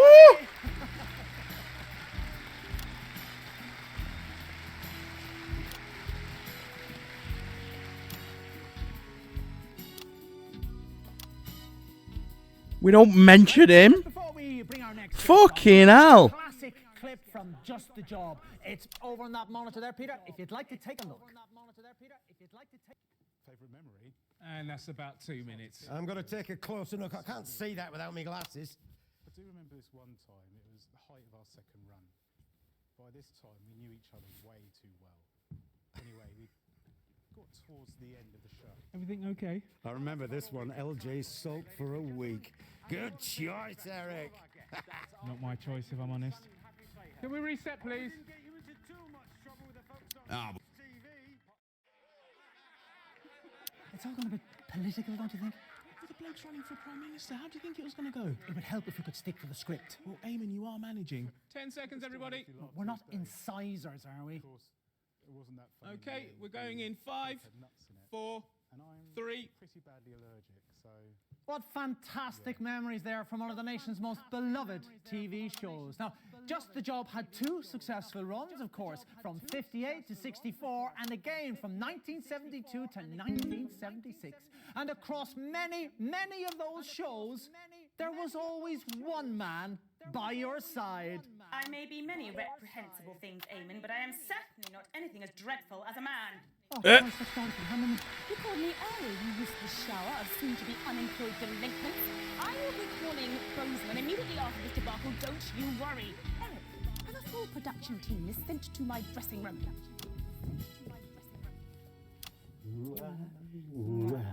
Petey, sweetie, I'm sorry you're having to enjoy this clusterfuck. Wouldn't happen on 3.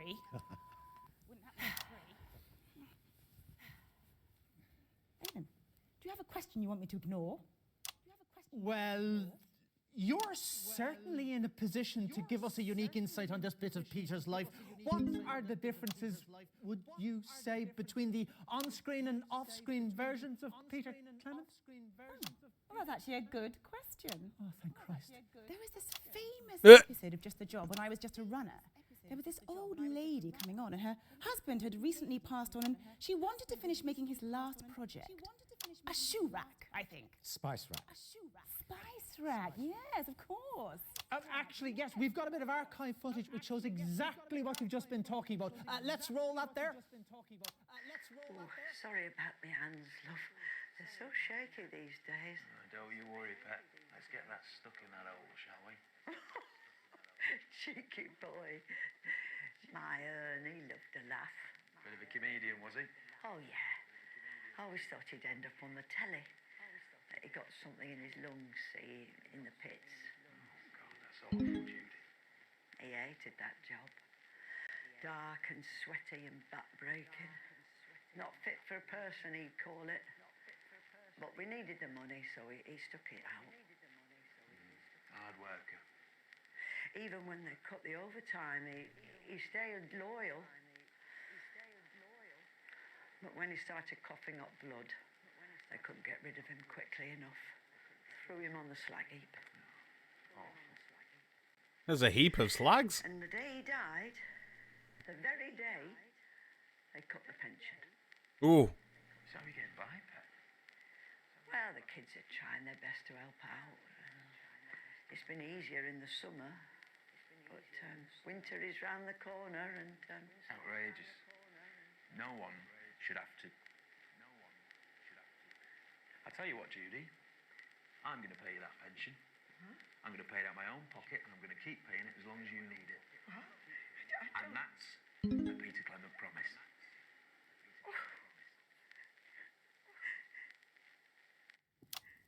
Touching stuff. How long were you paying her, Peter? Oh, bugger, I don't remember. A few years.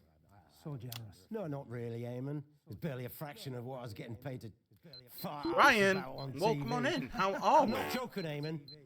Now it's changed for people like her. But you and me, we're drinking at the Frampton. How's that just, mate?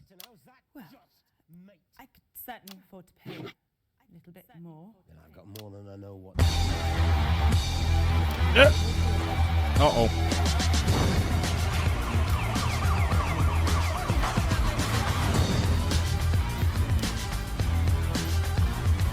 Ask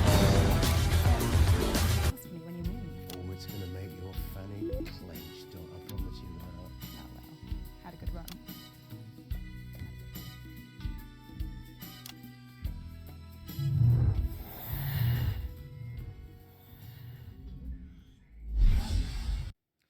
In 1941, long before Just the Job ever aired, you, like so many men of your generation, were conscripted into the army to go to the continent to fight.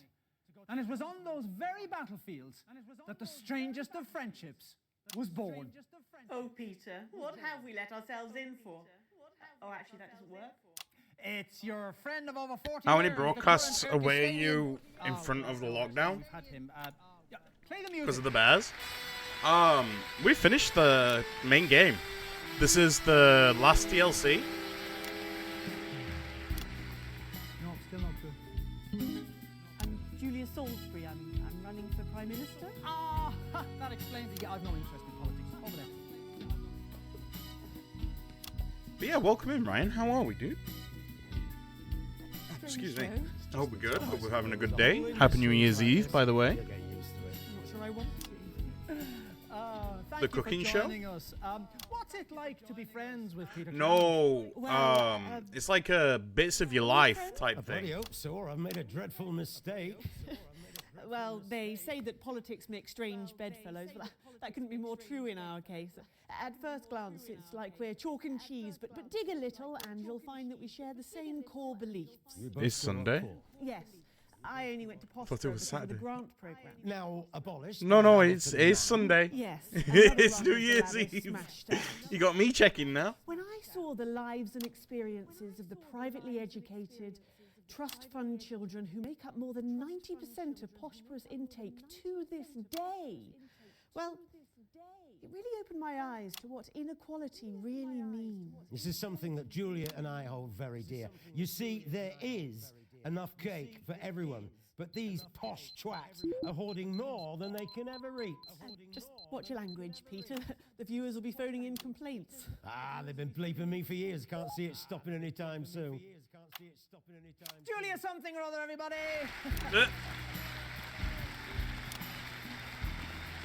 Always friends above everything else. Fuck's sake, All we're Queen. doing I remember that as well. Worse. Colleagues. Well, it wasn't only Just the Job that brought you into the nation's hearts. Starting in 1977 and running every weeknight for almost 6 years, you brought that inimitable Peter Clement style to your eponymously named late-night chat show, Petey. Let's take a look at a clip now. Oh. And a couple of minutes back. Jesus Same as Christ. before, Eric. It's all gone a bit news, hasn't it? What do you expect when you interview the next Prime Minister? But he was hugely popular with the viewers. loved in the country. One morning, I had Dorothy and Peter absolutely screaming at each other in her office. You all right? Yet more anger. Show this. It makes me look like a Wish you all the best. Gotta go. Absolutely not a problem, Bacchus. A happy New Year's to yourself. I think it was a bit of a weird choice. If you're doing anything for it, I hope you're having a good day. Everyone who works in Yeah. is such a terrible. Yeah, I hope you're having a good time doing that, dude. Well, big smooches. Mwah. Smooching the homies. Reset, everybody. And, yeah. Have a great New Year's, dude. Dodgy puppet. Let's skip over it. Poker Hit the time? ad button again. Let's go. I never played poker. I never understood it. Spam. Spam. Why wouldn't I be okay? Ah, good, good. Would I not be okay because thus far we've had every single guest out in the wrong order? And cigars. So you're not okay. Yeah. See how this next piece goes, shall we? Schmancy. The papers? What's that now? The papers. This political stuff. This is front page news, Eamon. Front pages. Egg. Cheese. This is big, Eamon. You think? You really should read the papers. 10 seconds. It's the only time of year I Cheese. smoke. What's the point? That's fair. Can't do anything about any of it anyway. Okay, we are going in 5, 4, 3. Better to come in the sink than to sink in the cum. Someone else did all the hard work, didn't they now? Now that's not how I remember it.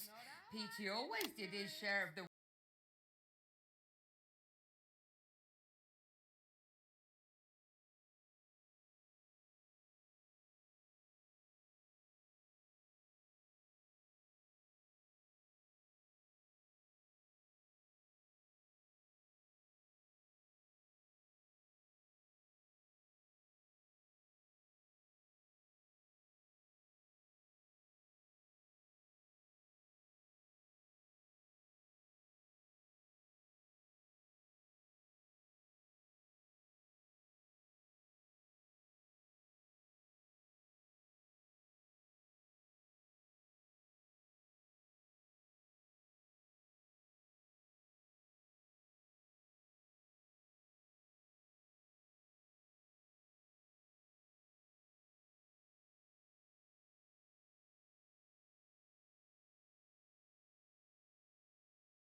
Well, this is awkward. Oh, it's not you, Peter Love. I'm sorry, it's not. It's just that, well, everything is so fucking expensive these days. I mean, look at the price of the lecky. Price of everything, really. Don't let the spam bite. I bite the spam. Prepay meter thing is, you know. Oh, God. Falling behind again. See, the way I see it, though, is, well, it's about choices. Do I watch telly for an hour, watch your show, or, I don't know, do I have 3 boils of the kettle? That kind of thing. And you know what really gets my goat? It's that each year, everything just costs more, and, well, they last less time. And I'm not rich. Time for a cider? Let's I go. don't own my own home. I got no savings. Lord knows what'll happen when my back finally gives way and I can no work anymore. Do you remember when we were kids, love?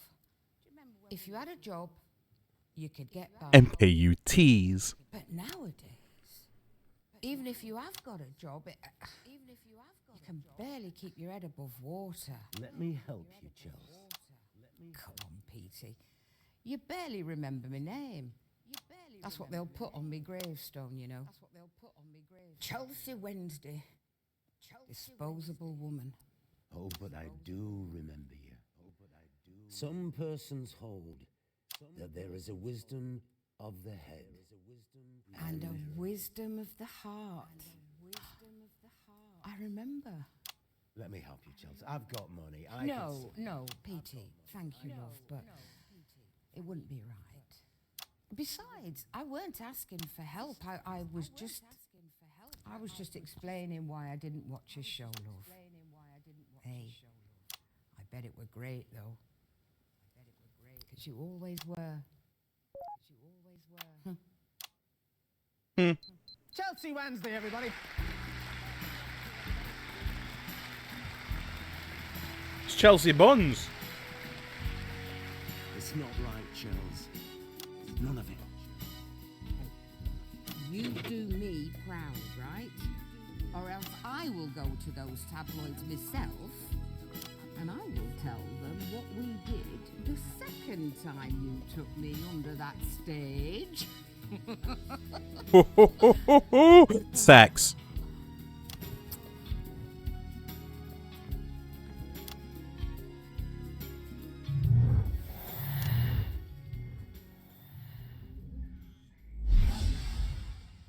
And so that brings us to last year, when you surprised the whole country by announcing you were giving it all up to form your own. Here we go again. I don't know. Why don't you find it? No, wait. Who's left? Liam, welcome it's got in. to be little Jimmy Chisel. Should have been on second. Sorry about that. I could have been in the pub by now. And that's for you.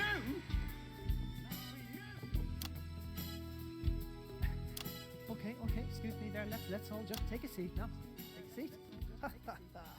There we go. Well, let me ask you this. Do you think Peter Clement Why? is a good fit for politics? Absolutely, yes. He's a two-faced prick. He should fit right in. Jesus, LG, what's got your goat? You have, you smug bastard. Been sat back there in the holding area watching this love fest on the monitors, and no one's got the guts to tell you to your face what you really are. Oh, aye? And what's that, Jim? You're a bully, Pete. You're pranks. Not to me. Not to me, they weren't. Well, why didn't you say something? I needed the money, pal. I was living in a shitty room above a curry house, and you were eating truffles with your celebrity pals. Well, we paid you, didn't we? Yeah, but it weren't much. Not with my brother and his demands. He needed special care. And those adaptations to his house, they didn't come cheap. Well, why didn't you say something? That could have helped you. Oh, put your fucking checkbook away. I'm sick and tired of you salving your conscience with grand acts of charity. That's not why I do What's that. that you're going to do if we elect you? Give everybody a right big fucking fat check. How's that going to work? Jesus. Oh, little Jimmy Chisel, everybody. I trust I can rely on your vote, then. And you can stick your fucking sock up your arse and all. Fantastic. Well, we've got a bit of a surprise coming up for you next, but before we do that, let's take a look at the current Peter Clement. Let's take a look at those debates from a few weeks ago. We're going to invest record sums in health, education, and welfare. Of course, it may mean that we have to ask everybody across the country to dig into their pockets a little just to help us out. Ridiculous. Mr. Clement, please control yourself. Mr. Hamilton, now. This is a country that celebrates success, where if you work hard and apply yourself, you too can reap the benefits of your labours. And let's not forget, the rich pay more money in tax than any other section of society. Well, if they want to pay less tax, they could choose to have less money. Hard work. Don't talk to me about hard work, Mr. Hamilton, man, with your soft hands and your silver tongue. You've never worked a day in your life. I was Prime Minister for the last 3 years. Not because you needed the salary, because you wanted to make the policies that ensured that your real wealth was protected, because that is what you lot do. You pretend you've earned it, but nearly all of you haven't. It was just there, all along. Your money makes you money while you play the great orator. You have built nothing. I built a strong economy with significant foreign investment. For who? Where is this growth that you keep banging on about? All I can see is the rich getting richer and the poor getting poorer. Well, enough is enough. You got too greedy, pal. And now you're going to lose it a lot. Of course, our party understands that we must raise tax gradually, or we risk an exodus of all of the wealth creators. Let him try. Sorry, I didn't catch that. I said let him fucking try. Well, in just 5 short weeks, we'll find out if those words hold true. But tonight, Peter Clement, these are the bits of your life. Take it away, boys! When you're feeling destitute and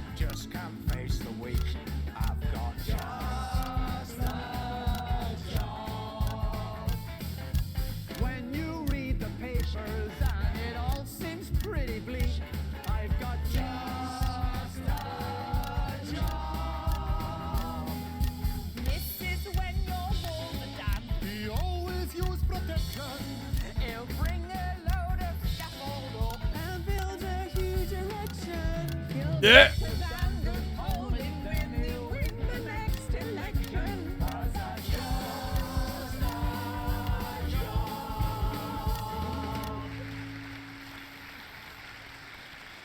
And we're out. Let's go. That was you being asked for an interview for the Nightly News next week. What now? They called during the song. You're going to be interviewed by Jeremy Donaldson. Oh, God, no. I hate that strange little man.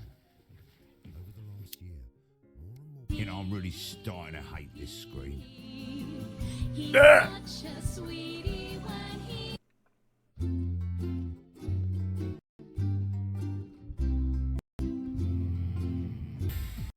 All right, so I think we got one more. So let's see how this plays out, and then we will call it.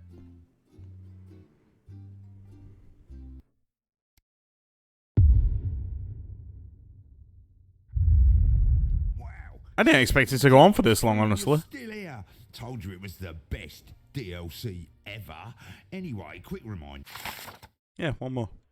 No guest number appears in the same column on the notepad twice, so you shouldn't need too many guesses once you get the first few paths done. No number in the same column twice. Over to you, boss. And we'll be back on the estate tomorrow night when Karen finds out if Sharon's half-sister is also Barry's long-lost brother, and Harry comes face to face with the devastating loss of his hairline. That's the estate tomorrow at 8:30. But before we go live to Eamon and the gang, there's just time to look forward to what's coming up later tonight on Channel 1. At 9:30, we have an in-depth documentary about the downfall of Jacob Hamilton Mann, which forced this year's early election. That's The Night Visitor at 9:30, poorly narrated by Patrick Bannon. At 10:30, Adrian Atkinson Blimey is here for a special episode of Incisors, where he sinks his teeth into the current cost of living crisis by interviewing a multimillionaire, a nurse, And a bin man. to see who is suffering the worst. Here's a clue. It's not the millionaire. At 11:30, fasten your seatbelts as it's time for Wayne de Spirit Whistle to lead another terrifying exploration in Live and Spooky. And tonight, they'll It's be the asking nurse. the old brewery in Arseminster is I'm haunted not by getting the into a spirit fight of with its Dave. old man. Oh yeah, this one's going to be the fight He's part. just counting, for fuck's sake. Yeah, I know. I'm a bit scared of him too. You know, a bit. And my face is more valuable than yours. So if anyone's going to get punched, it's probably better that it's you. Yeah, you'll probably get lucky. You'll probably just kick in the... Yep, standing by. Good evening. I'm Eamon Titley. Behind me is a true TV legend, now running for Prime Minister, everyone's handiest man, Peter Clement. Now, Peter thinks he's here tonight to record a special reunion edition of Just the Job, but as always, viewers, you know better. 10 seconds. Places. It's time. Let's start the show. In 5, 4, 3.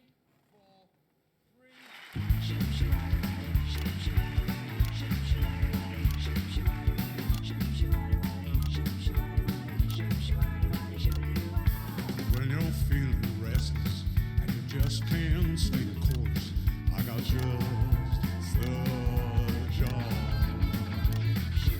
When you smell an odor, but you just can't find the source, I got just the job. Get me in the morning, I'm bright and breezy chair. I'll take my great big plunger and I'll slip it down your trail. And once I'm finished pumping, this is your show, nigga, yeah. 'Cause that's just the job. Nice. Thank you, girls. Cracking stuff. Good evening, friends. And yes, it's true. I can hardly really believe it myself, but we are back. Dave's House of Pain. Reunion episode of Just the Job. And to be clear, it's the show that you Hello, Eric. with the old circuit, little Jimmy's Welcome to Bits of Your Life tips team. on how to improve your both DIY. Eamon and I were hoping to pop up and see you earlier, but, well, Just time got away from I us. could hear Eamon talking to you, Eric, on the feed. You heard all of that? Yep. There'll be no politics tonight. Not on this show. And that is a Peter Clement promise. So let's kick tonight off with a small look at the mighty bell. Because you never know. Hold it just right how- there, please. Oh, come on. It's you. Yeah, it certainly is me. Oh, you naughty fucker. Sorry, Frank, did you know about this? Yeah, look at that face. Of course you fucking did. Peter. You fuckers. You thought you were here tonight to record a special reunion edition of Just the Job. I can't believe it.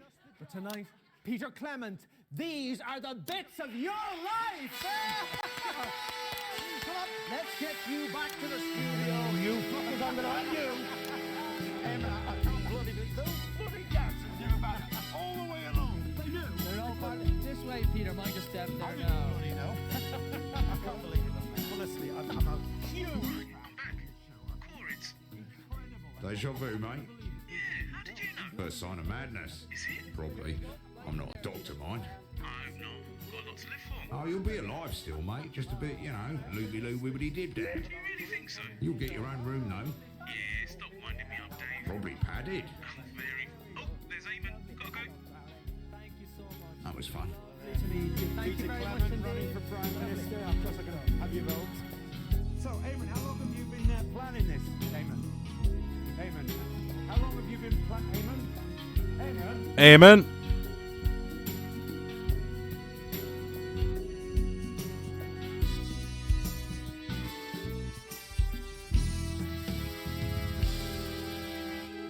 Peter Gordon Clement, you were born October 10th, 1923, in the northern town of Rotherham to Fanny and Martin Clement. I know, right? Fucking tearaway they made of you. That's right, they got up at the crack of dawn to make the journey down to the capital by coach. No, I didn't. It's your infamous old ma'am No, it isn't. and her long-suffering husband, Fanny and Martin Clement. You're not them. No. Let's just stick to the script, see what happens. You pop your piece in there and then head over to the sofa. Rightio, pet. Hello, pets. Make the best of us. And not the worst. Chelsea bloody Bond. Peter bloody Clement. Okay, lovely. Let's all take a seat now. That's good. Why does it look younger in this let me tell you DLC? both here. Let me ask you, what was life like for Peter growing up in the Clement house? You know, well, I think, for both of us, really, it was, it was about his father's, right? I mean, mine, he were never there because, what with work and the pub, of course. But I reckon that were a lot easier than it were for our PT because there's no mark of a father. We're always there. My mum kept him in line most of the time. Yeah, she did, love. But I mean, what about when she went to bingo or you know, when she took that part-time evening job? I kept her safe.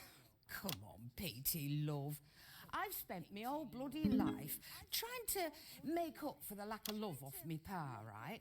But, and I'm sorry to say this, love, but PT here, well, he spent his whole life trying to make up for the lack of happiness. Oh, that's not fair. I had a good childhood, for the most part. You didn't, PT. Sorry, love, but neither of us did. Well, that got serious quickly. Chelsea, what's your name? Chelsea Buns. Do you want me number? Chelsea Bonds, everyone, with the first of the bits of your life. So how are you married? What? No bands for me, love. Squeaks. I didn't Hello. want, you know, but I couldn't keep it. I mean, it was during the war. I didn't even know whose it were, to be honest. But, well, you know, then something went wrong, you know, when they... And then after that, I couldn't have any more. So... Boogie said you were trying to talk to me? No? But then, that's life, isn't it? It is awful sometimes, but you just got to keep on fighting. When? Oh.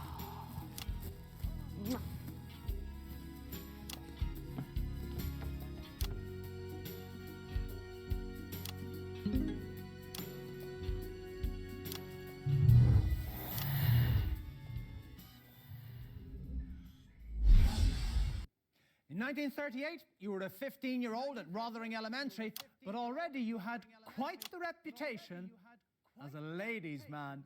Who's this, Peter? Well, if you don't know my voice by now, we may well have lost the election. Well, It's Julia Salisbury.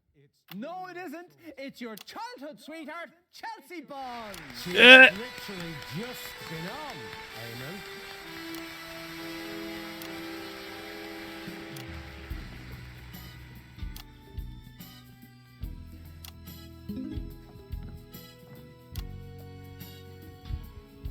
I think they called me early. There's something's gone wrong with the scheduling.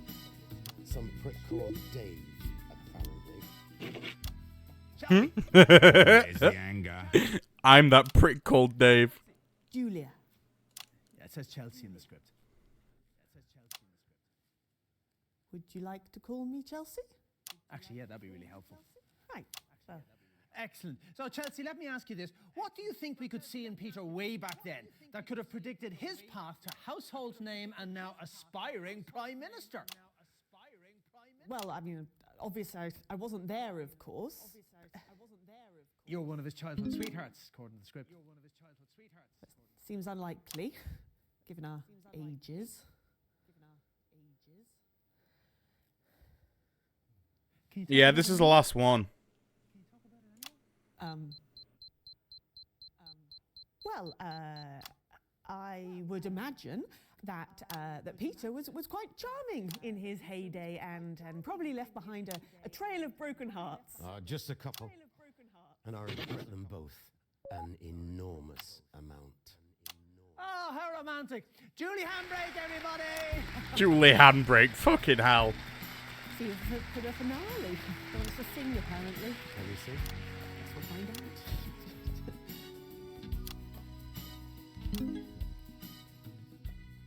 Well, before we bring our next guest on, let's have a look at a But how was your classic sleep, clip from Squeaks? Job. It's on that monitor there, Peter, if you'd like to take a look.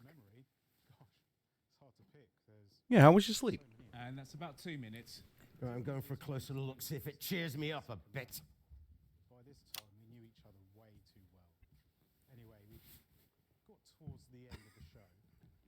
Well, that's about all we've got time. Everything okay? I remember this one, LJ sulked for a week. Good choice, Eric. Not my choice, if I'm honest. Can we reset, please? Popstar Skinny, whose new single, Dimples on My Cheeks, comes out on Friday. And of course you, our wonderful viewing audience, without whom we would just be two men aging disgracefully in a large shed. See you next week. Before we go, sorry PC, thought somebody would have told you, there is someone else we need to thank today. Okay, and who might that be, LJ? Someone who's been with us right from the very start, PC, through thick and thin. Me man? Actually, it's his birthday. Would it be somebody whose birthday Okay. it is today? I mean, if you want to go back to sleep, you can. According to the script, it's little Jimmy Chisel next, Eric. Is it little Jimmy Chisel? I keep telling you, Eamon, I'm not in charge of that. For God's sake, how hard can it be? I mean, they're all out there. The guests are in the holding area. In the right order. In the right bloody order. 1, 2, 3, 4, 5, 6. You count them in. I know, Eamon, I know. 1, 2, 3, 4, 5, 6, Eric. Not 2, 6, 4, 1, 3, 5 or whatever. Oh, just scribble those 6 totally random numbers down. Seconds, everybody. Little Jimmy Chisel. Please, Eric. It wasn't that funny. Okay, we're going in 5, 4, 3. Pretty badly allergic, so What fantastic memories there from one of the nation's most beloved TV shows. Now, Just the Job had 2 successful runs, of course, from 58 to 64, and again from 1972 to 1976. And across many, many of those shows, there was always one man by your side. I have an enormous tool up me. Ah, Christ! Oh no, he's Peter Clement. Not so enormous. That's right, a man who has no introduction, but we're giving him one anyway. It's not your sidekick of almost 13 years, little Jimmy Chisel. It's... Christ, it's some sort of bloody Yeti.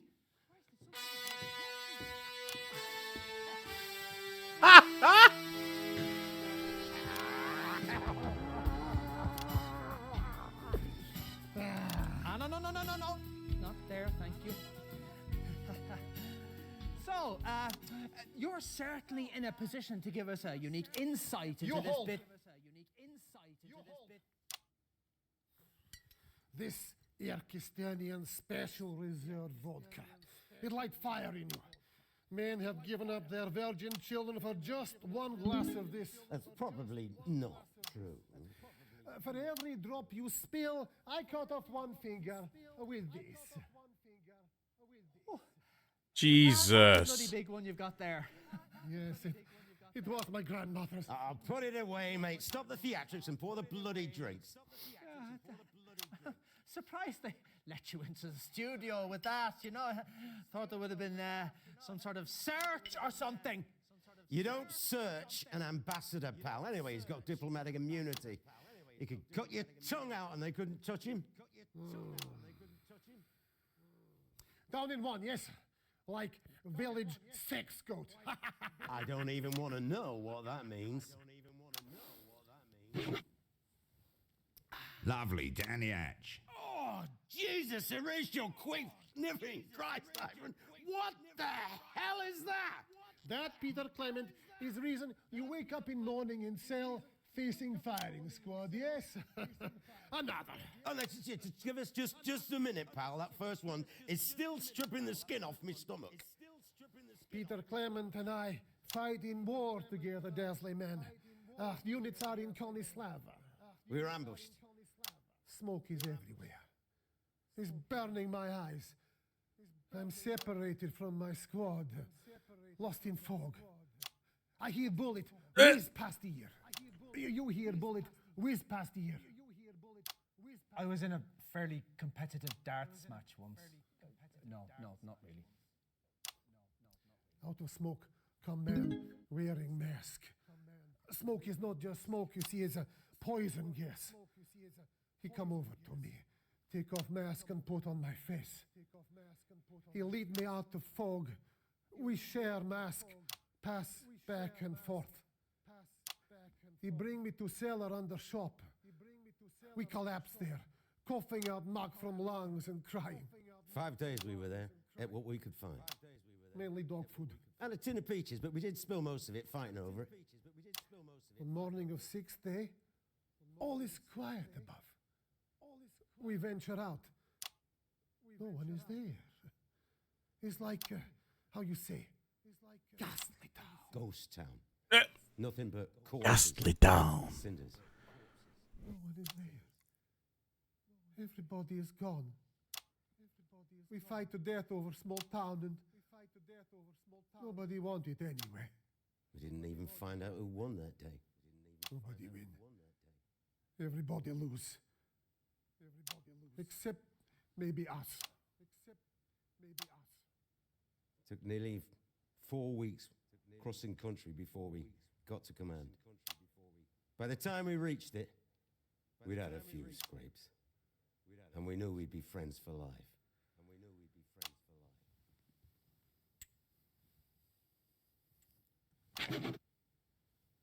Yep, bottoms up.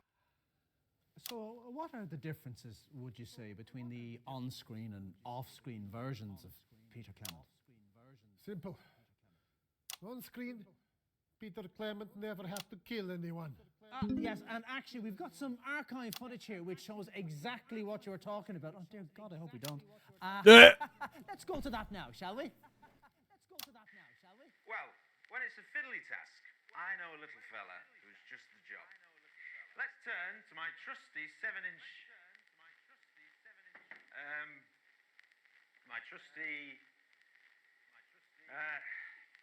who's been messing with my tools? I'm not kidding, Frank. Someone's been messing with my tools. He should be here, she should be there, and this fella's all wonky look.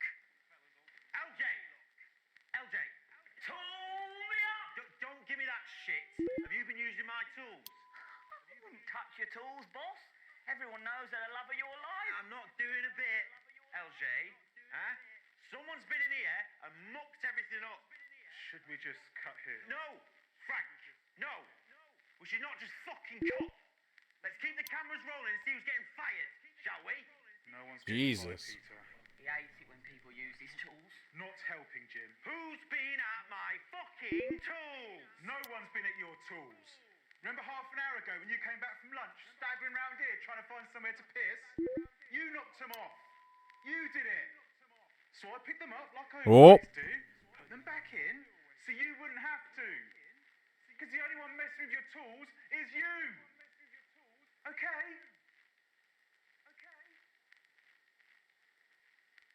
So I. Yes.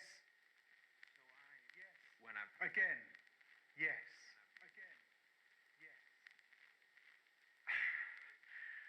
Well, this is bloody awkward. Sorry, everyone. Sorry, LJ. Such a dangly twat basher. Who's been at my tools? Well, viewers, I think we've all learned something today. Don't get plastered at lunchtime. Oh, China. No, we're never going to learn that. Hey, viewers. No, what I've learned today is always set your toolbox back from the edge of the shelf. God, I'll be misfiling the hinges next, honestly.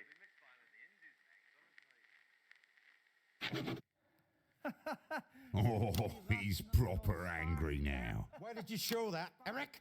What? 7 years of footage, and you show a clip that makes me look like a complete prick. It's a very human moment. Don't ambush me, Eric. I'm not in the fucking mood. It's very unpredictable drink. You try. No, I think it'd probably kill me. To be fair, I was pretty pissed that day. Dottie and I went for some pints and chasers at the Bull and Bollock. Is that an actual pub? I'm not normally an angry man. Unless he wants his share of peaches. Another. Do you think that's a good idea?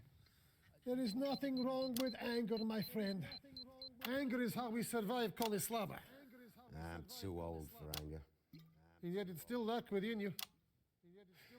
To the blood in us all. To the blood in us all. Do svedania. Yeah, there's a drink. Right, let's get you out of here. Ladies and gentlemen, Magnificent Sasquatch.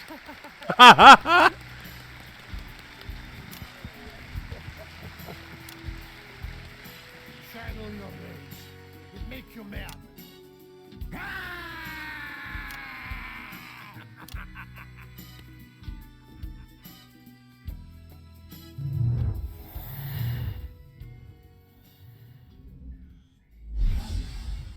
In 1941, long before Just the Job ever aired, you, like so many men of your generation, were conscripted into the army to go to the continent to fight. And it was on those very battlefields that the strangest of friendships was born. Well, a good war is like a good orgy. Everybody ends up feeling dirty, as they say in the seminary. It's your friend of 40 years, the current Irkistanian ambassador to the capital. Oh, no, oh, that's who that was. Oh, yeah, makes sense now. It's me ma'am, Eamon.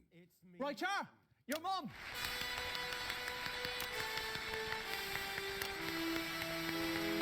And your dad, too. Uh-oh. Oh, Get on with it, woman. help me, Martin. Jesus, erase your wife, piece of Christ. You're fucking useless. You're gonna have to force it in. Well, it's not going in that hole without a dab of butter, as the shepherds say. Get here. Oh.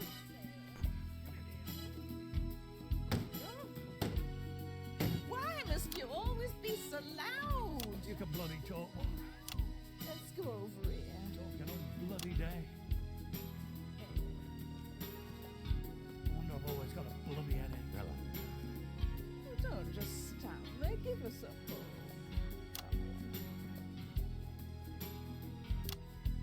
Son. Let's get on with this then, shall we? Oh, have you got somewhere you need to be? Snooker's on at 9. You'll be asleep in front of it by 5 past. Must you belittle me everywhere I go, woman? That's yourself. What's that, son? He definitely won't like that. No, go on. Say it for once in your Ponzi celebrity life. I said. Oh. And he's having a drink. Yourself. That's right, is it? Yeah, the way you speak to our mum. Oh, I don't mind. But you should mind, ma'am. You should mind. It's just his way. No. Don't just let him off like that. He's the bully. I never took my belt off to you unless you really deserved it. I had to hide from you.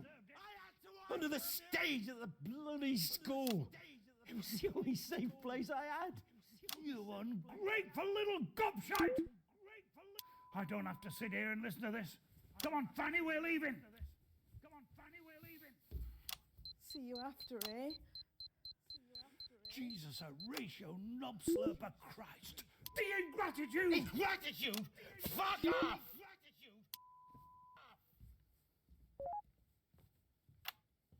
Mr. and Mrs. Clement, everybody! That is Mom. Please.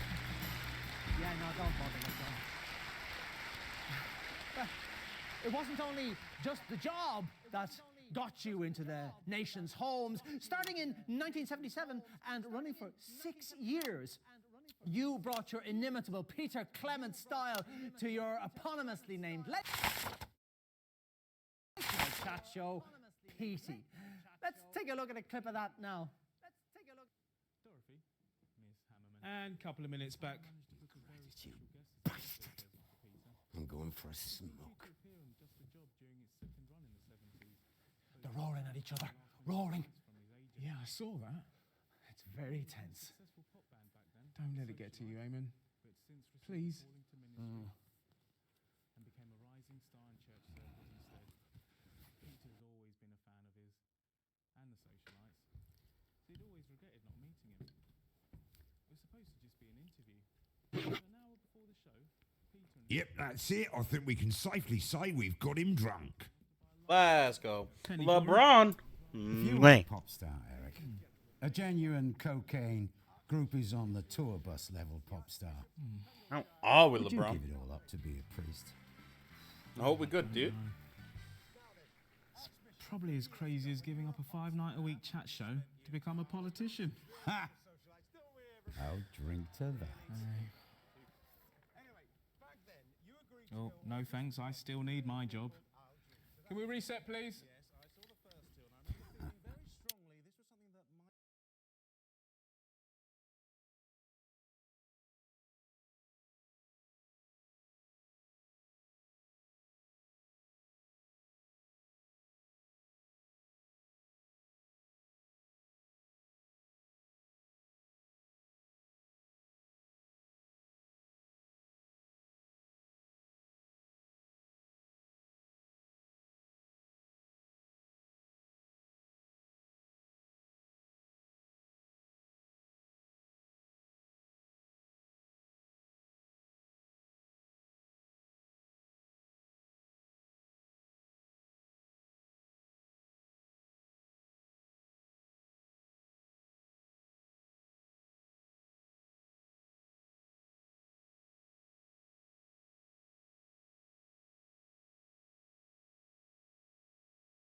Huh?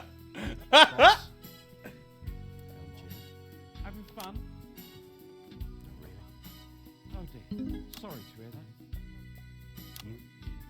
No, not really. Is it safe now? Calm down. All good, Eamon. Great, super lovely, brilliant, fantastic, super great, really, really good, great. Eamon, for fuck's sake, ask a question! Petey ran for nearly 6 years. What are your favourite memories from all those shows? Really? That's what it says in the script. What was my favourite moment from Petey? Yep. A show I wasn't in and never watched. Yeah. Well, I imagine it was some lumbering turd of a show that somehow got by on what others would call that Peter Clement charm. Nice. I'd imagine Pete was a drunk throughout and a bully to his co-workers. Where's all this coming from, LJ? It's just Jim, okay? Just fucking Jim. As fucking hard as it. You might want to moderate your tone, Jim. Or what? You put a fucking hammer through my foot again. That was just a laugh. You found it funny at the time, I remember. No! Oh. You found it funny, you cunt! Fucking hell. I think an apology is owed.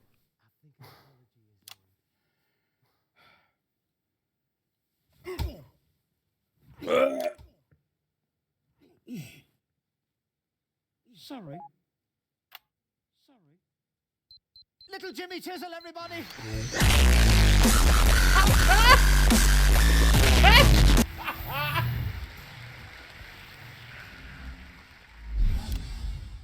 And that brings us to last year, when you surprised the whole country by announcing you were giving it all up to form a new political party.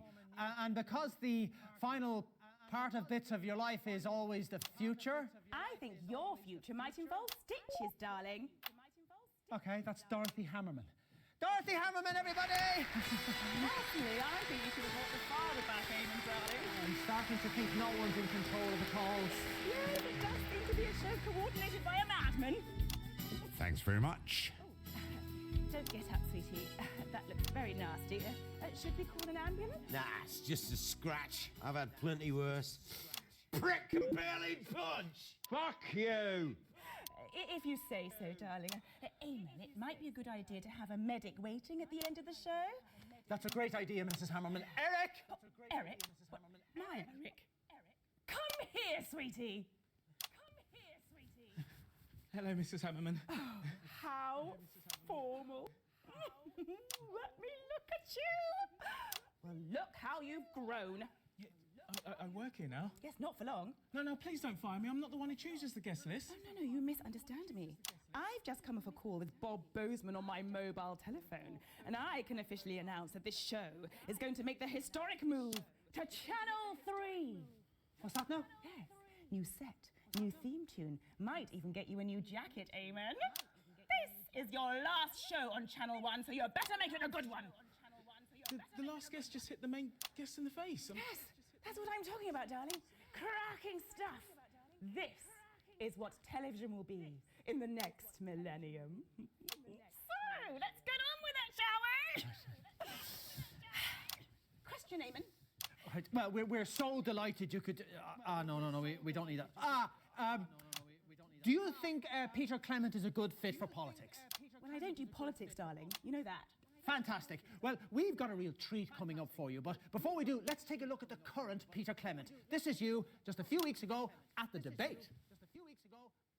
Why is it always the same with you lot? Every 4 or 5 years you come around telling us what we want to hear. You talk about stability, you talk about hope, you talk about trust, and then one of you wins, and it doesn't really matter which one, to be honest. And then you get on with your life and nothing changes. Very passionate, if totally inaccurate. Yes, I agree with Jacob. Yeah, of course you do. That's the old bloody problem. Your passion is so infectious, so attractive. The polls tell us that. But where does that passion lead? How will your passion help when our neighbours are laughing at your ridiculous monetary policies? When you bankrupted the nation, what will your passion do then? Will it turn to anger and start a war, I wonder? I am the only man on this stage who has actually fought in a war. Perhaps you should remember that, Mr. Hamilton, man. What we offer in our party is moderation. What a We won't make the fucking radical weasel. changes that Mr. Clement's party promises, but that's because, well, we rather like this country as it is. Yes, there are inequalities that need easing, and yes, Mr. Hamilton, man, and I disagree on how much should be spent on health, policing, and, of course, education. But where we agree and why this country has lasted is that we know change must be slow. Slow and consensual. You have to take the public with you. The public are with us. For now, you're new. You wait until the media start pecking at you. Wait until the gloss comes off your shiny utopian policies. Yes, honeymoon periods only last so long, you know? We will bring this nation together. But it's more likely we could start a civil war. Well, in just 5 short weeks, we'll find out if those words hold true. Christ, I hope not. But for tonight, Peter Clement, these are the bits of your life. Take it away, boys!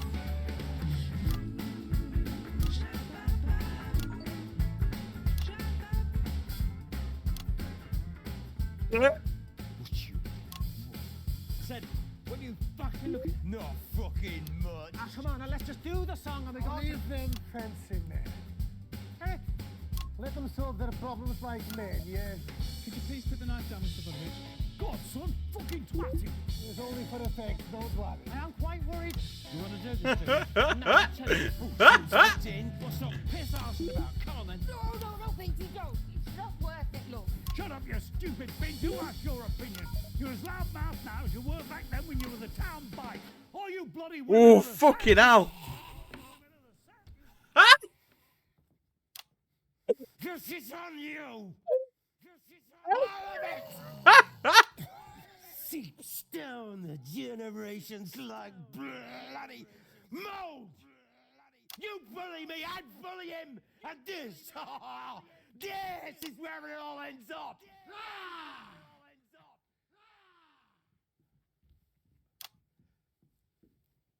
I'm sorry, ma. Help me.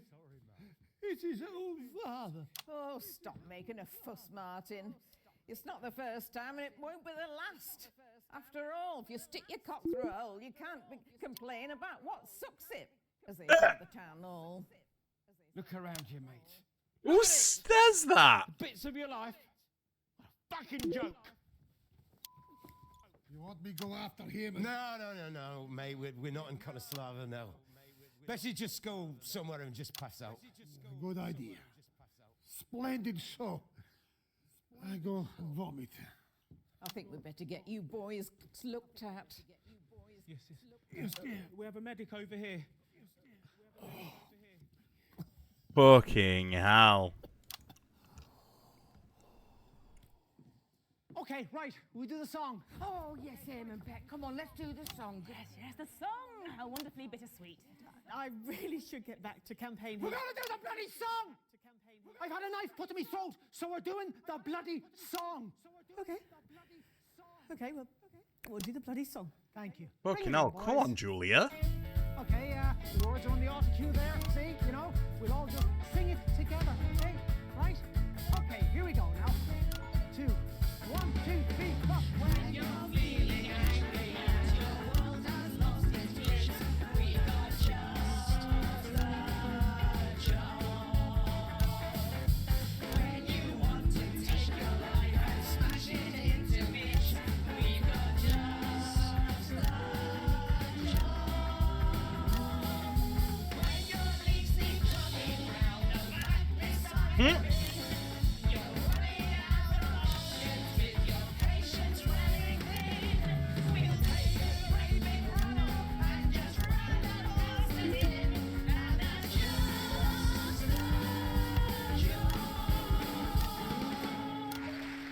Amazing. And we're out.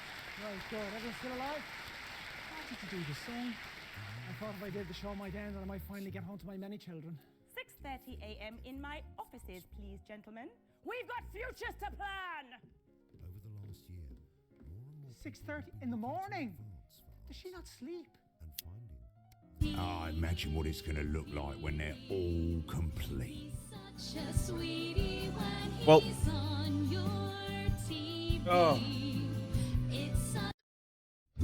That was actually really good.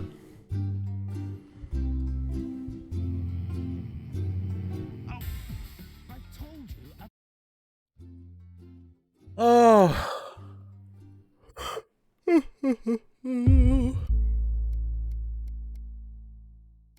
And there we go. So that's all the DLC done until the next one.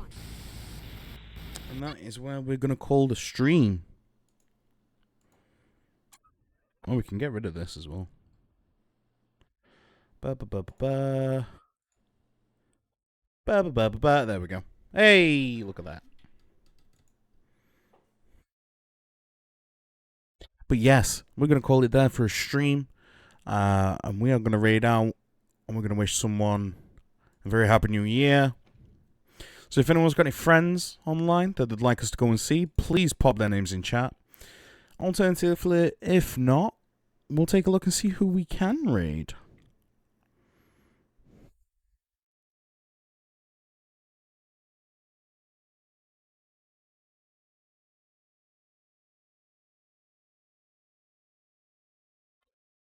Okay, something okay, something okay. Unicorn Scratch?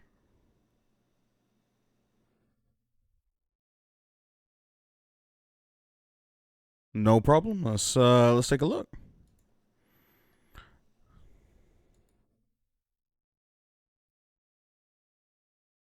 Playing Red Dead 2? Ooh. Alright, we're gonna go see Unicorn Scotch. We're gonna wish them a happy new year.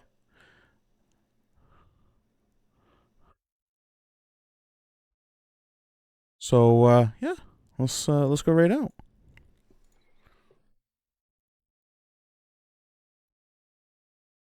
Thanks for all the company this year, homie. Absolutely not a problem, Queen. There'll be plenty more company next year. Absolutely. This is a stream that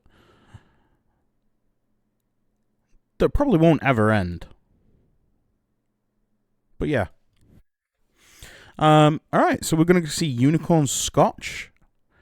If you haven't already, please feel free to copy and paste that raid message and we'll go pay them when we go visit them. If you're not already in the Discord, feel free to join the Discord. It is free and easy. YouTube, we have YouTube videos. These VODs get uploaded to YouTube as well, so I love that. And merch. We have merch available. New merch coming soon. I am working on that. I'm working on a lot of things right now. But yeah. Merch is one of them. So yeah, when we get to Unicorn Scotch, give them show them some love, give them a smooch. I'm playing some Red Dead 2. Unless, yeah. Looks like they're in, Desal? I can't remember the name of this place. But anyway, go wish them some love.